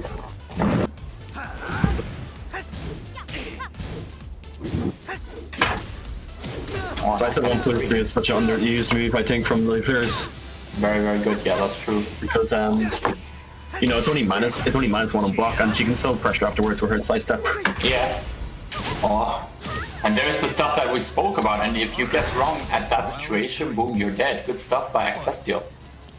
Yeah, that situation is pretty good for Noctis as well, because he has a lot of like FC mix-ups, and his that back one is a hard spike, so he gets really good Oki options. Yeah. Oh, that was a beautiful conversion. Can we get it? Man, that was crazy. Almost got it to the other wall. Yeah, that 2-2 is just one of those moves that will always consistently work. It's kind of like yeast at the wall. That combo will never drop. Okay, no, commentator's curse. Yeah. Ooh, this could hurt. Nice.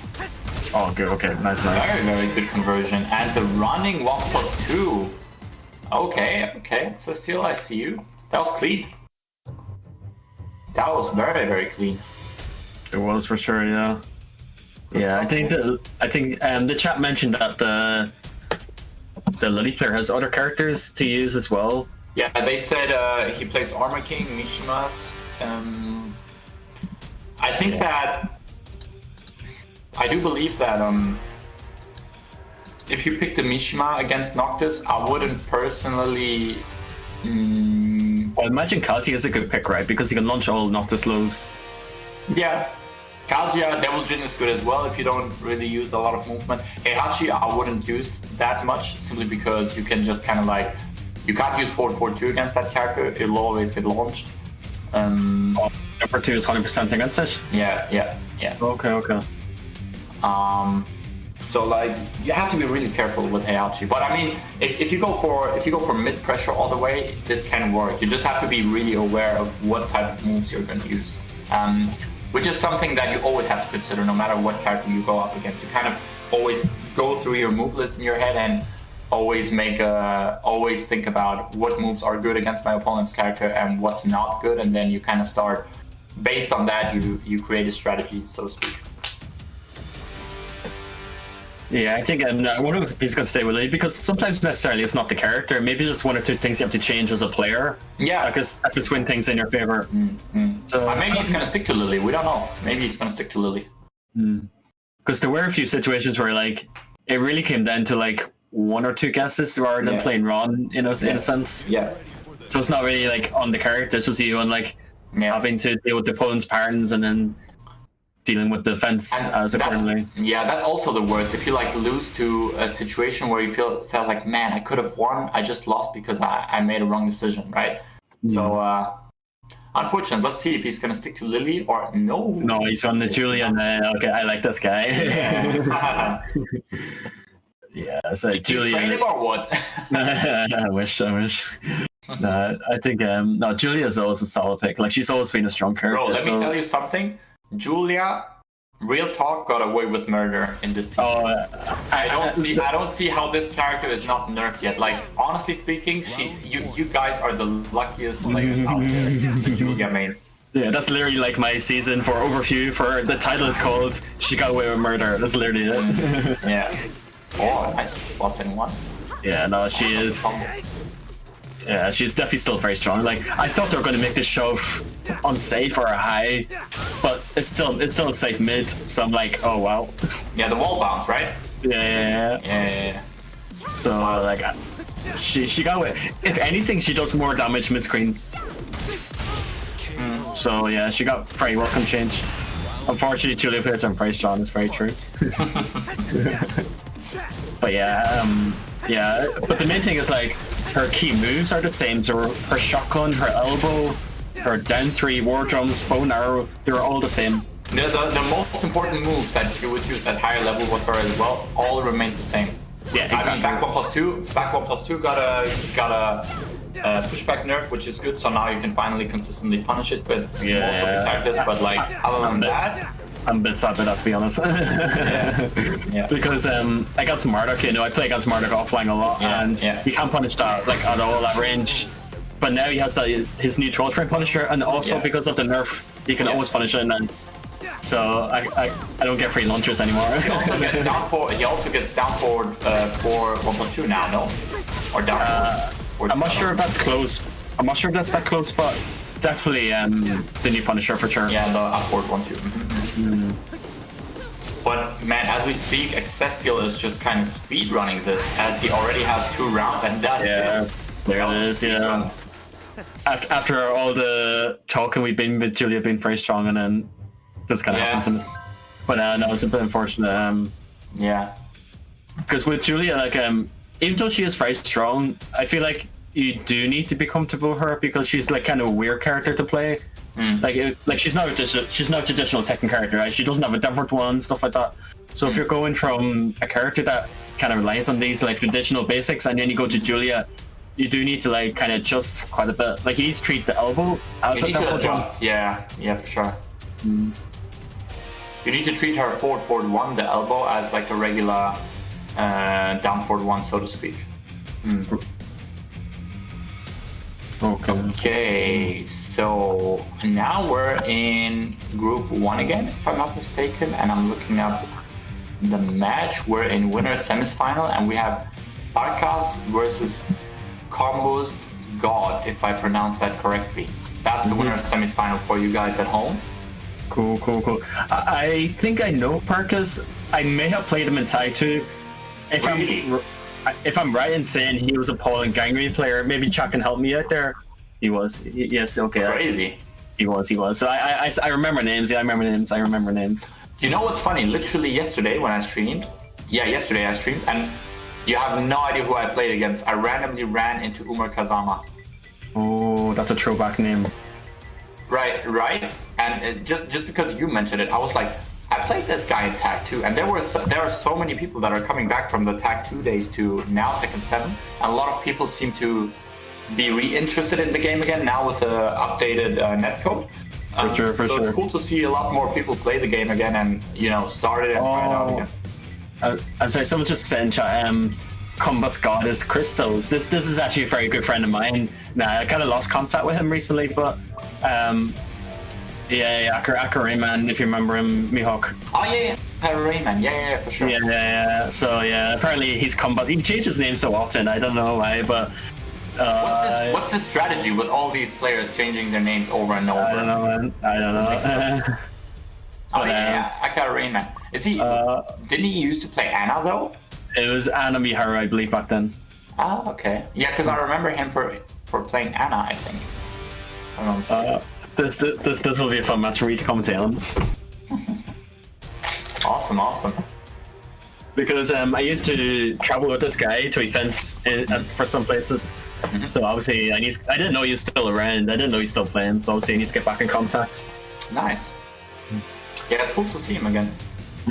But yeah, so I imagine he'll be playing Anna. Yeah, I would guess so as well. So I've seen this guy play before. The Parkers guy. He has a very aggressive and wild style of Gigas. You know, it's kind of like Yojin Boy kind of style in the way. You know, it's just very overwhelmingly offensive. So apparently it's a lot of hype to watch. So, and if I remember from Combuscot, I had to call him this name. If I remember from Combuscot, he also had played a very mix-up heavy style, you know, which is always the case with Anna players. Yeah, you have to do that. Otherwise, you don't really get any damage with her. Like, you have to take risks. But we're not seeing any of that. We're seeing Lily and Paul instead of Gigas versus Anna. Okay. Yeah, he did have a Lily back then, but I guess he's trying different characters, I suppose. Yeah, that's fair enough. So yeah, I can't wait to see what Combuscot does with Lily. Because I remember he would play Anna and Xiaoyu back in early Tekken 7. And Parkus, like I said, like I did play as Paul and Gangry in Tag 2, so he clearly still has a Paul to this day. Round 1. Okay, so here we are.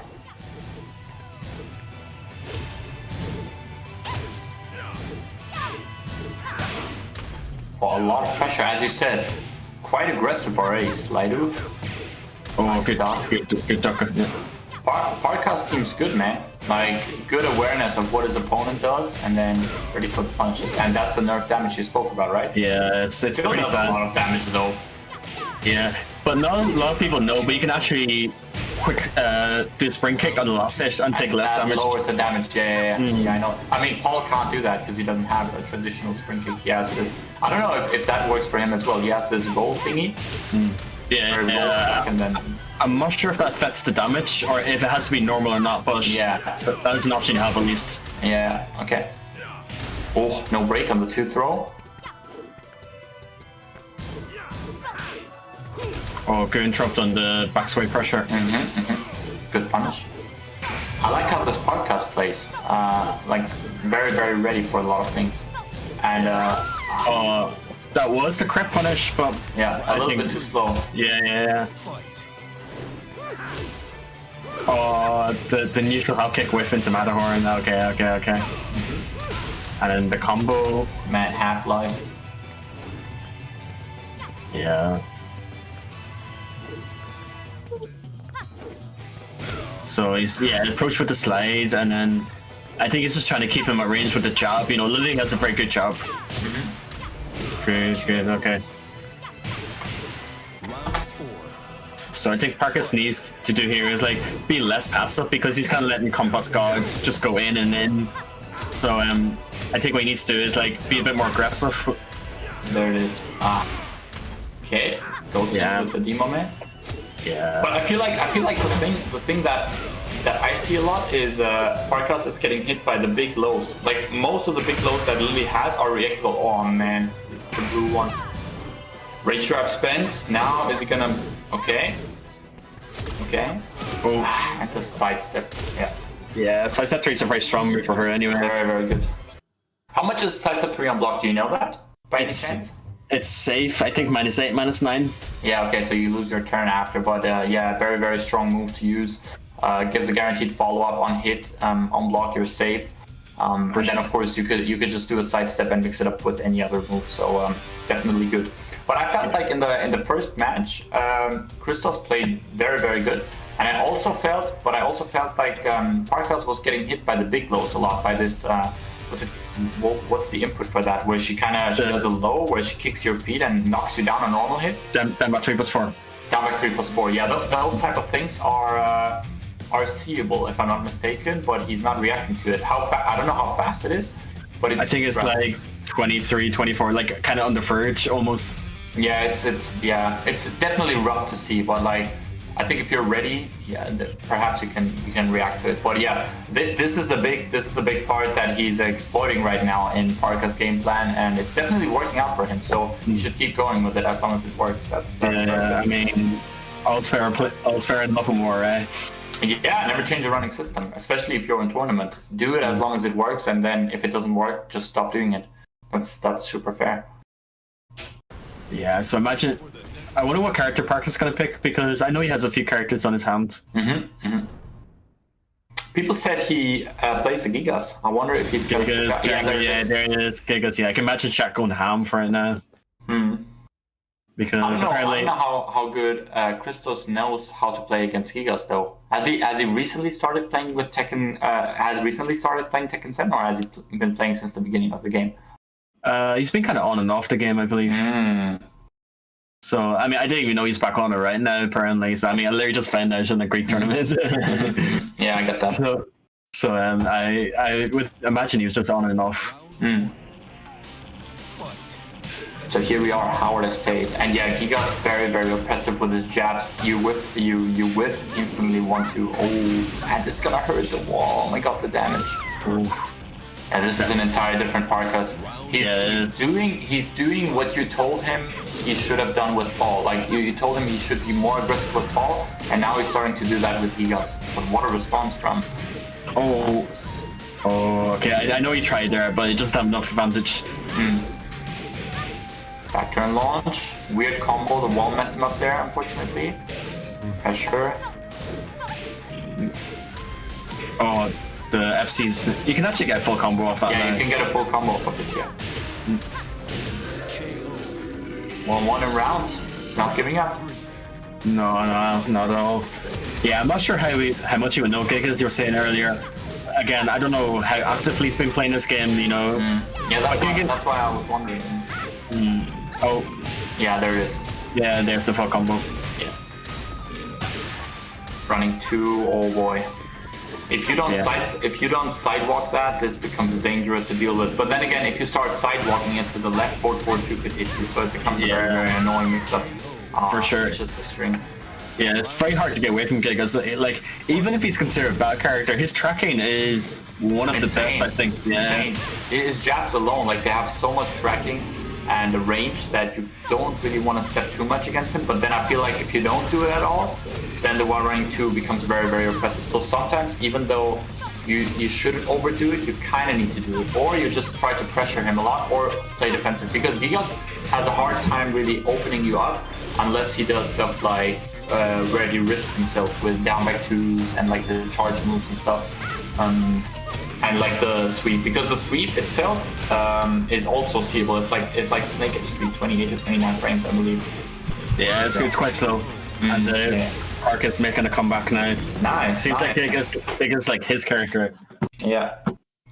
Yeah, it's what we talked about earlier is that if you don't really know how to deal with your opponent's character, the best thing is to just throw things at him as much as you can and kind of put the pressure on him, especially in a high tension tournament situations where nerves, pressure, all of that kind of stuff gets to you.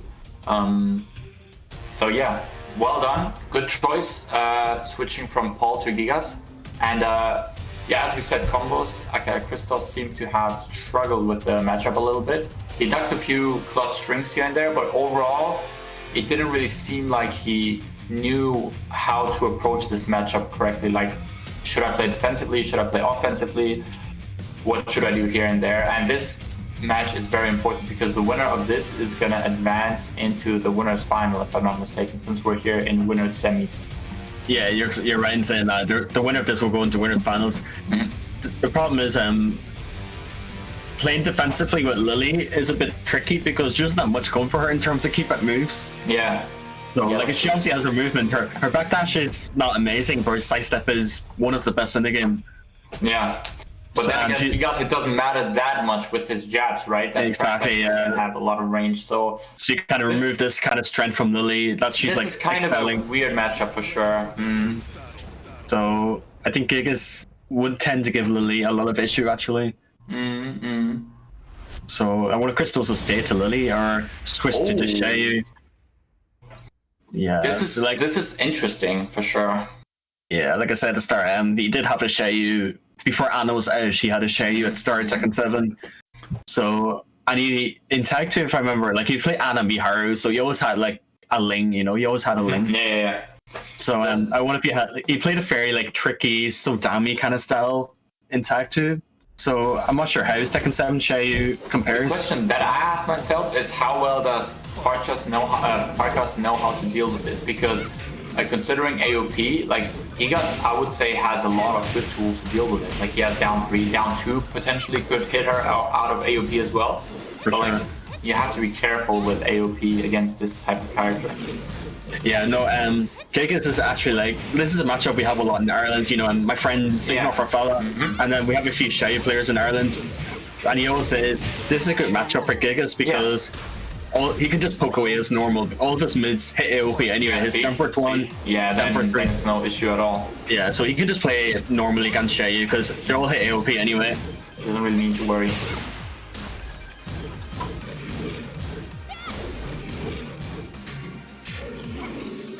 Oh, he caught him with the forward to then one cancel into the grab.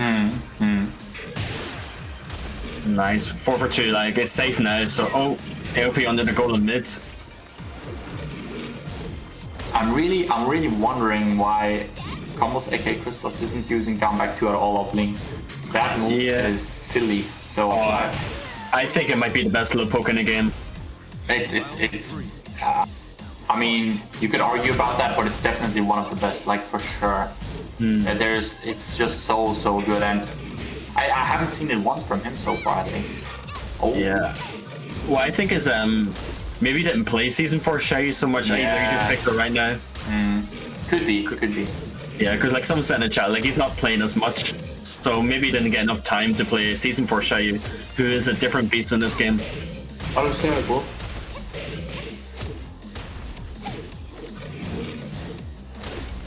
Because Denmark 2 just covers so much for her. Like her issue was like, oh, this could be big if he does the red combo. Oh man, okay, block it, man. Calm with the 4-2 after. He didn't know that the mid is not plus on block, is it? It's a lot of minus. Like you lose your turn after it. So if but there is a lot of pushback, so it can be kind of scary to take a turn. He did the mid and then he pressed the jab or down forward 1. If it was 4-2, yeah, it was quite slow. Yeah, something. If he would have challenged there, I think he would have won the trade. But nice try. To both players. Good effort. Yeah, fair play to both of them. So I wonder who we're gonna have now on stream. Yeah, I think I was just a bit disappointed to not see the Anna because he was always known for his Anna. Yeah, I get. I mean, the thing is that you kind of. Perhaps it was a situation of I'm not as comfortable with my Anna, and like it's something similar to what we witnessed with the Xiaoyu. It just didn't seem to like. Maybe you didn't play the character for a long time. That's why you don't really feel her, and you know how it is when you like don't feel a character and then you play the character. You might learn more from it than you actually benefit from it, and so we don't really know how comfortable he was in picking Anna overall. So he picked Lily and then made the switch to Xiaoyu, but it just seemed like he wasn't really playing that much recently, or he didn't know like all the things about Gigas and about the Season 4 changes as well, like Link's down back 2. I can't see how you don't use that move literally all the time now. It's just too good to not use it. Yeah, you know, like Fan was saying in chat, apparently he hasn't been playing anyway. Maybe just entered this tournament on a whim, kind of completely blind to Season 4 changes, and just played like how he remembers the characters. I get that. But Denmark 2 is like by far the best move added in Season 4, in my opinion. Because like her out of the new moves, you could argue that this Claudio's forward 1+2 that gives you access to Starburst, and I don't know if there's another move that is as good, but yeah, it's just crazy good moves. Bob's new launcher would be a candidate, I say. Hop kick, yeah. It's crazy. It's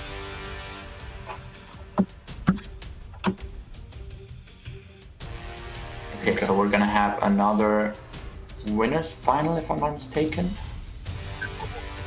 Okay, so we're gonna have Parker straight away. The man that just won with Gigas. We're gonna have him on stream again. Perfect. Okay, but yeah, I mean the crazy stuff about Link down back 2 is that the move is safe on block as well. It's like -8, and only characters with like wild standing knees, like Brian could get a full wild standing 3-4 on her in that situation because he has knees. But other than that, she could just do a down back 2 and then kind of distinguish whether or not the move hits or it gets blocked. And if you press into it and you do parry, backturn parry, you will get like.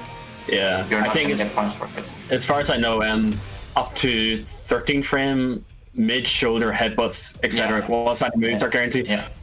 But she can actually fade some of those still with either Cali roll or the AOP hop, which you would just get float. Yeah. So, like for example, like Josie's was standing 2-1 should work on it on paper, but she can still Cali roll under it. So it also depends on the hitbox of the move as well. Crazy. Yeah, so it's super good move. And now counter hit is like +1,000,000, and then plus it. Like on normal hit, if she has rage and she hits you with a normal hit, immediate 50-50. Because backturn 4 mix up, because backturn 4 will frame trap you and it's a mid option, and rage drive it won't frame trap you, but you might be scared of the backturn 4. Yeah. So when you break it down, it is essentially 50-50. Yeah.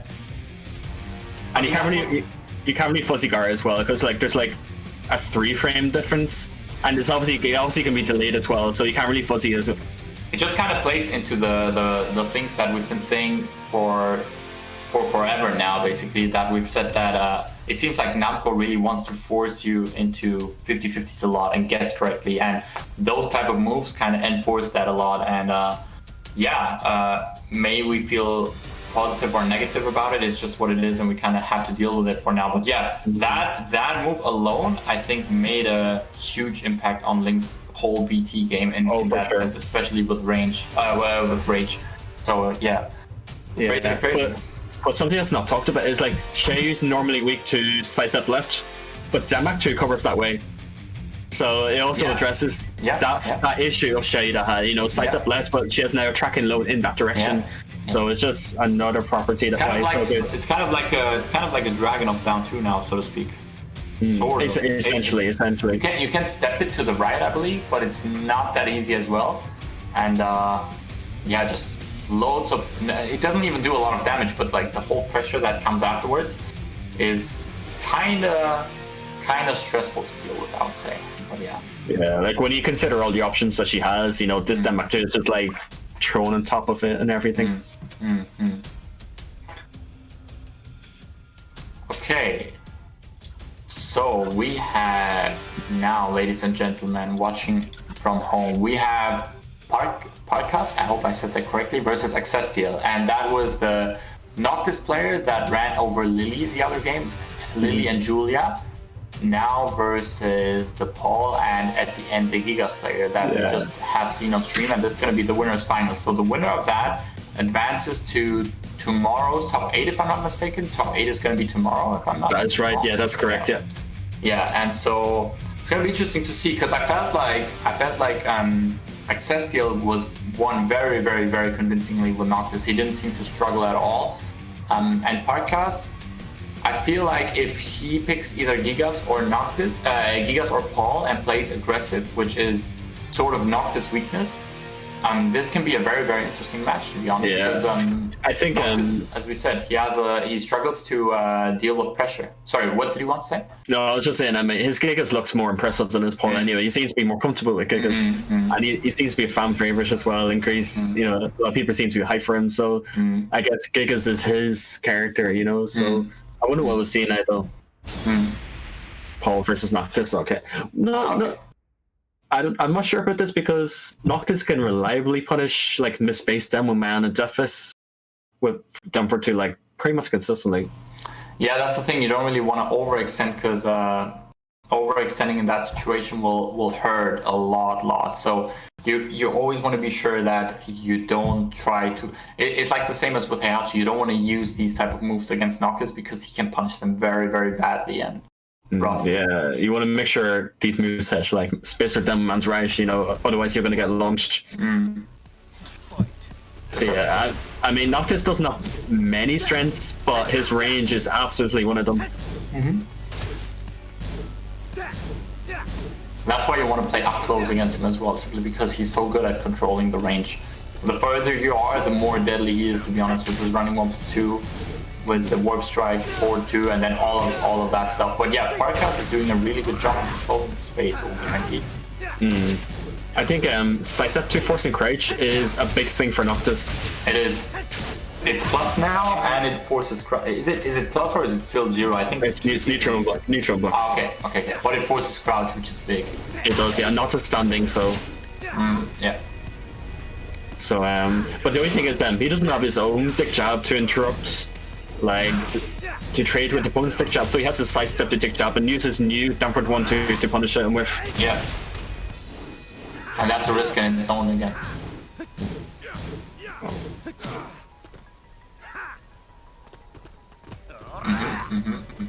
So yeah, that's what we talked about. That if you stay too far from Noctis, it's gonna hurt. And now one more mix-up. Oh, can sidewalk the last, and now be careful. Yeah, I was about to say, man. Yeah, that rage drive, it's like a sniper, right? It's always gonna get you. Sniper. Yeah. Good answer from him as well. Literally answered with a sniper on his own with the blue death fist. Yeah, exactly. Yeah. But I feel like trying to step Noctis rage drive. I just remember so many rounds where I lost. Like I tried to step it, but I just get nailed by it. Yeah. Then I got warped from half screen away into wall combo. Honestly, the best thing is if you're staying away from him because you're expected to come, just block. Like if you're far away from him, don't do the mistake and try to sidewalk it, because the further you are, the better tracking it has, and it just hurts. So does this wall spot? It doesn't. The hooky here and the mix up. Damage and the mix up. Yeah, that was smart. That was smart. Using the rage strike for plus frames and then enforcing a true 50-50 in that situation. Smart. For sure. Yeah, those kind of rage strikes are fun to play with. You know, you do wall ender, they tech roll. You do rage strike. They're gonna block it, sure, and then check damage into hooks. Yeah. Smart. Oh, interrupted with the up one. I believe it's 1 frame faster now, which is a pretty big buff. Yeah, it's now 13 frames as opposed to 14. That's a good change. Oh, Dr. Power Crush there. Man, I like how Accessial plays. Very, very solid. Like he's ready for the strings. He knows when to interrupt. He keeps the composure, right distance. It's solid stuff. I wonder, this is first to 3 now, isn't it? Since it's winner's final. Or is it's first to 2? Okay. Okay, so just for the record, for you guys at home as well, this is first to 2, and tomorrow's top 8 is going to be first to 3. So cool. Yeah, so just like with TWT, it's it's pretty much just TWT. Winners side, losers side, and grand final for tomorrow's top 8 is going to be first to 3, and the rest is first to 2, just like we're used to it nowadays. Very stressful format. Like going through it, I know 100%. Very stressful format. Yeah. I mean, think about it. We used to be used to tournaments where you always had like 3 games and stuff, where you had a lot of time to adjust, and now it's like, damn, I paid all this money to lose 2 times and then go home. Yeah. So it's. I remember like when I went to UT in 2014, the yearly Type 2 tournament, or even Tekken 6 tournaments, like a yearly thing, and to have round robin pools first to 3, and then the brackets will be first to 3 as well. You could start at like 12 p.m. You could start at noon, and it'd be over at like 4 a.m. Yeah. Like that was what happened in that particular tournament as well. Like grand finals was 4 a.m. Half the crowd was asleep. Yeah. I was Malachite first little Imagine playing away. I don't know how this stayed like awake to play, you know, so focused. A lot of adrenaline pumping through your veins. That's the only way of explaining it. Yeah. Like I was falling asleep watching it. I couldn't imagine playing it. I had as well once with Tekken 7 when I played in BTC 2017, and I had to play winners finals against Tishimon, and it was like 2 or 3 a.m. I was like, had it already, and then I had to play someone like Tishimon. I was like, nah. Yeah. I don't even talk about Tishman. That guy's blocked me in so many grand finals.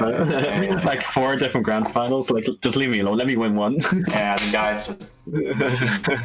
Yeah, he's just good, man. He's just good. Yeah. But anyway, so he switched to Jack. Interesting.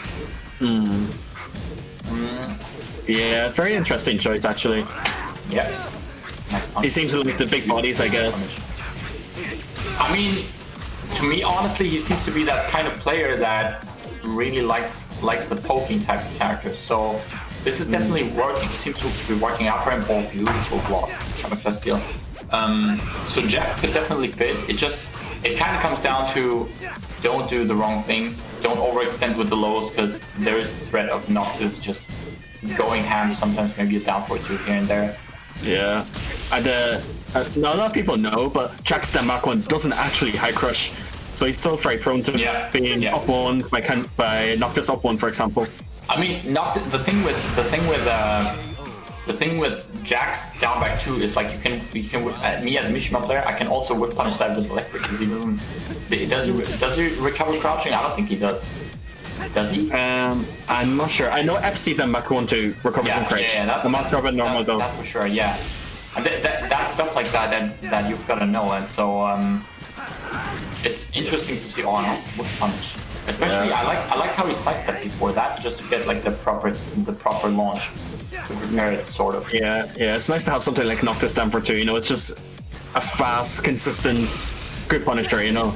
And this is the thing that you can't overdo with Jack. The thing is that if you play Jack, you have to be very, very good with your mind games on how you use lows, because if you're too predictable on it, your opponent is going to get a read on you and low parry you, and that's the biggest threat. Oh, but you down back 2 there, very, very important. Yeah, low parry is a lot in this game. You know, one low parry could be wall carry, wall combo, flip over, wall mix up afterwards. And again, the block, so important. He blocked the 2 probably most important moves there. So yeah, so Parker's kind of like playing, like being more offensive. Because remember, this was the issue with the Paul. The Paul was a bit too passive, so he kind of let the Lily go ham on him a little bit. But yeah, we've seen a bit more aggression from the Jack. Maybe he's more suited to the style with Jack. Yeah, because like we saw with Gigas, like with Gigas, he was so offensive, and it worked out obviously. So I'm interested to see how he converts the style from his other characters to Jack. So far, it's working out perfect for him, to be honest. It's working out very, very good. Yeah. Block that. And this is the thing, like, if you play passive against Noctis, he has to take some sort of risks against you as well. I mean, you can't really get a lot of low parries on him since he has a lot of sword moves, which you can't parry, but like, if you don't really overdo it versus him and you counter it by stuff like up forward 1 or up back 1, I don't know what the input is, and up back 1, yeah, up back 1, then you'll be fine. There it was. Yeah, good stuff by Parkas. Yeah, that's the kind of adaptation that we want to see from Parkas, like more aggression, because especially against Noctis, like you said, he doesn't have the best defensive options due to lacking Den Jab, which is a pretty important tool to have in general. Yeah. So he was able to, like, for example, he can interrupt like 2-2 into Denmark 1 that has like at least a 10 frame gap, but because Noctis doesn't have a dick jab, he gets this like pressure. They can get away on him over other characters. Yeah, that's true. So final match between these guys. Who's gonna make it to winner's side top 8 tomorrow? It's gonna be the decisive match now. I wonder if he does have another character than Noctis, if he feels comfortable. Because I've seen that a lot, that with Tekken 7, once someone loses a game, a lot of players tend to instantly like switch characters off. They feel like, oh, I can't do it with this character, let me switch to another character. Which usually, in my experience, instead of it helping the player, it usually harms them, because they were doing fine with the character. It was just a strategy that was lacking a little bit, and by the time they switch characters, it's usually, you have to think of a whole new strategy, and that usually messes up a lot of players. So I'm hoping he stays with Noctis, and yeah, he does that. So good choice. Yeah, I think I mean apparently Ascendiel doesn't have another character apart from Noctis, so we're probably just gonna see him stay. Yeah, okay, like I said, we see him stay to Noctis. So like the Jack was doing work in the last game, so let's see if he keeps up, and we need to see how Ascendiel makes changes with his character. Like you said, maybe it's not necessarily the character, but it's just simply some patterns you have to change. Yeah, for sure. Now we're on Forgotten Realms, and this stage is very, very good for Noctis. His low launcher comes a full launcher. Yeah, exactly. I was watching K-Ways against Ducky, and then the amount of times Ducky just got a full launcher up down the man to win the round was kind of insane. Yeah. That's crazy indeed. Ooh. Oh, and that's also all these type of moves, and you know we hadn't even been playing for 30 seconds yet, and we went through floors already. So yeah, that's crazy. You definitely know Noctis is on the stage when you see all these floors being broken. He's kind of like he's kind of like Anna. As characters, they're not like super good. But once you play with them on this stage, a lot changes because like all these type of moves that they have become like natural hit launchers. Yeah. But in Anna's case though, it's less of an issue because FC Dumper 2 combos now consistently anyway. Yeah.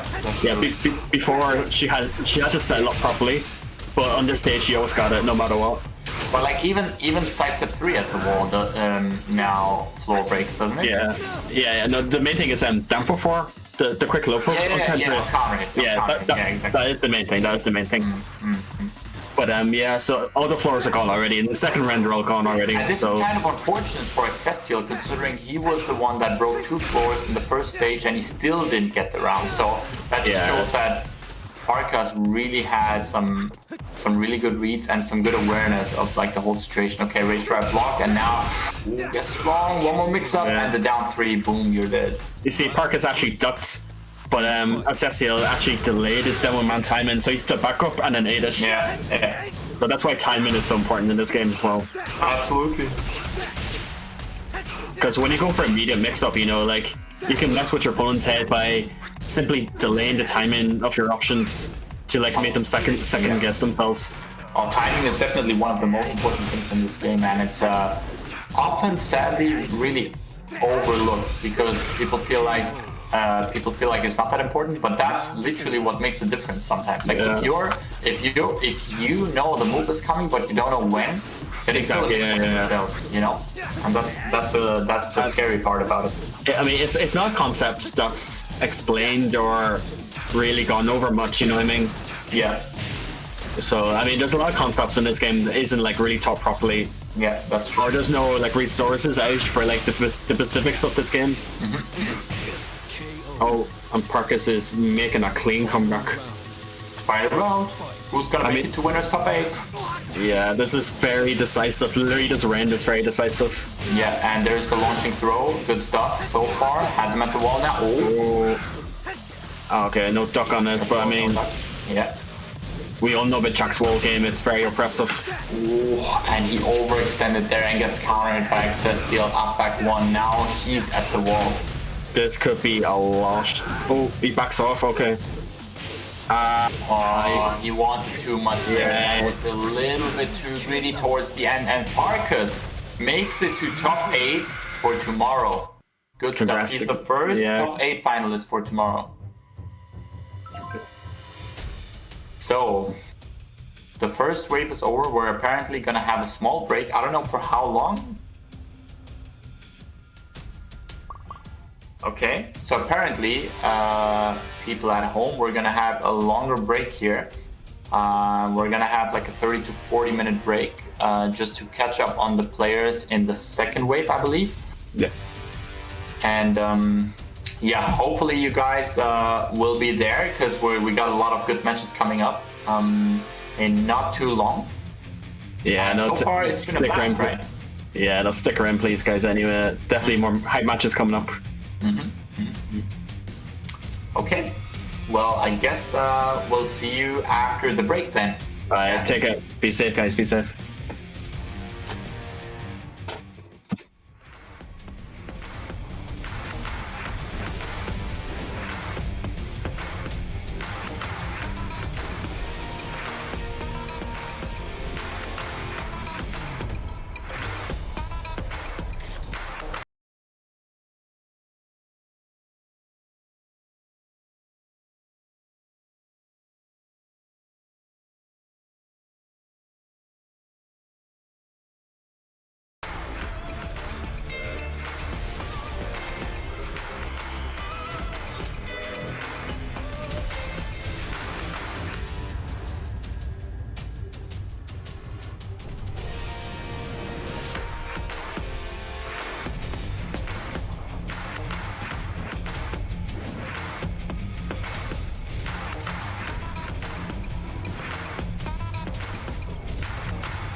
Welcome, guys. Welcome to Clash of the Olympians. Glad to have you back. My name is Spiro Jen, and I am here with Fergus. Hey guys, welcome back. So we're now in the second wave for Pool 3, and Pool 4 gets to showcase more Greek talent, so can't wait to show that off. I am very excited to see this. I'm very excited to be here.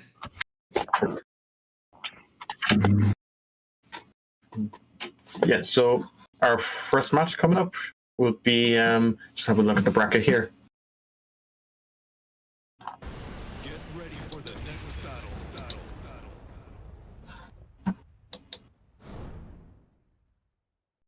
So we're just waiting for matches to come up on stream now, so we get added now.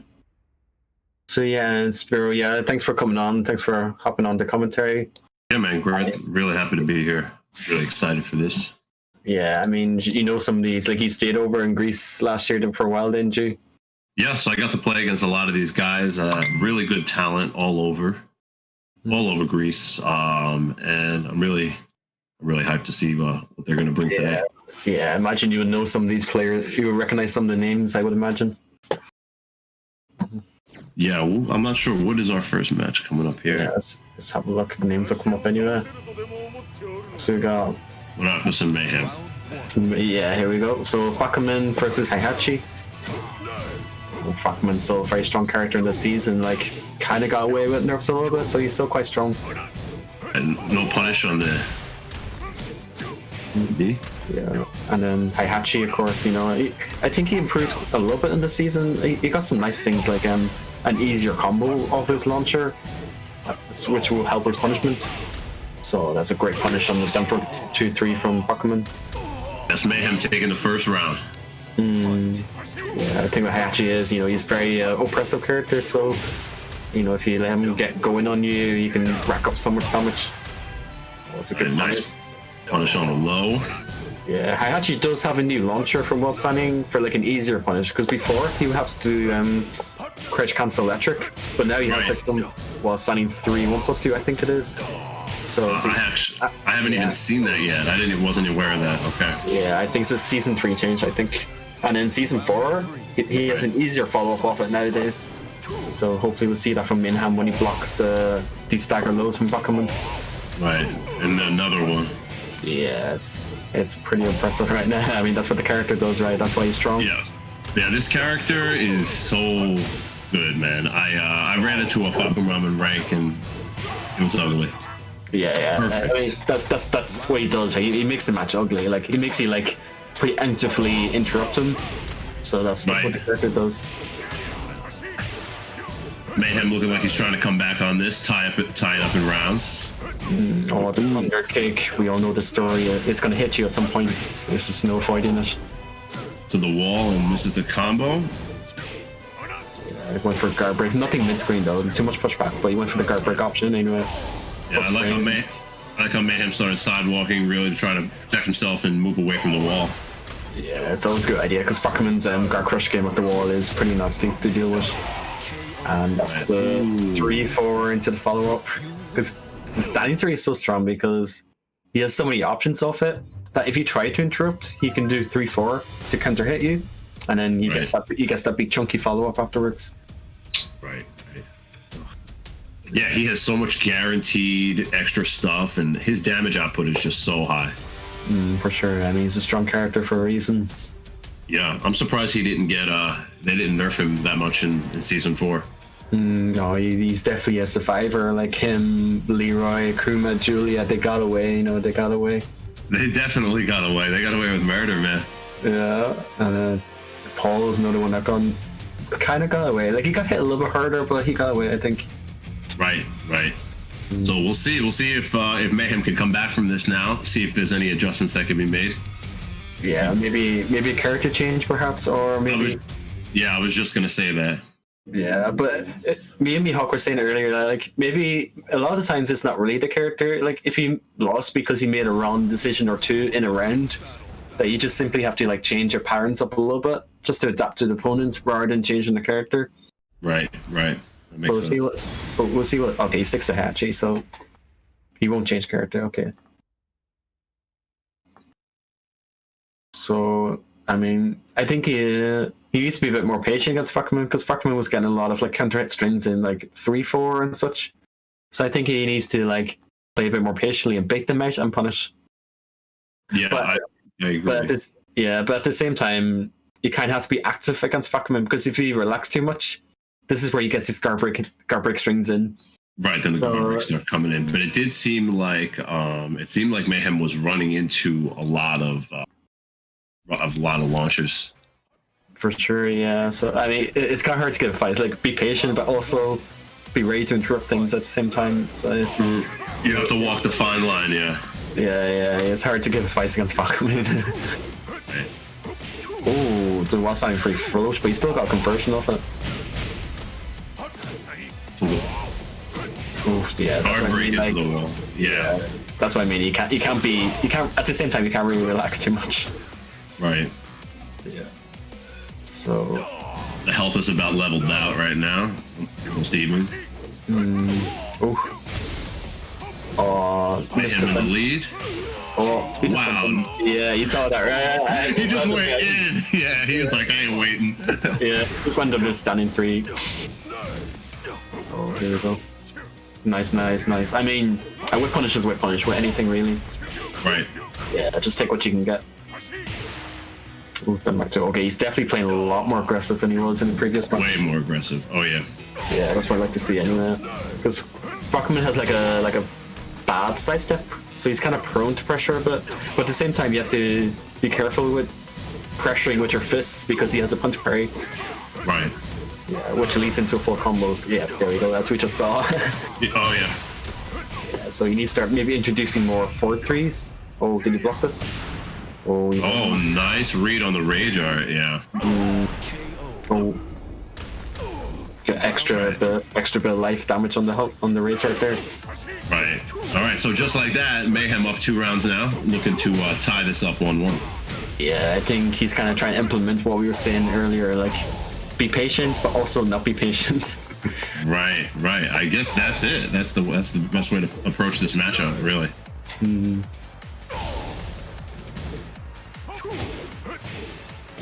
Bottom coming in with the forward 2 gets interrupted. To the wall. Yeah, no, nice place to be against Fuckman. Like you're in such like mid screen, you can take the guard breaks, it's okay, but at the wall you can't really afford to. Because it's a full wall combo, so it's not nice. Oh, the wall's back grab. Yeah, that combos tend to be kind of a bit slippery. You kind of sends them off a lot. Right. It's actually an interesting concept.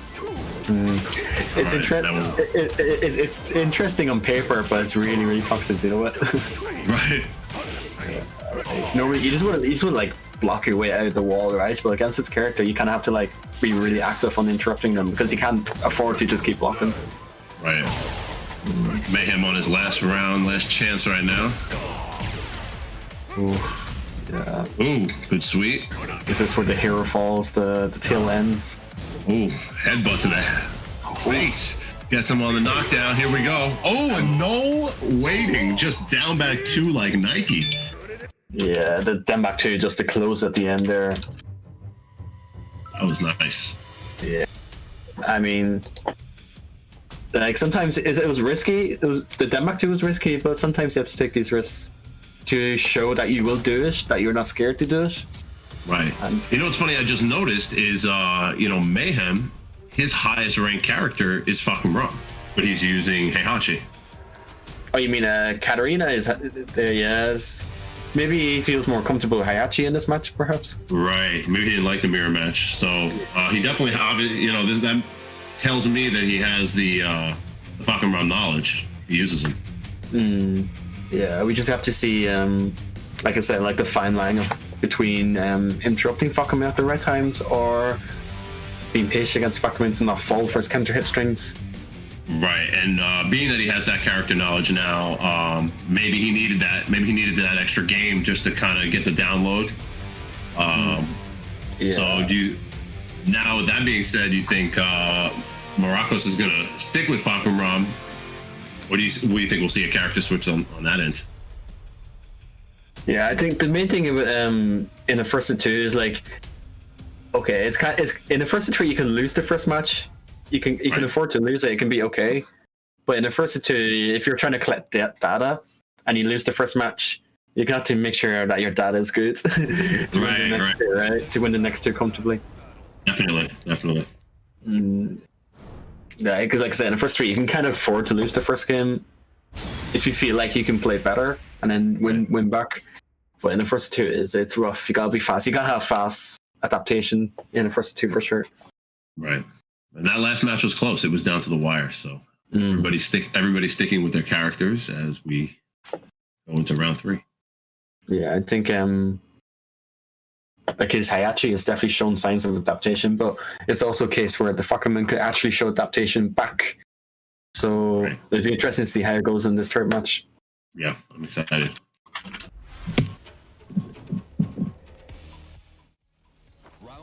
All right, we are at the Mishima Dojo. Yeah, Standard down forward too. Home turf for Hayachi anyway. Yeah. Oof. Okay, just block out the strings. Mid screen, it's okay to block them because the Gut Crush isn't really much of a threat. Right, and it looks like Mayhem's just trying to interrupt with 1-1. Just confirm the 2. Seeing him use his 1-1 string very well. Yeah, that's a very Mishima thing anyway, isn't it? Just jab checks, and then ooh, this is big. If he gets the proper wall spot, he does rage drive. Oh, he's alive. Oh. Yeah, I mean, if it doesn't kill you, the Oki afterwards might. I know, it's so much damage. Ooh, sidestep knee. Yep. Slippery wall ender. Yeah, take the Gut Crush, it's okay. Stuff. He's got him in his vortex. The only hole I saw was that one little low that came out of the high-low string. Yeah, I think he's with the Moriakos is whiffing a lot of thunder kicks. So Mayhem wants to be in like a range where they'll whiff, but he also has access to it, punish them. Right. And just like that, Moriakos is taking 2 rounds. Looking to send Mayhem to losers. We'll see. Oh, there's the punch parry coming in use. Right. Yeah, Fuckman is just such a nasty character at the wall. Right. As we can see here. Oh, nice. Okay, yeah, he's finally challenging the strings. Oh, this could be the start of the story.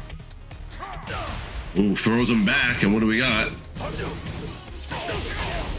Oh, this could be a... Ooh, yeah. 1-2-2 into a down back 2. What a surprise.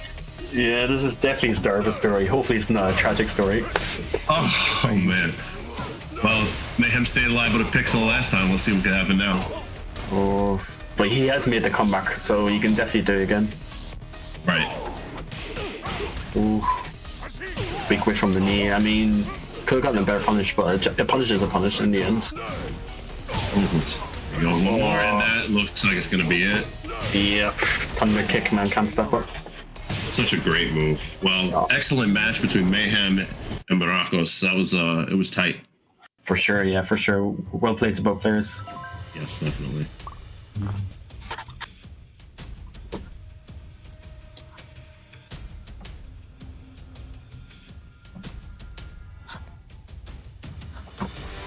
Versus Ecstasy Maniac. Alright, Hatake and Ecstasy Maniac. XTX Maniac. Ecstasy, I don't know if you pronounce it Ecstasy or XTX, but... Okay. We got it. Cool names. And Hatake sounds almost like Take is what it reminds me. I was thinking of like a mushroom, like a type of mushroom or something. Oh, okay, yeah. Oh, right. Shiitake mushrooms. That's true. Yeah, something like that, right? Yeah. See that at the local market, right? Probably. Yeah, I wonder who these. I don't recognize the names, so I'm really interested to see what characters they play. Yes, I don't know. I don't recognize the names either. Like I said, I might recognize the face, but not the names. So What's that? So just wait for the match to come up. Yes.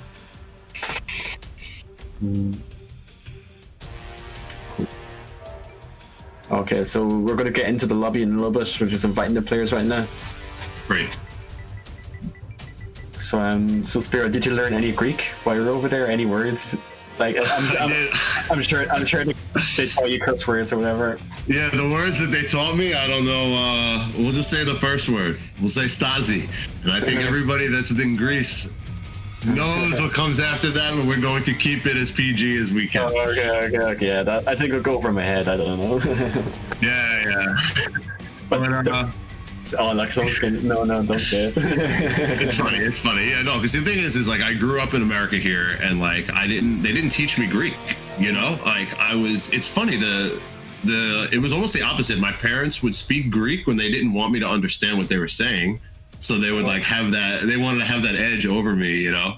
And I just learned like basic words and basic greetings, and I was just having so much fun when I was in Greece. I was like, I don't have time to learn, you know. So just picked up a few of the essential words, you know. Yeah, whenever I'm in a country, the first thing they always teach me is like the curse words, like not even like the greeting, like essential words like that I need to exist in the country. It's always the curse words. Exactly.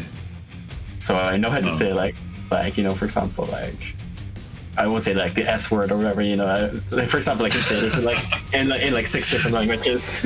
Right. I don't know how to say like I need the bathroom or I am. How much is this? It's like basic, like essential stuff. No, I don't do that. Right.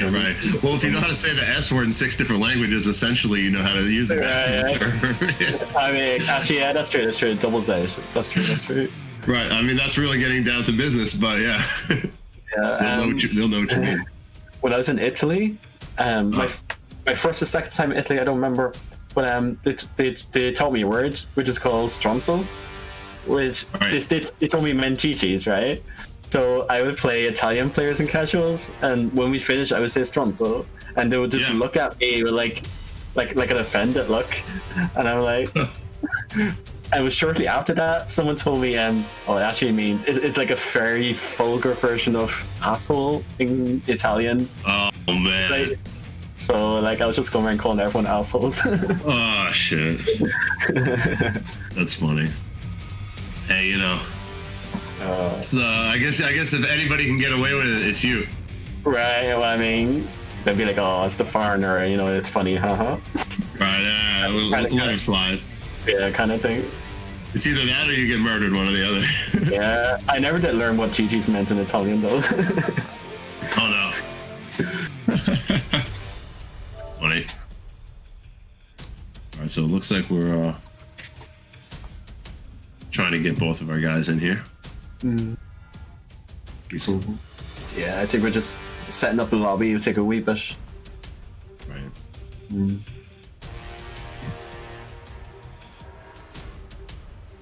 So what's the furthest you've been able to play? Have you been able to play people from Asia with season 4? Have you been able to play what, sorry? Have you been able to get into a lobby with somebody from far away, like whether it be Asia or South America or something like that? I played some East Coast Americans, but beyond that, not really, no. Okay, yeah. But I've just been grinding ranks. Like I've just been no life in ranks. I haven't really played anyone really. I might do like a lobby day someday and just play literally anyone in chat. Like. Right. Yeah, that sounds like fun. So see how that is anyway. But no, I haven't played anyone. I haven't played beyond East Coast yet. East Coast America. Anyway. Okay. But it was 4 bars. Like it was what would be our old 4 bars. That's what it felt like with East Coast. So it's playable, So it's promising. Right. Yeah, it works good. I mean, I was able to play somebody from South America, and I think they were in Venezuela or Chile or. Oh, so like north of South America, right? I guess Chile is pretty far south, and Venezuela is north. So I'm not sure, but it worked. It was good. Like you said, it's like 4 bar. It's a little There's a few things that it doesn't feel that smooth, but everything was due. I was ducking strings and punishing, and it worked. Yeah, I think the biggest instance for me when I realized, okay, the netcode is finally a lot better was, do you know Raven's up for the quick recovery move? Yeah. I was able to 4-2 it to Asuka online, so I was like, yep, the netcode is good now. Right, exactly. That was my moment of realization. Right. So just big shout outs to Tekken and to the Tekken team for making this change for Tekken. Now because of that, we can even have these tournaments online here. For sure, yeah, for sure. I mean, even the small things like the lobby skip and like that was introduced in season 3, but it's such a huge help in terms like it literally cuts down 30 minutes to an hour, like on like an unnecessary hour of waiting around. So it definitely shaves all time, absolutely. Right, definitely. And I guess there are certain countries where I'm sure Greece is one of them. I remember them saying how spread apart. Look at this. Here we go. Yeah. I think this is your area expertise, I think. Sure is, yes. So we have certain countries, having this online capability has made it so much easier for people to play and get better. For sure. We're seeing a lot of Falcons in this tournament. Like even in the last wave, we had like 2 or 3. I seem to say the Greeks love their Falcon. This is a tough match for Eddie. Yeah, but here's your Eddie, man. You can talk about this a lot, I think. Yes. Right. Round 1. And it's kind of like we were saying earlier. It's a stick and move match. Yeah. So let's have a look anyway. Now we're full screen and we're in it. Right. It's to see Maniac coming in with the back 2-4 like it's no problem. Yeah, I mean, think about Eddie's movement. He can kind of backdash a lot of situations that characters normally can't get away from. So maybe that can be helpful in a matchup, maybe. Oh, Hatake. Okay, so the names are switched. So Hatake is Eddie player. Yeah, that's it. Yeah. Same name. So I'm not familiar with Hatake. So. But you're definitely familiar with the character anyway. For sure. So I like how he just threw out the down forward both kicks just to see. Like, definitely a smart idea. Like, something you do in these matchups, like especially with new characters and you're playing Eddie, it's like throw out a launch punch move and see if they're going to punish it. Yeah, I mean, kind of test knowledge a little bit, right?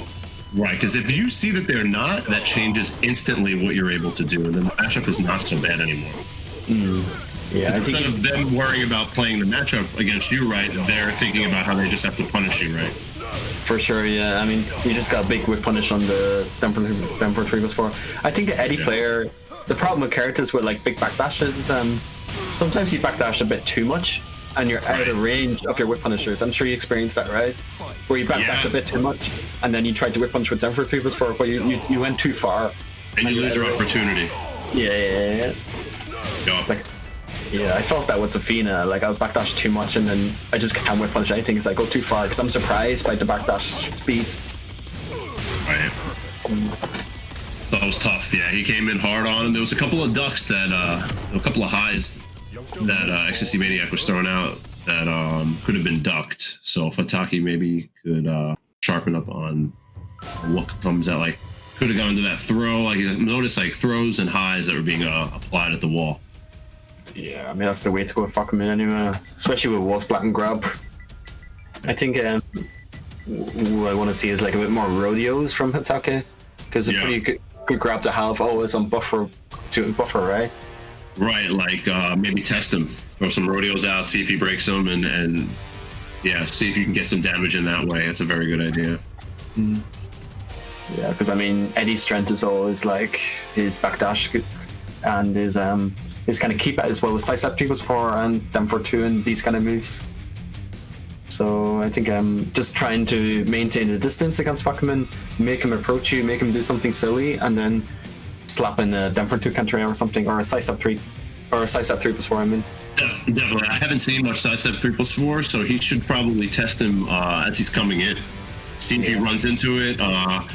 Even sometimes that move has such fast recovery, you're not even going to see if your opponent's going to punish it. You know, going back to what I said earlier about like testing your opponent and throw out some side step 3+4s and see if see if he bites it.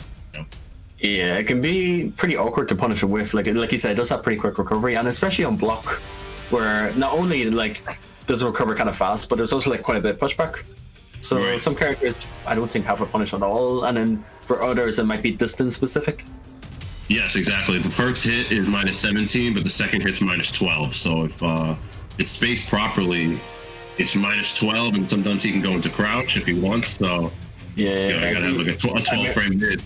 I remember you showed me this in person, and like, what the hell, man? This is silly. Yeah, it's super cheap. It's good. Yeah. That's a very good thing that Eddie has. Yeah, when we had that like 8-hour session through the night. That's right. That was fun, right? Like, yeah, it was. I dropped the beer bottle in the supermarket. I miss events, man. I miss events. Yeah. Well, hopefully things, like you said, will be back to normal, and there's traveling and hangouts and all the good times can come back, you know? Oh, hopefully. I'm praying. Like, I went from traveling every second week, maybe, to being stuck in my room for 8 months. So it's like... Wow. Thanks, guys.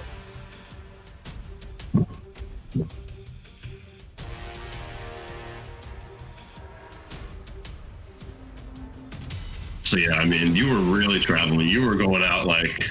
Yeah. I felt like you were at every event. I was everywhere.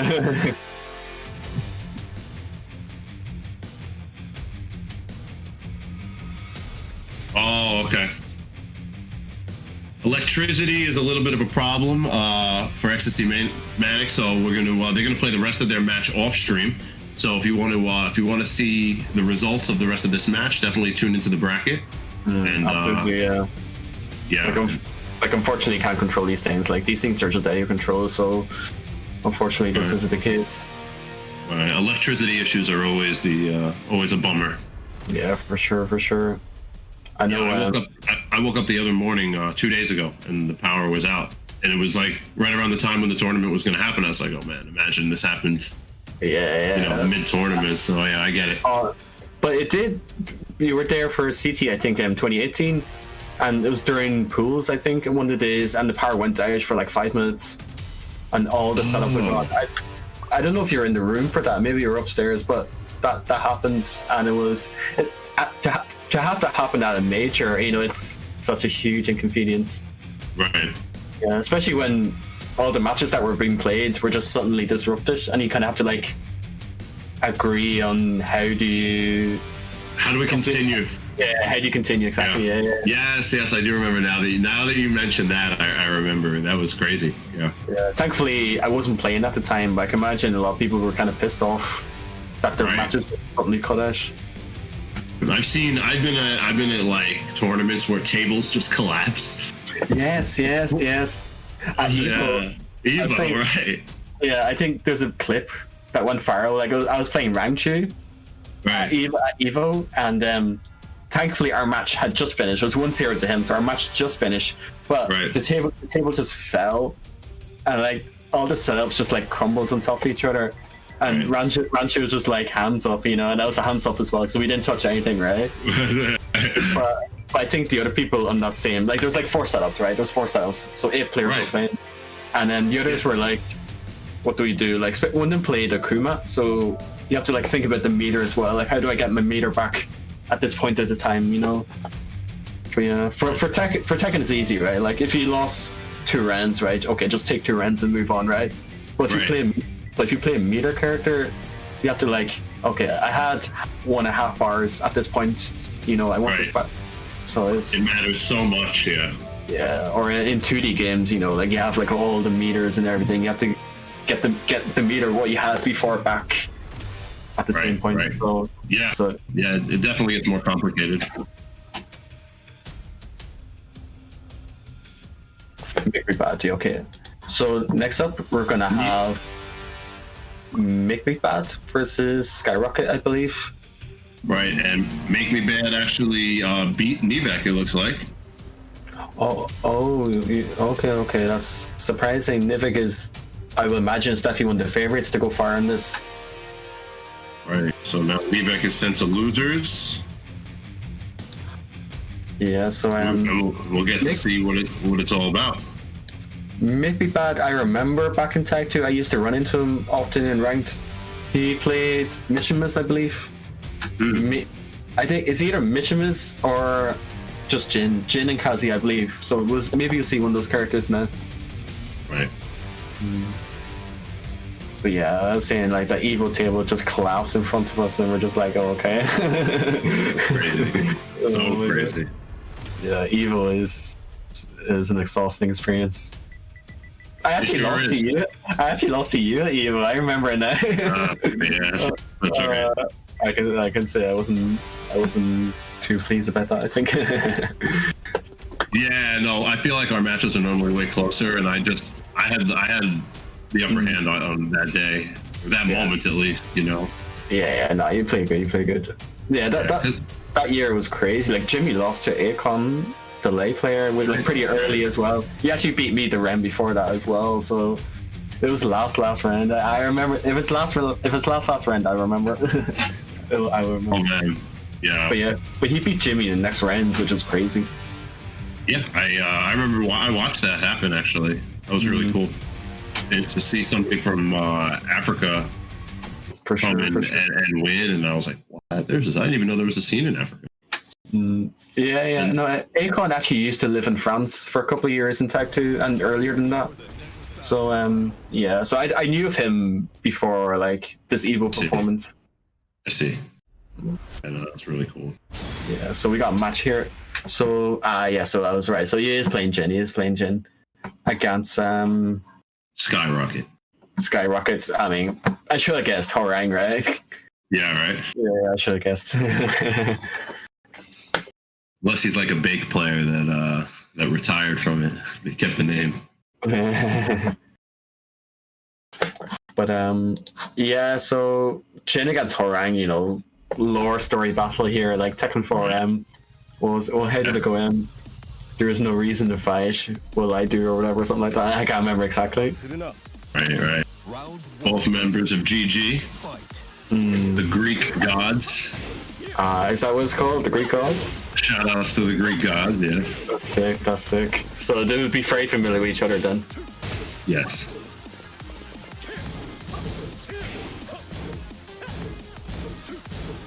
So Horang's thing is like, obviously he wants to get into your face and pressure, right? And Jin is good at like keeping out opponents with his 4-4 and stuff like that. Right. So the Horang player, Skyrocket, is going to have to like pick good moments to try and get in and pressure Jin. And Make Me Bad is going to have to pick his moments to also keep out Horang. So it's going to be very like interesting dynamic in the matchup. I don't know if you noticed, also excellent. He spaced out the rage drive, sidestepped the third hit and sidestepped the second hit and parried the third hit, which was really cool how he ended the last round. Yeah, I mean Jin has that opportunity, like his parry comes out pretty fast. If he parries something, depends on what he parried, he can launch it or you can do 2-4 or something like this. So but Jin can disrespect pressure pretty well, like with a lot of reward too. Right, a lot of reward, yeah. So Horang has to be careful, has to work around this, of course, you know, change his timing, maybe go for a low option instead. So yeah. Oh, call him with Skyrocket and sidestep. I mean, it's in his name, so he's gonna use it. He's using it, right. This is a tough position to be in. It is, yeah. A wall against Horang is not a fun place to be in. Right. And he's making sure he doesn't leave the wall, he gets a side switch grab. Exactly, yeah. Just keeping him there. Now a little bit of pressure for Make Me Bad. Very nice low parry. Okay, so... Health about even. Went for the complicated wire, but broke it. Right. Oh, what's the mix here? You know, for the longest time, I thought the first hit Jin's rage drive was a mid. So... I don't know why it is the high, right? But I thought it was a mid for the longest time, and it changed the matchup a lot. Like, I wasn't just ducking against the rage drive randomly in fear of it. But Skyrocket gets that last round, so we the thing with Horang, like his high crushing in his neutral stance, his high crushing isn't that strong. So what make me bad will get a lot of mileage out of his is Jin's Magic 4, for example. So if Horang tries to approach, he could keep him edge with like stuff like jabs and Magic 4 and these kind of tools. Because like I said, like Horang's high crushing is not the best. Grabs. I'm noticing that grabs are very effective in the last couple of matches we've been watching. So that's one up for Make Me Bad anyway. Like you kind of utilizing Jin's keep out tools really well. Very good, yeah. I like how he was able to sidestep and double lift kick, and just he's really utilizing, like you said, all of his tools: the parry, sidewalk. Very impressive. Yeah, we'll see. We'll see what Skyrocket has. Maybe Skyrocket has some tricks up his sleeve. Yeah, maybe more Skyrockets. Because exactly. There you go. I mean, one hit, right? So do it more. That's all it takes. Yeah, especially Horang, such a big damaging launcher with a pretty nice combo afterwards. Right. So I could take one of those, get to the wall, then we'll mix up afterwards after the combo and rack up damage pretty fast. Yeah. I know I play against some Horangs in Europe where they're very good at making you dick jab to try and interrupt his options, and then they backdash with punish dick jab with Skyrocket. Really? Which is a pretty obnoxious meta. That's crazy meta, yeah. The dick. So let's see what Skyrocket can do to pull back.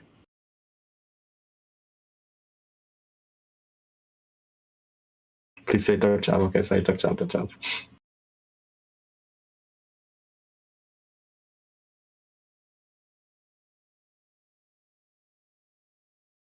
So just waiting for this startup.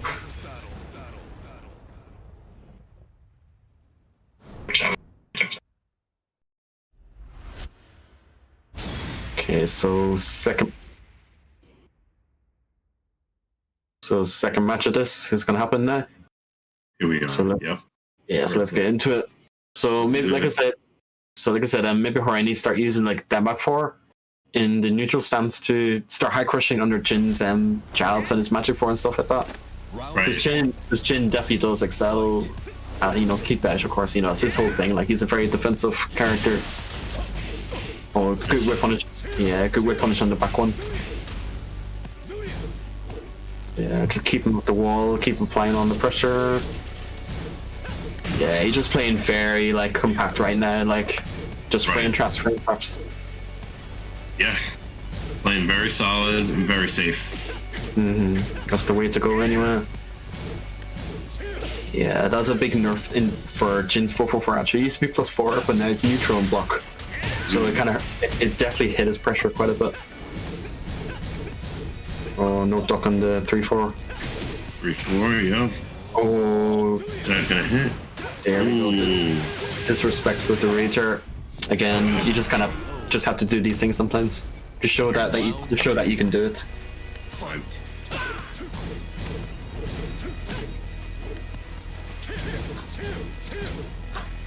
You said really using the jab a lot. Yeah, I mean, against you want to got the side grab. I love seeing side grabs because they're so rare. Rare. Right, so I love seeing the animations. They're so unique. Yeah, Horang has really cool ones too. Yeah, exactly. Oh, I think he tried to whip punish the backlash, but he went in too early. I see. Yeah, that can happen. You see it happen, you're like, okay, I'm gonna go and whip punish it, but it's still active and it hits you. Right. Calm with the mids. Yeah, I'm not sure if it's a real mix-up between the hell sweep or a mid after the rage strike, but he called him with it. Round 3. Fight.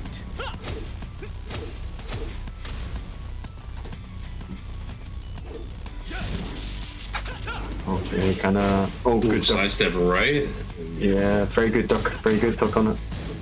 Yeah, I think Skyrocket needs to kind of start applying a bit more pressure on. Yeah, like you're saying, he needs to use more lows. Get under these jabs. Oh, got caught with the strain. Yeah, okay, that's it for Make Me Bad. Make Me Bad looking strong, and takes Skyrocket, puts him into losers, and I believe that Oh no, that puts him into winners finals. So Exactly. he's one away from top 8. Oh, yeah, exactly. Yeah, it's such a like when you think about it, like when you're in winners in a tournament, you know, like if you keep winning, you're gonna. It's like half the time that you need to progress in the bracket. Because when you go into losers early, it is a road, right? It is such a long road. Long road. It's like from experience, you know, I had long losers roads, and it's exhausting, man. It really is. Yeah. Sure is. Yeah, but when you win a few winners, you know, it's like literally half the time, and you can kind of relax a little bit because you know you're going far. You know you're going far. Right. Yeah. It's propelling you. Like for every one that you win, it's like winning 2 in losers or more. Sometimes. Exactly. Yeah. I know. I remember Tishimon at the mix-up. He lost first round, so Really? he had to win like literally like 10 losers matches in a row to get to top 8, and I couldn't even imagine like the stamina behind that. Yeah. Yeah, that's a lot of work. Sometimes those are the most fun though, when you come out of losers and you play the most people.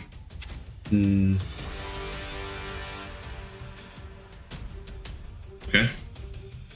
We're just waiting on our next match, so it should be coming up right soon.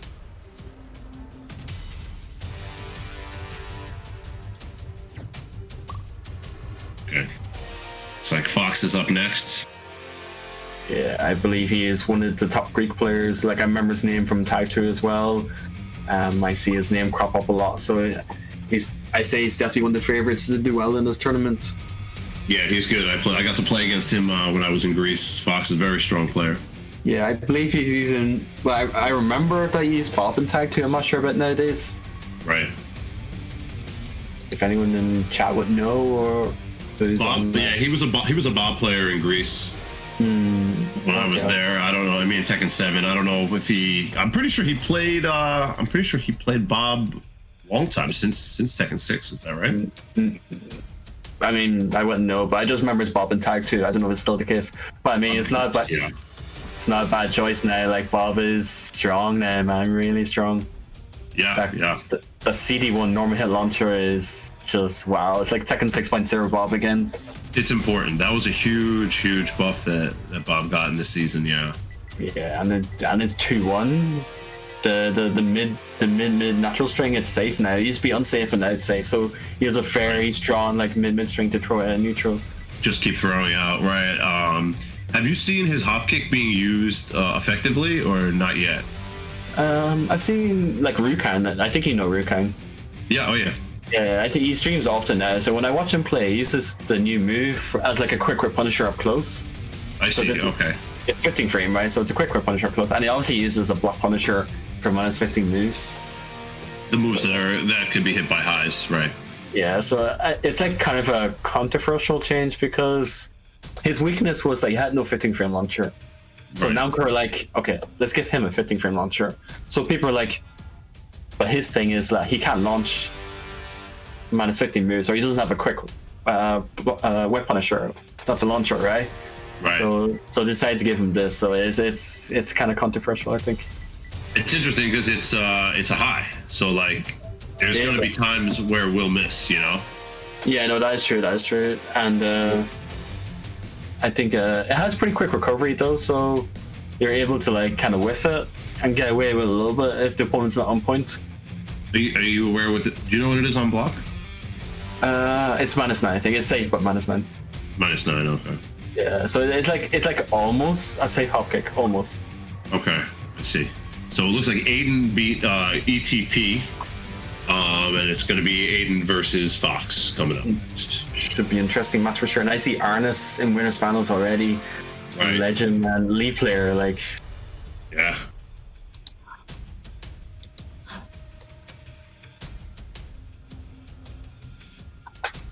Excellent. So yeah, and the winner of this will go up against Arnis. Yep.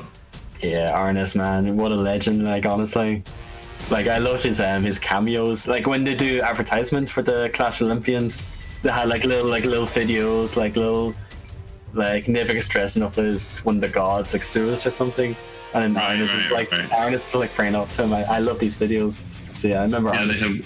I remember Arnis from those videos. They do very, very good on the Clash of the Olympians.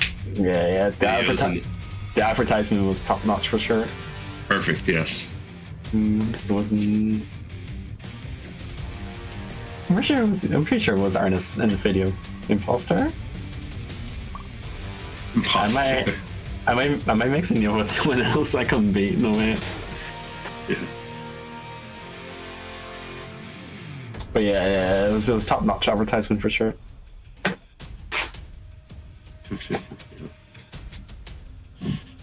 I don't know if I'm being trolled right now or not. No, I noticed 15 frame launcher, -9 on block. Good work. But it makes sense. I think it has to be.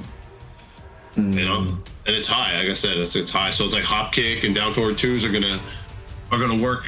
Yeah, like I actually like lied Bob a little bit. Like that new move actually covers one way completely. So it's not linear. It actually tracks one way completely. So That's if good. you're a step, I think it's down for 2 step one way, and then but up for 4 tracks this way. So it just adds layers to his tracking mind game. He already has really strong tracking with his pokes, but this Right. new move just kind of adds a whole nother layer on top of it. Right. So It'll be interesting to see how Fox can apply all this. yeah, we'll see if he's on. I see Asuka as the highest rank among the players, so maybe we're going to see Bob against Asuka, maybe. Right.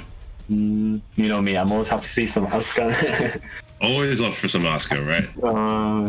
Can't get enough for her. So I think we're just setting up the lobby right now. Right. Waiting for the okay.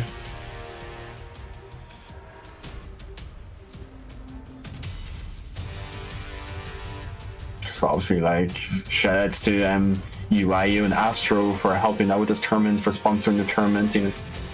Yes, thank you, Astro. Thank you, UIU. So yeah, it's always welcomed, you know, check out the headsets.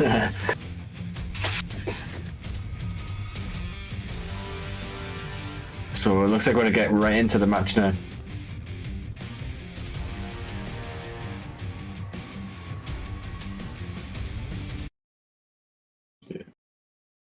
So we definitely I definitely played this guy before in Tattoo, and he was, I remember having a good impression of him. So I'm interested to see how he plays in this game. This is my first time seeing him in this game. Yeah, very solid player. If I remember correctly, very aggressive. Yeah, sounds about right. Yeah. So let's get into it. So are we going to see the Asuka? We will see the Asuka. Oh, okay, so Bob, yes, okay. If I remember, his partner was Slim Bob in Tattoo. Bob Slim Bob. So yeah, definitely a Bob loyalist. And he's up against Aiden's Asuka. Nah, I actually played this matchup a lot with Rukang, like in the last week, because we keep matching up with each other in rank, so I definitely play this quite often. And I won't lie, I think it's rough for Asuka. It's rough. Yeah. Because Asuka's whole thing is her neutral tools at range is a bit slower, like Denmark 3 and Den 2. But Bob's 442 is really good, like kind of stopping this kind of thing, especially when it has pushback. So let's see if Aiden's able to kind of get around this, and he is with the back threes. One hit left, well, long range spring kick. Yeah, it was The range drive interrupted. Up for 3 always is such a good tool for Asuka.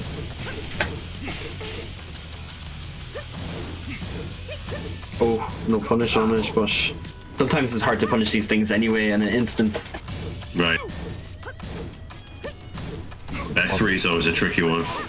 Oh yeah, especially if Asuka does back 3-4, Bob's headbutt actually whips on it, so he has to like be careful with whip punching. He needs to do the Shoryuken to whip punch it consistently, but it is tricky. I remember when I played Core, like I'm sure you know Core anyway. Yeah. Yeah, like when I played him in London.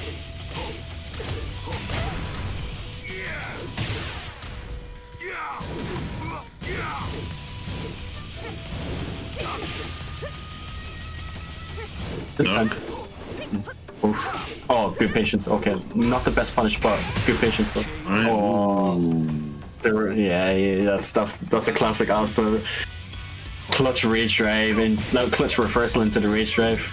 That's a nice one. Gotta be careful overextending on the character. I mean, that's always been the case ever since she assisted. Like, you have to be careful on overextending on Asuka. Right. Oh, for almost like a Statue of Liberty game. Fox kind of just standing there waiting for his moment, and Aiden just having great timing right now.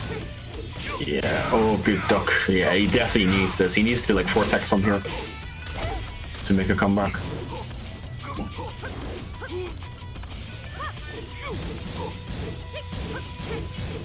Oh, good patience. Yeah, this is where Bob's new move would have came in use because he can actually launch that now. Right. Nice down forward too.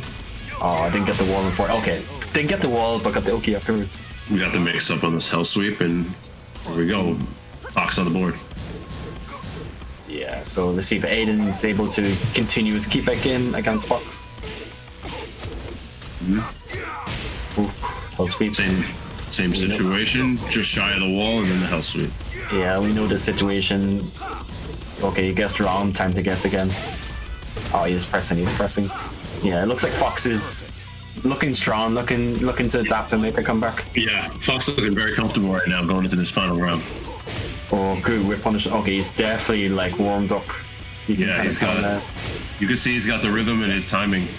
Yeah, I think I'm sure you're more familiar with this player than I am anyway, since you played him more recently. Yeah. But Aiden looking like he's holding on. Nice back three. Yeah, I mean, you're gonna run into one eventually. Unfortunately, he ran into it in the last rounds. Oh, that was important. Wow, punched right. He was so anxious, and he punched right into that reversal, giving Aiden the first game. Yeah, I think he saw the reversal whiff and tried to like take his turn or whip punish it, but unfortunately, he was still active. Right. Yeah, but he is looking comfortable though. Hopefully that hasn't shaken him up too much. He was looking comfortable to make a comeback, so hopefully he can like kind of shrug it off, compose, and then just keep going for the next two matches. But Aiden's keeper is definitely on point right now. Right. And I like how Aiden, Fox took 2 rounds real quick right back, and Aiden was able to control himself and get back the momentum and take that final round. Hopefully, Aiden can keep this up, because like Asuka's whole thing is obviously her keep edge and her range control. So Aiden was definitely using this and implementing it correctly. So Fox needs to figure out a way to kind of pick his moments and try and get around this range game of Asuka. Right, for sure. Get ready for the next battle. So let's see if Fox can make this adaptation and come back. Very excited to see what he's going to do.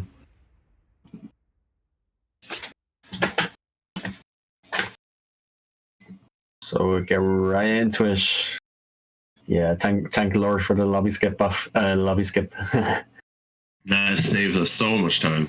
It really does. Yeah, I'm sure the online tournament organizers are especially happy as well. Oh yeah.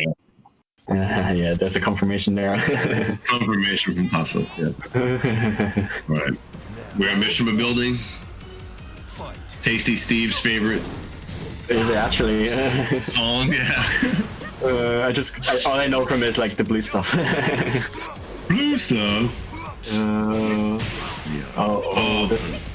Okay, good combo. Back 4 check. Okay. So he did a string there. He was really mindless, so he couldn't really move. So he lost his turn, and so it was pretty much a 50-50 there. Like, will I do a low or mid? Oh, and the snake edge will carry the white heron dance. Let's go. Yeah. I think Fox is looking kind of like Asuka can be kind of hard to play against, especially in the first of 2. So. No duck on the back to 2-2. Yeah, I think he's kind of messing up his Oki quite a bit. Like, that's supposed to like be a force block, but he's like messing up his timing, so it's whipping. I see. Good float. Oh, okay, yeah. That new string is that number 1-2 is not new, I mean, but it's buffed to be -10, which is obviously always very good against Asuka. Oh yeah. She doesn't get the best punish on it, so it's okay for Fox to kind of just do it a lot. Yeah, use that as to his advantage for sure. There's the new move, the not new move, but it's now really hit confrontable. The Mach 1-2 from Asuka. It makes the Tekken game so much better, especially her wall game now as well. Yeah, I was waiting for him to do it on the wall, like you said. Oh, and then he got hit by the mid follow. I think he was looking to duck the high, but he got caught by the mid. Also, against the wall, it's probably better just block and not take the risk. Because if them hits you, it's a wall spot, obviously. Alright, Fox coming back now. Oh, here we go. This combo was especially good in this season because it's unscaled, and with the scaling nerf on wall damage across the board, like characters who have unscaled enders definitely shine out a bit now. Right, excellent duck there at the end by Fox. Here we are, final round, no punish, but the throw. Bit slow in the 4-2 there, unfortunately. Oh, the Ooh, again with the unblockable. Oh, big whiff, big whiff, big whiff. Back 3 was the Oki. Sidestep 2 to interrupt the headbutt mix-up. Okay, no step on the string. This is pretty tense right now. Aiden just oh my god, the back away. No duck on that. Oh, this is so tense. What's again? Health is about even. Who's gonna go into rage first? Oh, no ducks on the headbutt string. Whip missed, and then. Did he press? He didn't. Nice bait. Oh wow! Very good patience by Fox, coming back and now tying it up 1 game apiece. Yeah, that was a really good bait on the rage track because that could have been a heartbreaker right there. Oh yeah, oh yeah. That was exciting. Yeah, it was good patience because Aiden actually whiffed right in front of Fox, and then I think Fox realized it was like, you know what, I'm just gonna take this hell sweep now. I think I missed my whiff punish opportunity, and then that was it. And he took the damage, took the life lead, and just chilled. Yeah, I think Aiden seems to have like a tendency, like when you put a little bit of pressure on him. I mean, this is the case with a lot of Asuka players. When you put a little bit of pressure on, they're gonna like roll a dice and pick a panic move. Yeah, So it's kind of up to the opponent to either bail out or make a read on what panic move they're going to go for and try and stuff it out. Right. Obviously, some characters have an easier time dealing with this than others. Definitely. Yeah. For example, Asuka in the mirror match, if she does back 4, it will stop everything. So like the mirror match itself is a really weird matchup. See, So you block something menace, you just do back 4. It will stop sidestep 2. It'll float cans. It'll beat the reversal. You know, you don't have to worry. You don't have to worry. Wow.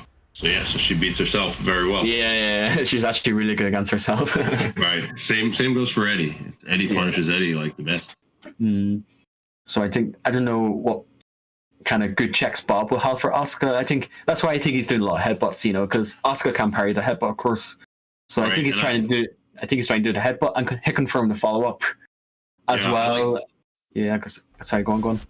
Yeah, I was gonna say I like the up forward 1+2s because that first part of that, if he goes airborne, the back 3 is not gonna launch him fully.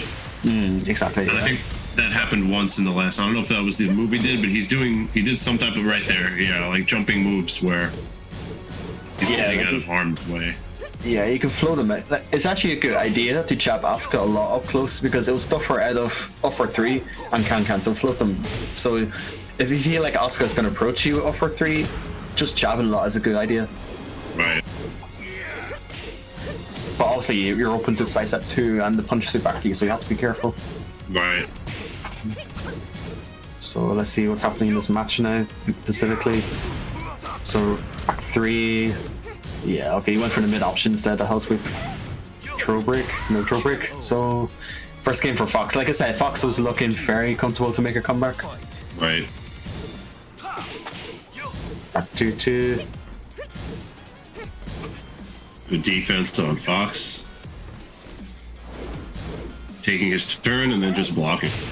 Yeah, he landed the grab, the command grab. No unskill, just not enough recovery to land the ender. Right. catches.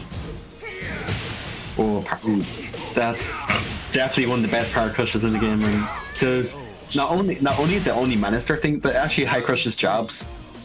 Hey, it's so good. It's so fast. Yeah, it's such a good power crush. And it just makes his wall game that much scarier. Oh, Right. you hit. Oh, that's the Oscar staple. Everyone does that. 4-2 into 4-2 because they try to do 4-4-2, but they drop the input and just get 4-2 immediately. I always say a prayer when that happens and I'm fighting an Asuka. Please don't. Don't ever prayer for that again, right?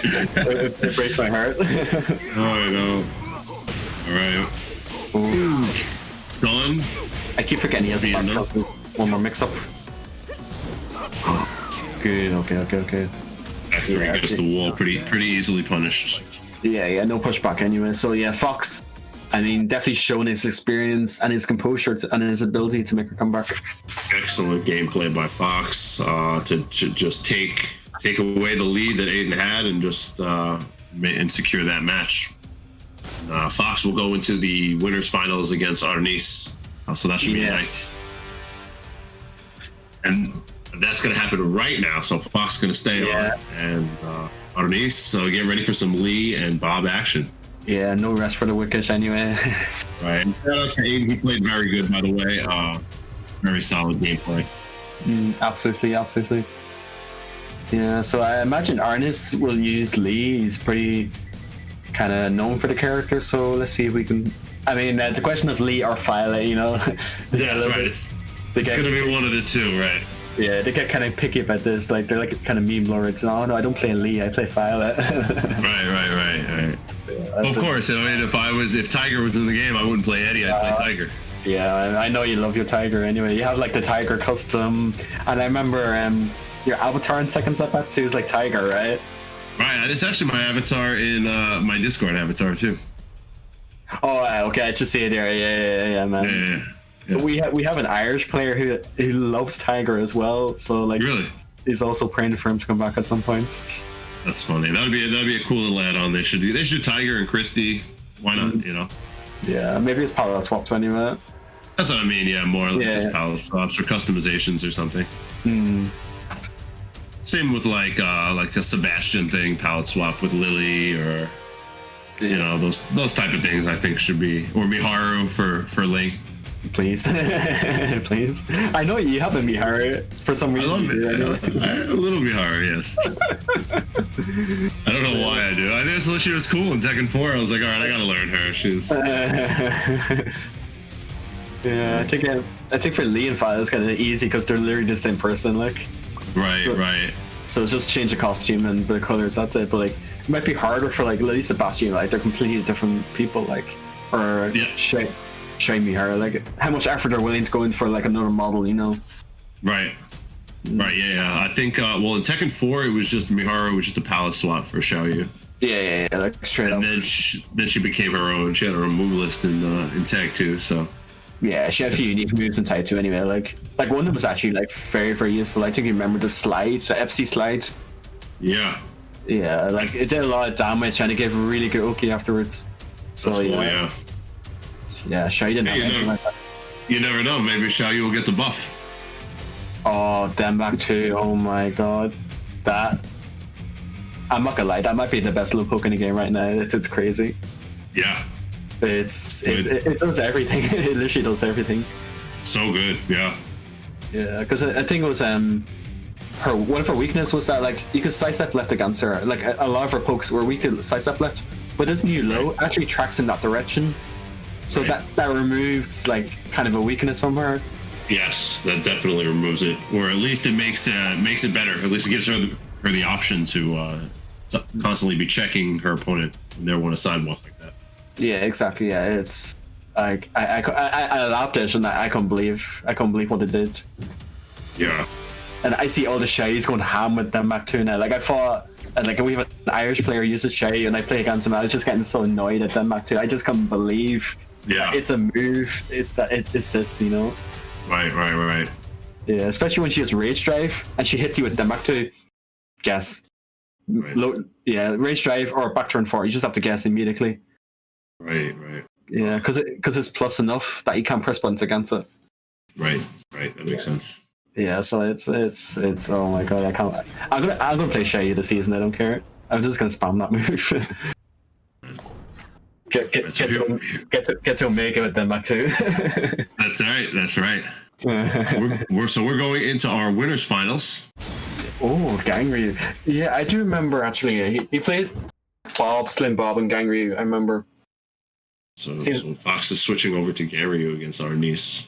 Yeah, maybe they know each other a little bit. Maybe he knows that Gangryu is a better pick against him.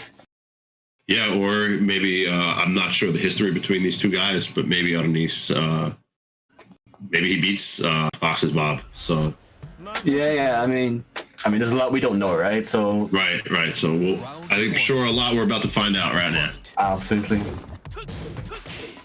So this stage is pretty good for Lee because his running 3-4 is a launcher in this stage. Right. Yeah, so we're definitely going to see that like once or twice in this match, I think.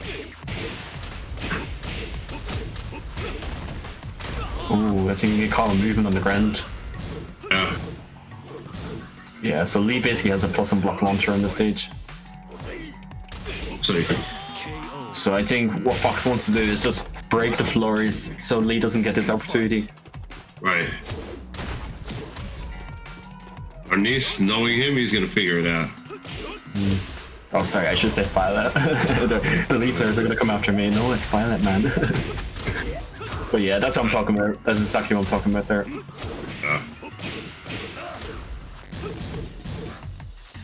Oof, infinity kicks. Not real on block, but on hit, it's a pretty annoying mix-up. Yeah, Eddie actually has option select. Back 1+2 gets him around the low and the mid. Block. Yeah, I think whenever he does 4-3 on block, I think he means to running 3-4 like instantly. It definitely breaks the floor is like one of the best moves to have on this stage, I think.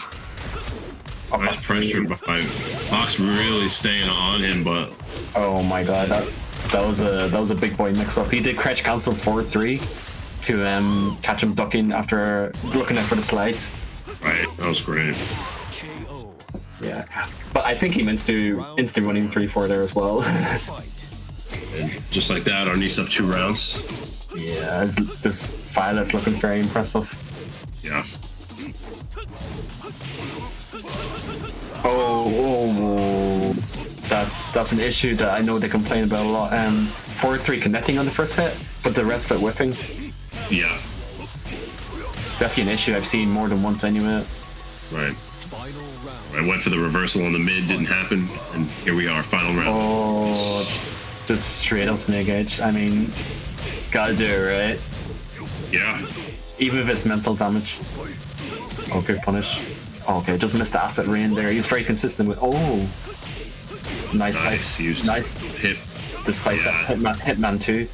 That was beautiful. Oh. 4-3. He's just fishing for wall spot right now. Okay, slide under. They're running 3-4. Nice. That was really awesome. How our niece was that round started. He got like below the snake edge to the wall with the pressure. He literally got up, did a single jab, and then found his way, bringing Fox all the way back to the other wall and finishing him off. That was really, really impressive. Yeah, I think Fox almost got like a whole free combo off the snake edge anyway. Like he didn't react to it fast enough. Right. But yeah, Arnis was able to bring it back with the lead play. Yeah, that was really, really good stuff. Yeah, I think Lee has a very good wall game because after his ender, his wall ender 4-3 into den 3, you know, he's the opponent text roll and he's an FC mix-up with both options from while standing 2 wall splatting and also a slide option that you can use where even if he slides and the opponent blocks it, don't get like a big punish on it because of the wall axis. So the wall game after the wall ender is super good for Lee. Right. Yeah, he's so strong against the wall. And the damage just getting there is like is one of the highest. Yeah, because he's one of those characters that's unaffected by the wall scaling nerf because he has an unscaled ender with the Den 3. Right, exactly. That's what I was thinking. Yeah, so he's one of those characters that escape that nerf, you know. Like Right. Bob did, Oscar did, Lee did. I think Eddie maybe as well did. Down 2, 3, and then relax 3. Right. Yeah. So Eddie escaped that nerf as well. Yeah, Eddie's that was like the old. That's like the button. He doesn't really use that too much against the wall, but now that they gave him the new string, it works out better. So here we go, back to Mission Building, and Fox starting off with a launcher. Yeah, the clap is good. It's very hard to whip punish. It's fast as well in itself. 13 frame launcher. Yeah, exactly. Yeah, if you do it fast enough. Oh, good launch on the Dasta Rain. Ooh, takes him off the 2 walls. Okay, I think he thought he could try to whip punish that as it recovers a bit quicker than it looks. Right. Oh, the Hitman 4 was the mix-up. I didn't even see him going to Hitman there. Oh, good lord. He went low again. Yeah, I don't know how he did that Hitman 4. I didn't even see him go into it. Yeah, that was quick. Yeah, I say you got some Lee tricks. Good. Okay, Phil the outside rain. I mean, that's the kind of the downside to Lee, right? Your execution needs to be on point. Right. Oh, the back 4. We all know the story. And Such a good move. Down 3. Oh, okay, that's a Barco catch. He got a bit cheeky with his Oki. Then back 2. Oh, this is gonna be big for him. Fox needs this round, and that was exactly what he needed him to not move. Yeah, I think he could have tech rolled that. I think after the first. Definitely, yeah. It's very unfortunate. Go on. I think the stream is frozen. Okay. Okay, I think okay. So good temper 2 by Fox there. Right, good. I think. It sounded like that's 3-0 for Fox. Yeah, so we're back to 1-1 at the moment. Very solid play by Fox. Right.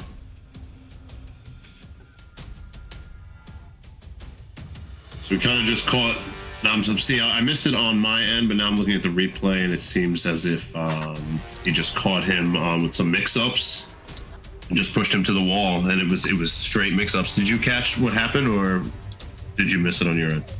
Yeah, it was kind of acting up on my end. Right. But it was displayed on the stream, so. Yeah, I think it's back to normal now. It's back to normal now.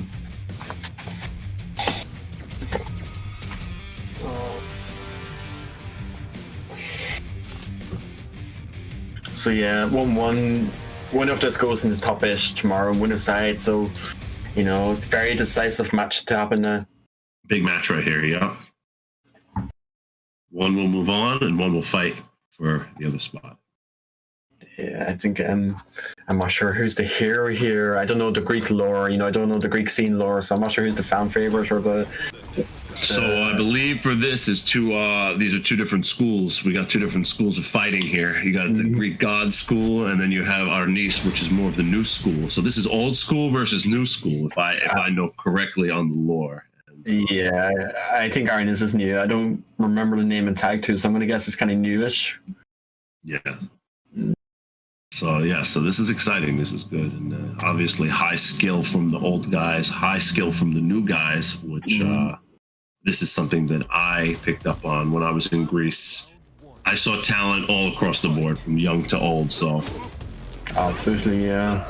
I mean, some scenes in Europe are very old, like dating back to Tag 1 days, or some new thing, especially Ireland's, like in Tekken 7 days, only really came out in Tekken 7. So yes. I'm Magic sure, 4. Magic 4, here we go. I mean, Lee has one of the better Magic 4s, so you're always going to see it often. Yeah. Oh, that Etsy number 2 from the side step. Right. Just before, just keeping Violet ran out of rage, and now he's enraged with the big toss, and that will take round 1 for Fox. Yeah, he tried to duck the stance low, but he ducked into the mid, and then the throw mix up afterwards. Right. So back to the wall. Gangry surprisingly is very good. Okay, he tried the snake edge again. Really good pickup from the Ben 3. It's a bit tricky to pull off, but very rewarding if you can do it. Very important right now. Very crucial moment here for Arnist. Yeah, I think because Gangry is back 2-1. As of season 4, you can't step it anymore on block, so you have to parry it if you have one, which Arnist needs to kind of be able to do. But it is difficult though. It is difficult. Right.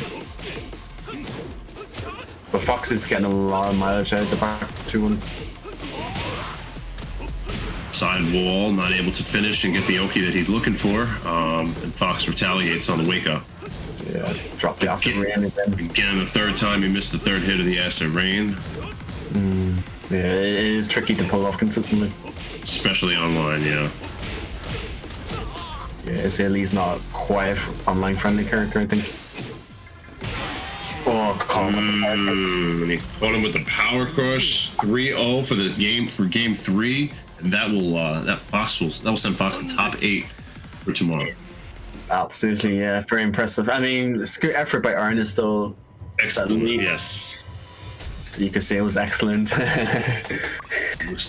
Yeah, and but he's still in it. He's still in losers, so he'll have his chance to still make top 8 for tomorrow. Yeah, absolutely. Yeah, just one more match anyway. Yeah.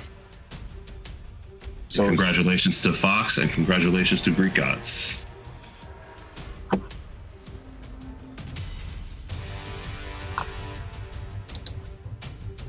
Okay, so we have another match coming up.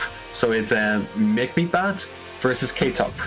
Yes. Now, K-Top is a name I actually heard quite a few times. Now, I never met the guy or played him, but I actually, because I know Garlanda, at some points the Greeks came over to visit Garlanda, I think in Bulgaria, and K-Top was one of them, and he had when Garlanda praises someone, it's really promising, right? So he had a lot of praise for K-Top. I believe he's a Greek upcoming player. I think he's new to Tekken 7, but he has apparent. Okay. Okay. Apparently he plays offline a lot more than online, and according to Garlanda, he said if this kid travels more, he would definitely be a big threat on the European Tekken scene. So I'm actually interested to see him right now. This will be good, and this is our winners finals in pool number 4. Absolutely, yeah. So this should be this will breed another top 8 victor. Absolutely, yeah. Oh, it's just like you can play so well to the very last one that you need to qualify for something. Right. So yeah, so it's a matter of keeping composure and then keeping pushing on and just winning that one more, and then you can rest, right? Right, exactly, and it's those are all the dynamics of a tournament, you know. Like you can know all your combos, you can know all your information, but keeping your composure is such an important part. Oh, there's so much human element to it as well. Yeah. Oh yeah. Yeah. Like I remember in my earlier Tekken 7 tournaments, I would like not eat on the morning, so like I'd be starving all day, but I keep playing and I don't drink enough water, so I'm thirsty as well. There's a lot of human element to it as well. You gotta take care of yourself as well. Yeah, that's it. So yeah, I'm excited to see. I believe K-Top, I believe he has a brother that also plays Tekken as well. So yeah, so there's a set of brothers that play Tekken, and they're both quite skilled, according to Garlanda, whose like word I trust very highly. Yes, so, yeah. Yes. So I'm excited to see them. I didn't get a chance to play K-Top when I was in Greece, but I heard good things, so it'll be exciting to watch this match. Absolutely.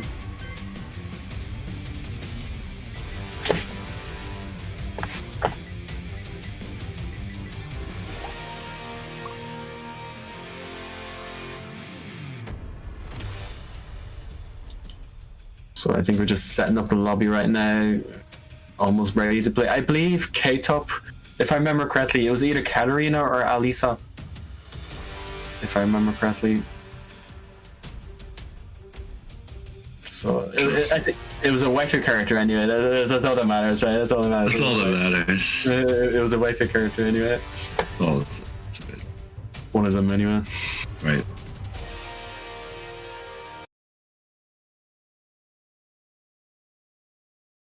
So I think we're about to find out in a moment anyway. When I haven't played on PS4 in a while, so I'm not sure how the infrastructure in PS4 is nowadays. If it's still buggy or if the lobbies are consistently working. Yeah, I haven't played online PS4, but I've played offline PS4. It was Julia. Okay. It was something anyway. Right.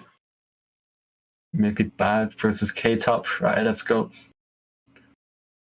Julia, I mean, always a strong choice. You know, she's always like consistently strong character in Tekken games. Right. I think maybe even just Tekken 4 was only the game where she was considered bad, but the rest Tekken she would be like kind of high to top tier. So yeah, not a bad character to have on hand. Right. Yeah. Okay, here goes. Round 1. Fight. Right. So the jabs into the spin house sweep. Oh, yeah. Oh, didn't get the wall spot full. Okay, this. Yeah. Julia against the wall. You know, it's not a surprise. Oh, she's so dangerous. So dangerous. Oh, like that was a ballsy bow and arrow, but it worked out. Oof. Oh, that was a really nice conversion and wall awareness. Yeah, that was a very cute combo. Yeah. Yeah, that's when you can see someone that's like a real specialist of the character. When they're able to like kind of convert off these situations well. Right. Round 3. Fight. Right. 1 round piece. Interesting trade. Yeah, I mean, the trade system in this game, like, you know, if you trade on the same frame as a counter hit, the counter property is going to come out. Now, this is something I'm not a fan of, but it is a property in this game that's new. Right. Yeah, I think Julia is always going to be like a solid pick versus like pretty much any character, like especially against Pokemon. She does well against Pokemon. Right. So you can't go wrong with the character. Oh. As the stiletto goes up into the screen. Yeah, that was a nice slow mo because you can see the foot just slapping off his face as well. Yeah, that was great. Yeah, but slow mo's in this game. Sometimes the slow mo actually lets you hit confirm some things. So if you do a first hit of a string and it's slow mo, so you're like, okay, I can finish the string now. Right. So it's useful for that.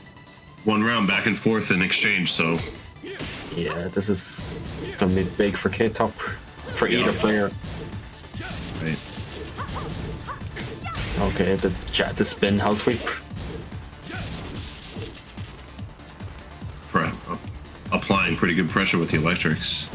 Oh, going in with the swift step lows. Okay. Yeah, but it's 13 only. Yeah, it's not the right punish. Oh, got caught by the mid launcher. I probably would have caught me too. Yeah, he's like, oh, there it is. Oh no! Wow, I was not. I thought the running attack was going to beat. Yeah, I was convinced the running one was going to hit there as well. Same. What a sneaky little jab that make me bad put in there, and taking first game against K-Top. Those are kind of moments where like you think, oh, thank God, right? You know, like you're like a big sigh of relief. Right. When the conclusion's like ambiguous, you know, when you're not sure who's going to hit. Right. Like, you just hit that single one button, and you're like. Yeah, like if you did Denford one, the running one was surely hit. Right. So the jab choice was definitely a good choice. Best choice, yeah. Most of the time in Tekken, the jab choice is the best choice. Especially single jab, anyway. Single jab. They make single jab really, really good in this game. Sure. Yeah, because like if you did like 1-2, you might get counter hit by like a high crush move or something. But if you do single jab, you might recover in time, a knockout counter hit. This is especially important against like Geese. His Den 4, if you do single jab, he won't counter hit you. Like, but if you do like 1-2 and he does Den 4, he'll counter hit you. Right. So that's why. Or someone like mashes like slice up launcher or something, and you do jab and it whips, but you recover in time because you only did a single one. Right. And then you block whatever slice up button depressed.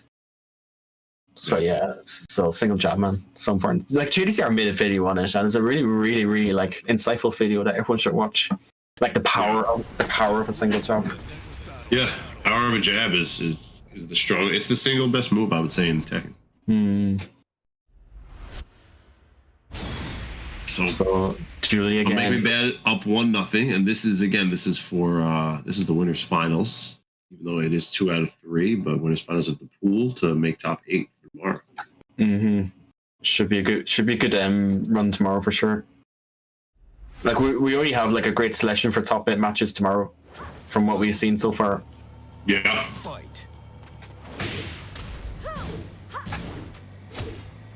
Oh, size of 4. I got a bit nerfed in this season, unfortunately. It used to be +3, but now it's neutral. But still a very good low to have for Julia. They leave it -13. It used to be +3 in previous season, but now it's neutral in hit. I think it's -13 block as well.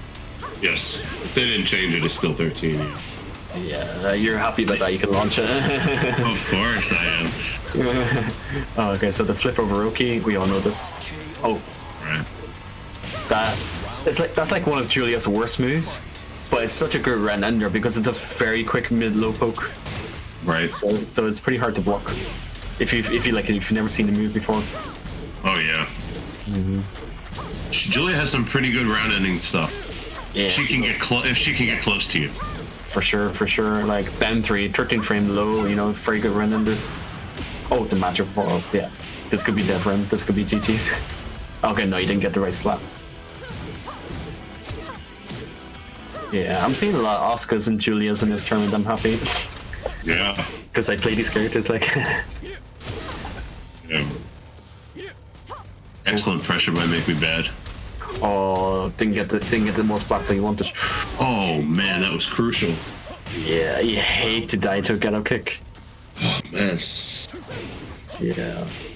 Wow, threaded the needle through the dive, through the run. Oh, well, plus frames up the wall. Oh, the wall, right? Yeah, guess run. One finds her way out.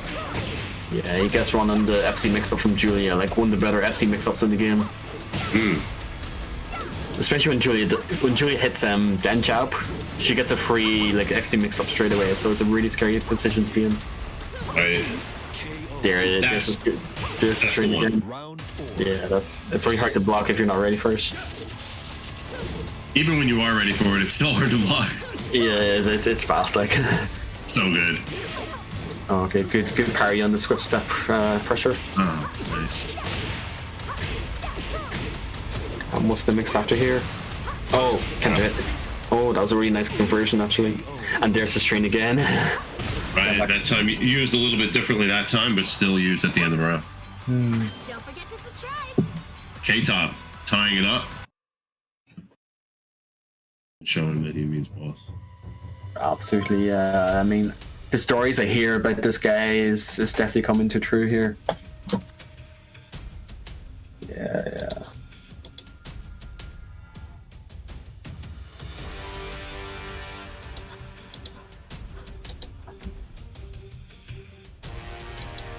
Exciting stuff. For sure. And we should check out whatever happened to the loser side.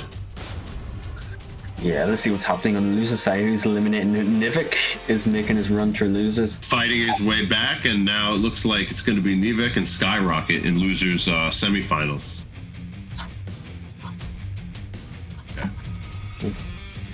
Yeah, I heard stories about Nivik and his loser run power up, and how it's true and true, like it's proven true and true. They took out the OS on Julie's hop kick. That was like, I'm not even gonna defend it. That was really stupid. So like it shouldn't have been in. Do you know about this, Spiro? No, say it again. Julia's hop kick option select that she had previously. Oh,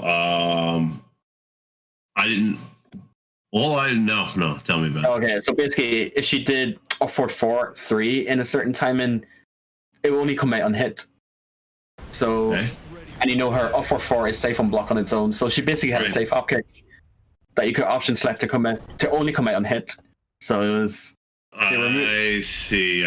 Only commit on hit. Okay. Yeah, so they removed it now, but it was pretty ridiculous. Thankfully, no junior player used it.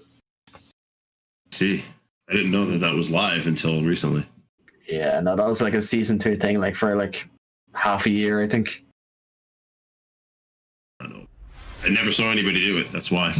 So anyway, back into it 1-1. So make me bad grease against K-Top's Julia.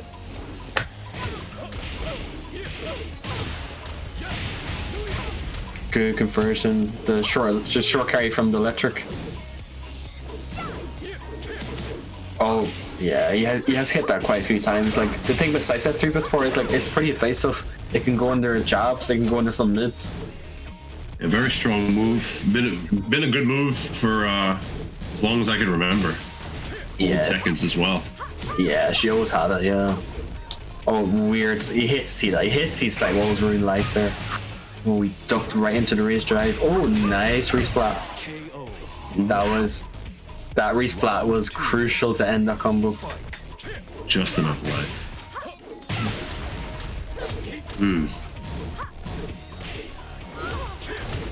Crazy rounds. Right. Wave dashing in the face. Oh, nice. Yeah, nice punish. I mean, it's a very damaging wall spot. Down for 3 into lashing arrow. Oh, gets right on the Oki, but doesn't matter for Julia. She's going to keep the momentum up. And just like that, K-Top up 2 rounds. Looking to try and close this out and make it to top 8 tomorrow. Oh, weird conversion. I mean, Julia is always going to convert all things. With that elbow, the mad axe is broken. It's pretty hard grab to break in general. Nice response after a broken mid axis to do the electric and takes the risk with the hell sweep, and K-Top drops a combo.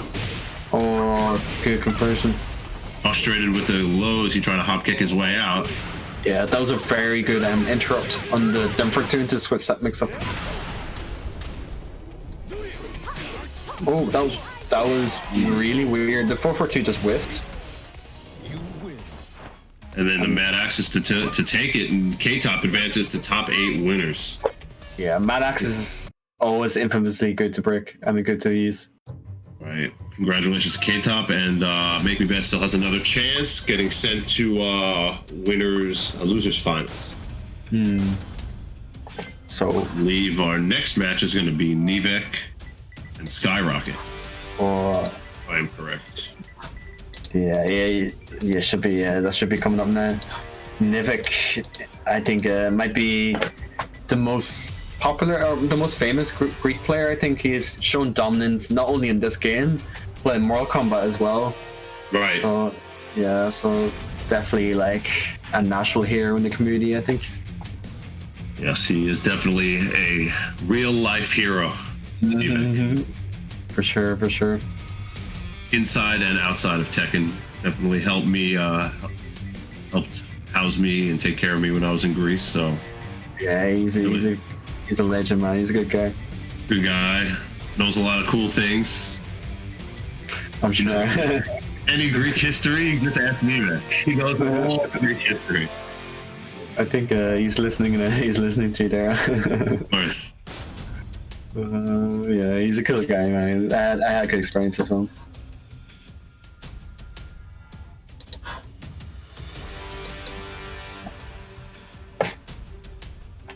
Our niece says that Jin is trash. I think Jin's great. Yeah, no, it's a thing where like Jin got like 1 or 2 nerfs, and the Jin players are going ham about it. They hate him now, right? Yeah. You know how it is. Like people downplay their characters. It's always known. It's always. And he got so much hate for the changes that he got, but in reality, for the first time ever, first time since like Tekken 5, I feel like Eddie has a spammable move, like back 2-3.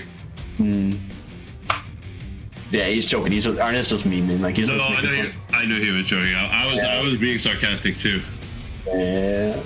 But yeah, it's everybody always cries anytime anything happens. Like even if something good happens, people will be like, "Oh, we needed more," you know. Yeah, exactly. Yeah, I mean, it's like if you think your character's so weak, just play a different character. Like play a different character. Yeah. Yeah, like I have a high opinion of my characters. If I don't think my character's gonna do good, I'll just play a different one. Same here. Yeah, I would never go into a match thinking my character is garbage. Yeah, it's just kind of a bad mentality to have. Yeah. Right. Then how can you complain if your character isn't good? Yeah. True. There you go. Yeah. Need to often slept in there. Once again, thank you to Astro, thank you to UYU for supporting Clash of the Olympians. Absolutely, yeah. I mean, I might be a bit biased, but they're always like great to support events and like across the world, not even just online tournaments, but also like events like Pakistan one and various other events across the world. They're always good. They're always good to support the FGC. Yes, it means a lot. For sure. Especially Astro really came through with the Tekken World Tour, I believe. Last year, did donate like 100k into the prize pool. They came through, man. They came through. Yeah, man. When I see Astro now, I always think Tekken. I always associate the two together. So. The 100k prize pool in the year I didn't qualify for. Please. Yeah. Big thing. Oh, Nivik using Kunimitsu, not Paul. Oh, wow. Okay, this is a surprise, I think. Yeah, I've been playing this character a lot in the last few weeks, so I want to see how Nivik uses her because she's hard to play. I think like she's like a very specialist, like kind of weird character, so she's really weird to play. But she's always played like that anyway, even in Tag 2. Oh, no punish on the string. Meanwhile, back in the old days, Kunimitsu used to be like a no good character. Yeah, in Tag 2 she was. I say she was pretty weak, but in this game, they definitely give her. I mean, they give her daughter a lot of cool things now. Right. Oh, the good. Oh, okay. I tried to convert off that. It was just a bit too much. Oh, good punish on the delay. Oh, good. Yeah, she's a bunch of ways to back turn. Oh, the back 3 into it. Shit. Skyrocket missed the combo. Keeping the pressure on. He's gonna burn the range strike to get the wall pressure. He is, and it hits as well. Better. Oh, okay. I think he might be a bit unfamiliar with some Kuni options, but she actually gets a free hit near the wall, which adds on a lot of damage. Okay, good wall carry. Yeah, I think I hear Fawn is also using Kunimitsu, so we'll probably see a bunch of them.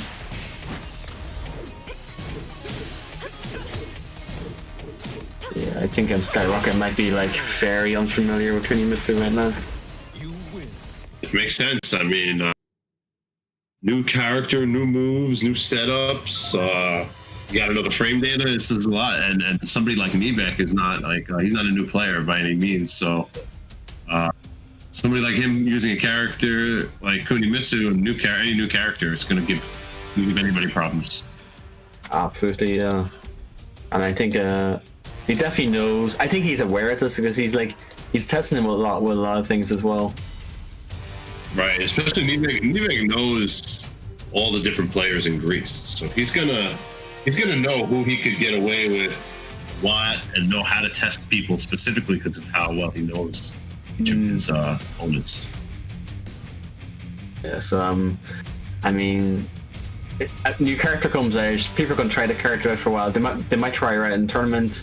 So I think it's really like maybe a month from now we'll see like the actual Kunimitsu mains. You know, if they stay with the character or not, or over the new character hype and then keep playing her. Right. Very true. We're gonna see who lasts.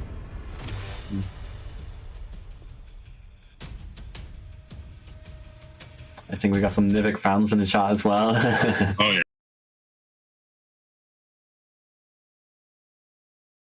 So yeah, let's get right into the next match. Skyrocket Horang versus Nivix Kunimitsu.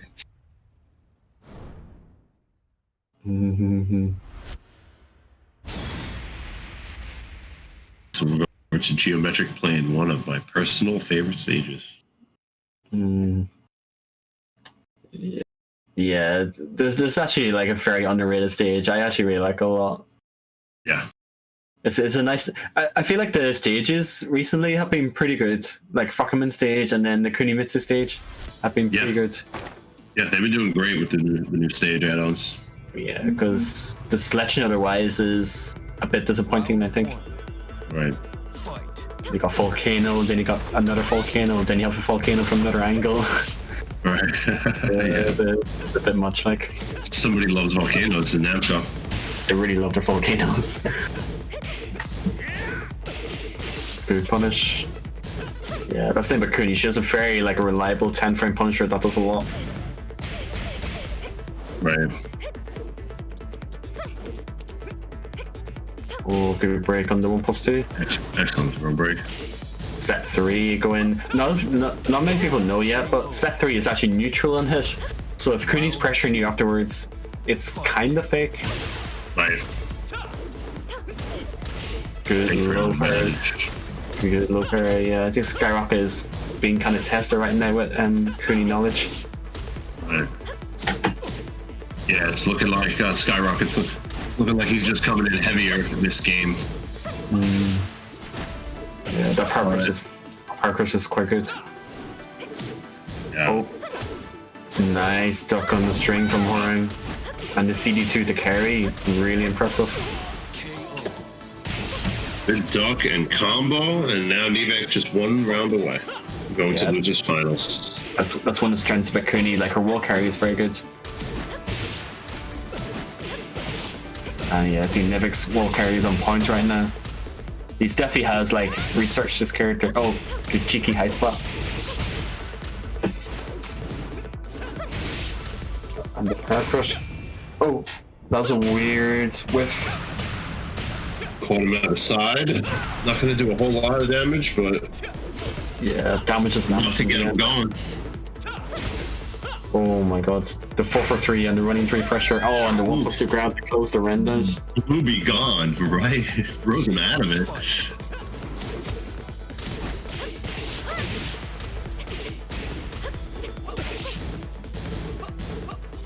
Kuni strings are real right now, and the throws are just looking great. Oh, calm with the back turn mix up between the grabs or the nudes. I think Skyrocket's kind of seeing a flaw in Livik now, so he's going for more grabs. Skyrocket not knowing the string, I don't think there. Oh, good wall compression. Last chance. Oh, that was weird. That was weird. Harada's fingers lingering. Right. The under over and the jabs are enough to knock Skyrocket out with a back turn taunt. Yeah, I was going to ask if he caught that. That was like very subtle at the end. Okay. So the next match we're going to show is in losers finals. So Nivik still playing, and he's going to be again. Yeah, so we have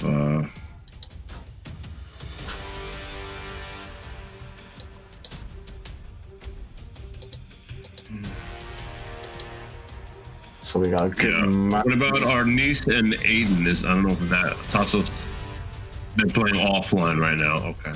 So this will be the last match of the day. Yeah, so I mean we got a great selection of top 8 matches to show tomorrow. So yeah. Can't wait to get into that. So last match of the day, like you said. Make Me Bad and Nivek. Gonna be hype. Yeah, probably Jin against Kunimitsu, right? Yes, can Jin parry knives? No.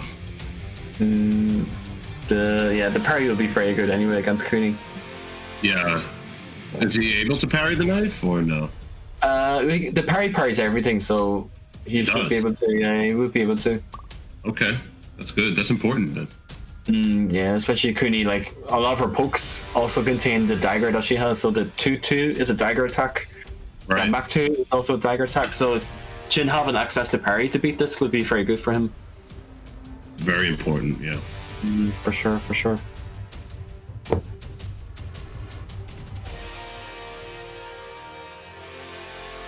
Once again, thanks everybody for tuning in, watching, and some great matches. And there's going to be a lot more good ones. I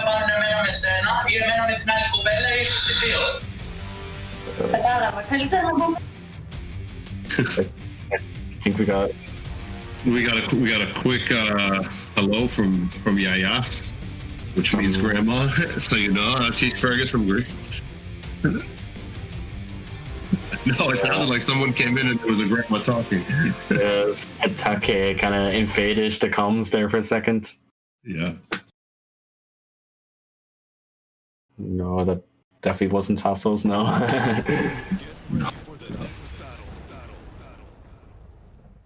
But regardless.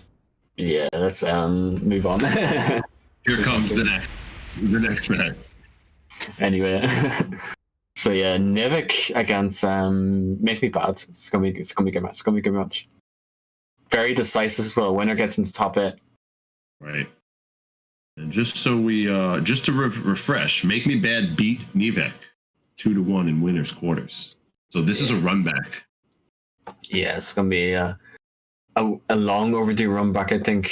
So let's see how it goes. Make Me Bad has the confidence. He knows he can win. He knows he already did win, and Nivek thinks that should never happen. Yeah, I'm very interested to see it. So Kunimitsu, of course. And I don't know if I saw correctly. I did see Kazuya, yes. Yeah, so make me bad is bringing that to Cassie on that instead. Right. Yeah, I think this is actually like not that fun for Kuni because Kazuya's Wasani 1-2 is very good against Kunimitsu lows. See.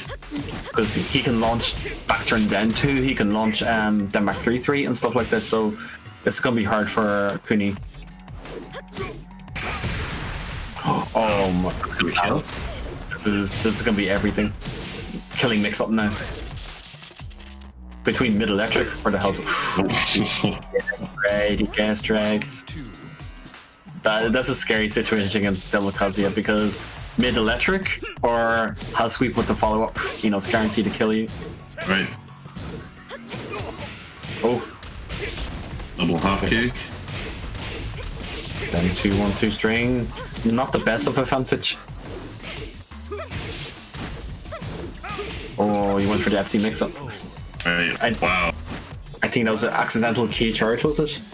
I think it looked like he was doing the electric, the unblockable, but I think he was thinking Nivek was going to just block and just sit back and eat it, but Nivek was just coming right at him. Yeah, I think he was ready with the interrupt on the unblockable for sure. So right. Kuni's thing is like she wants to get into back turn as much as she can. There that was what he was trying to do, yeah. There it is again. Oh, cause get up kick. Interesting combo there. Yeah, I think Make Me Bad is what's caught him with the rage drag with his own rage art. Yeah, he made a good read on that rage drive and interrupt the rage art.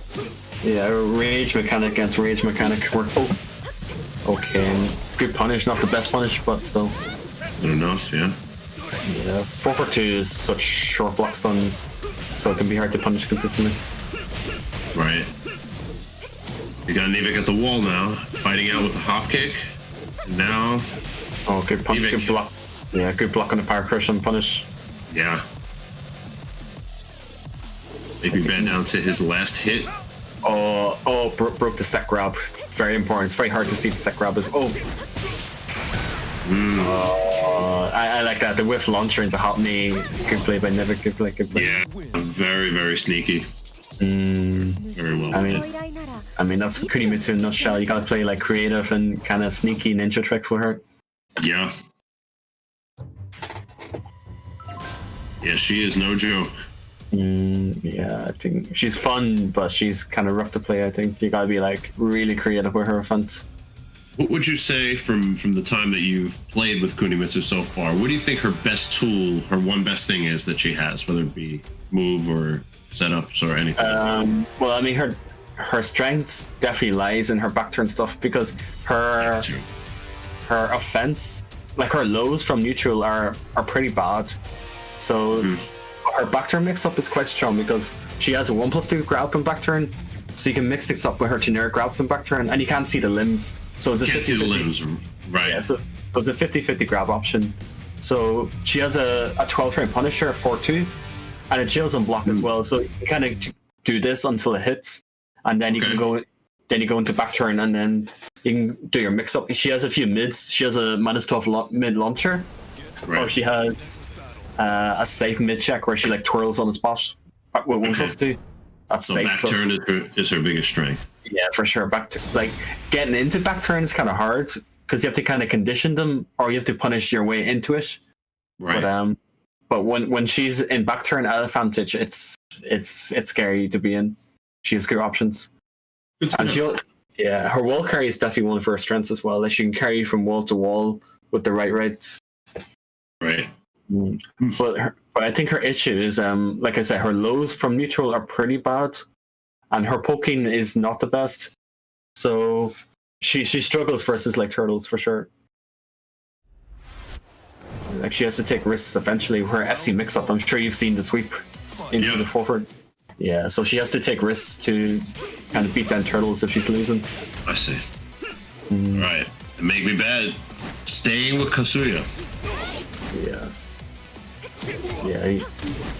So I know what Nivik tried there. He tried the 4-4-2 flip over, and then if you do the set dash with nothing and the tech roll, you have a mix-up option. But because you're in back turn when to get up. But she's not in range for grabs, and he tried it, so I know he tried her. Right.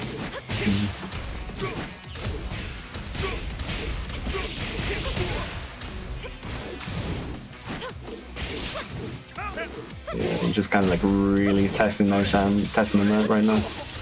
Good air, just the FC sweep 4-2. Right. And the back 2 power crush to take the wins. But puts Nivik 1 round away from top 8. Very decisive match for him. Here come the hell sweeps. Oh, 4-4-2. Yeah, what's the mix up? He went for back turn down 2. Yeah, that's one of the situations where she would get back turn from. Right. Oh, the high unblockable. And the unfortunate. Okay. Final straw, and you got it. Sneaky kick for the victory. Congratulations, Nivek, for making top 8. And I think that was our last match of the day as well. Right, and that'll be. That looks like that'll be it. That's for top 8 tomorrow. It's looking like Parchas going up against, I don't know who won in pool. Yeah, let's have a look at the top 8. It's missing one. It's Vaughn, Fox. But it's not perfectly, it's not updated fully yet.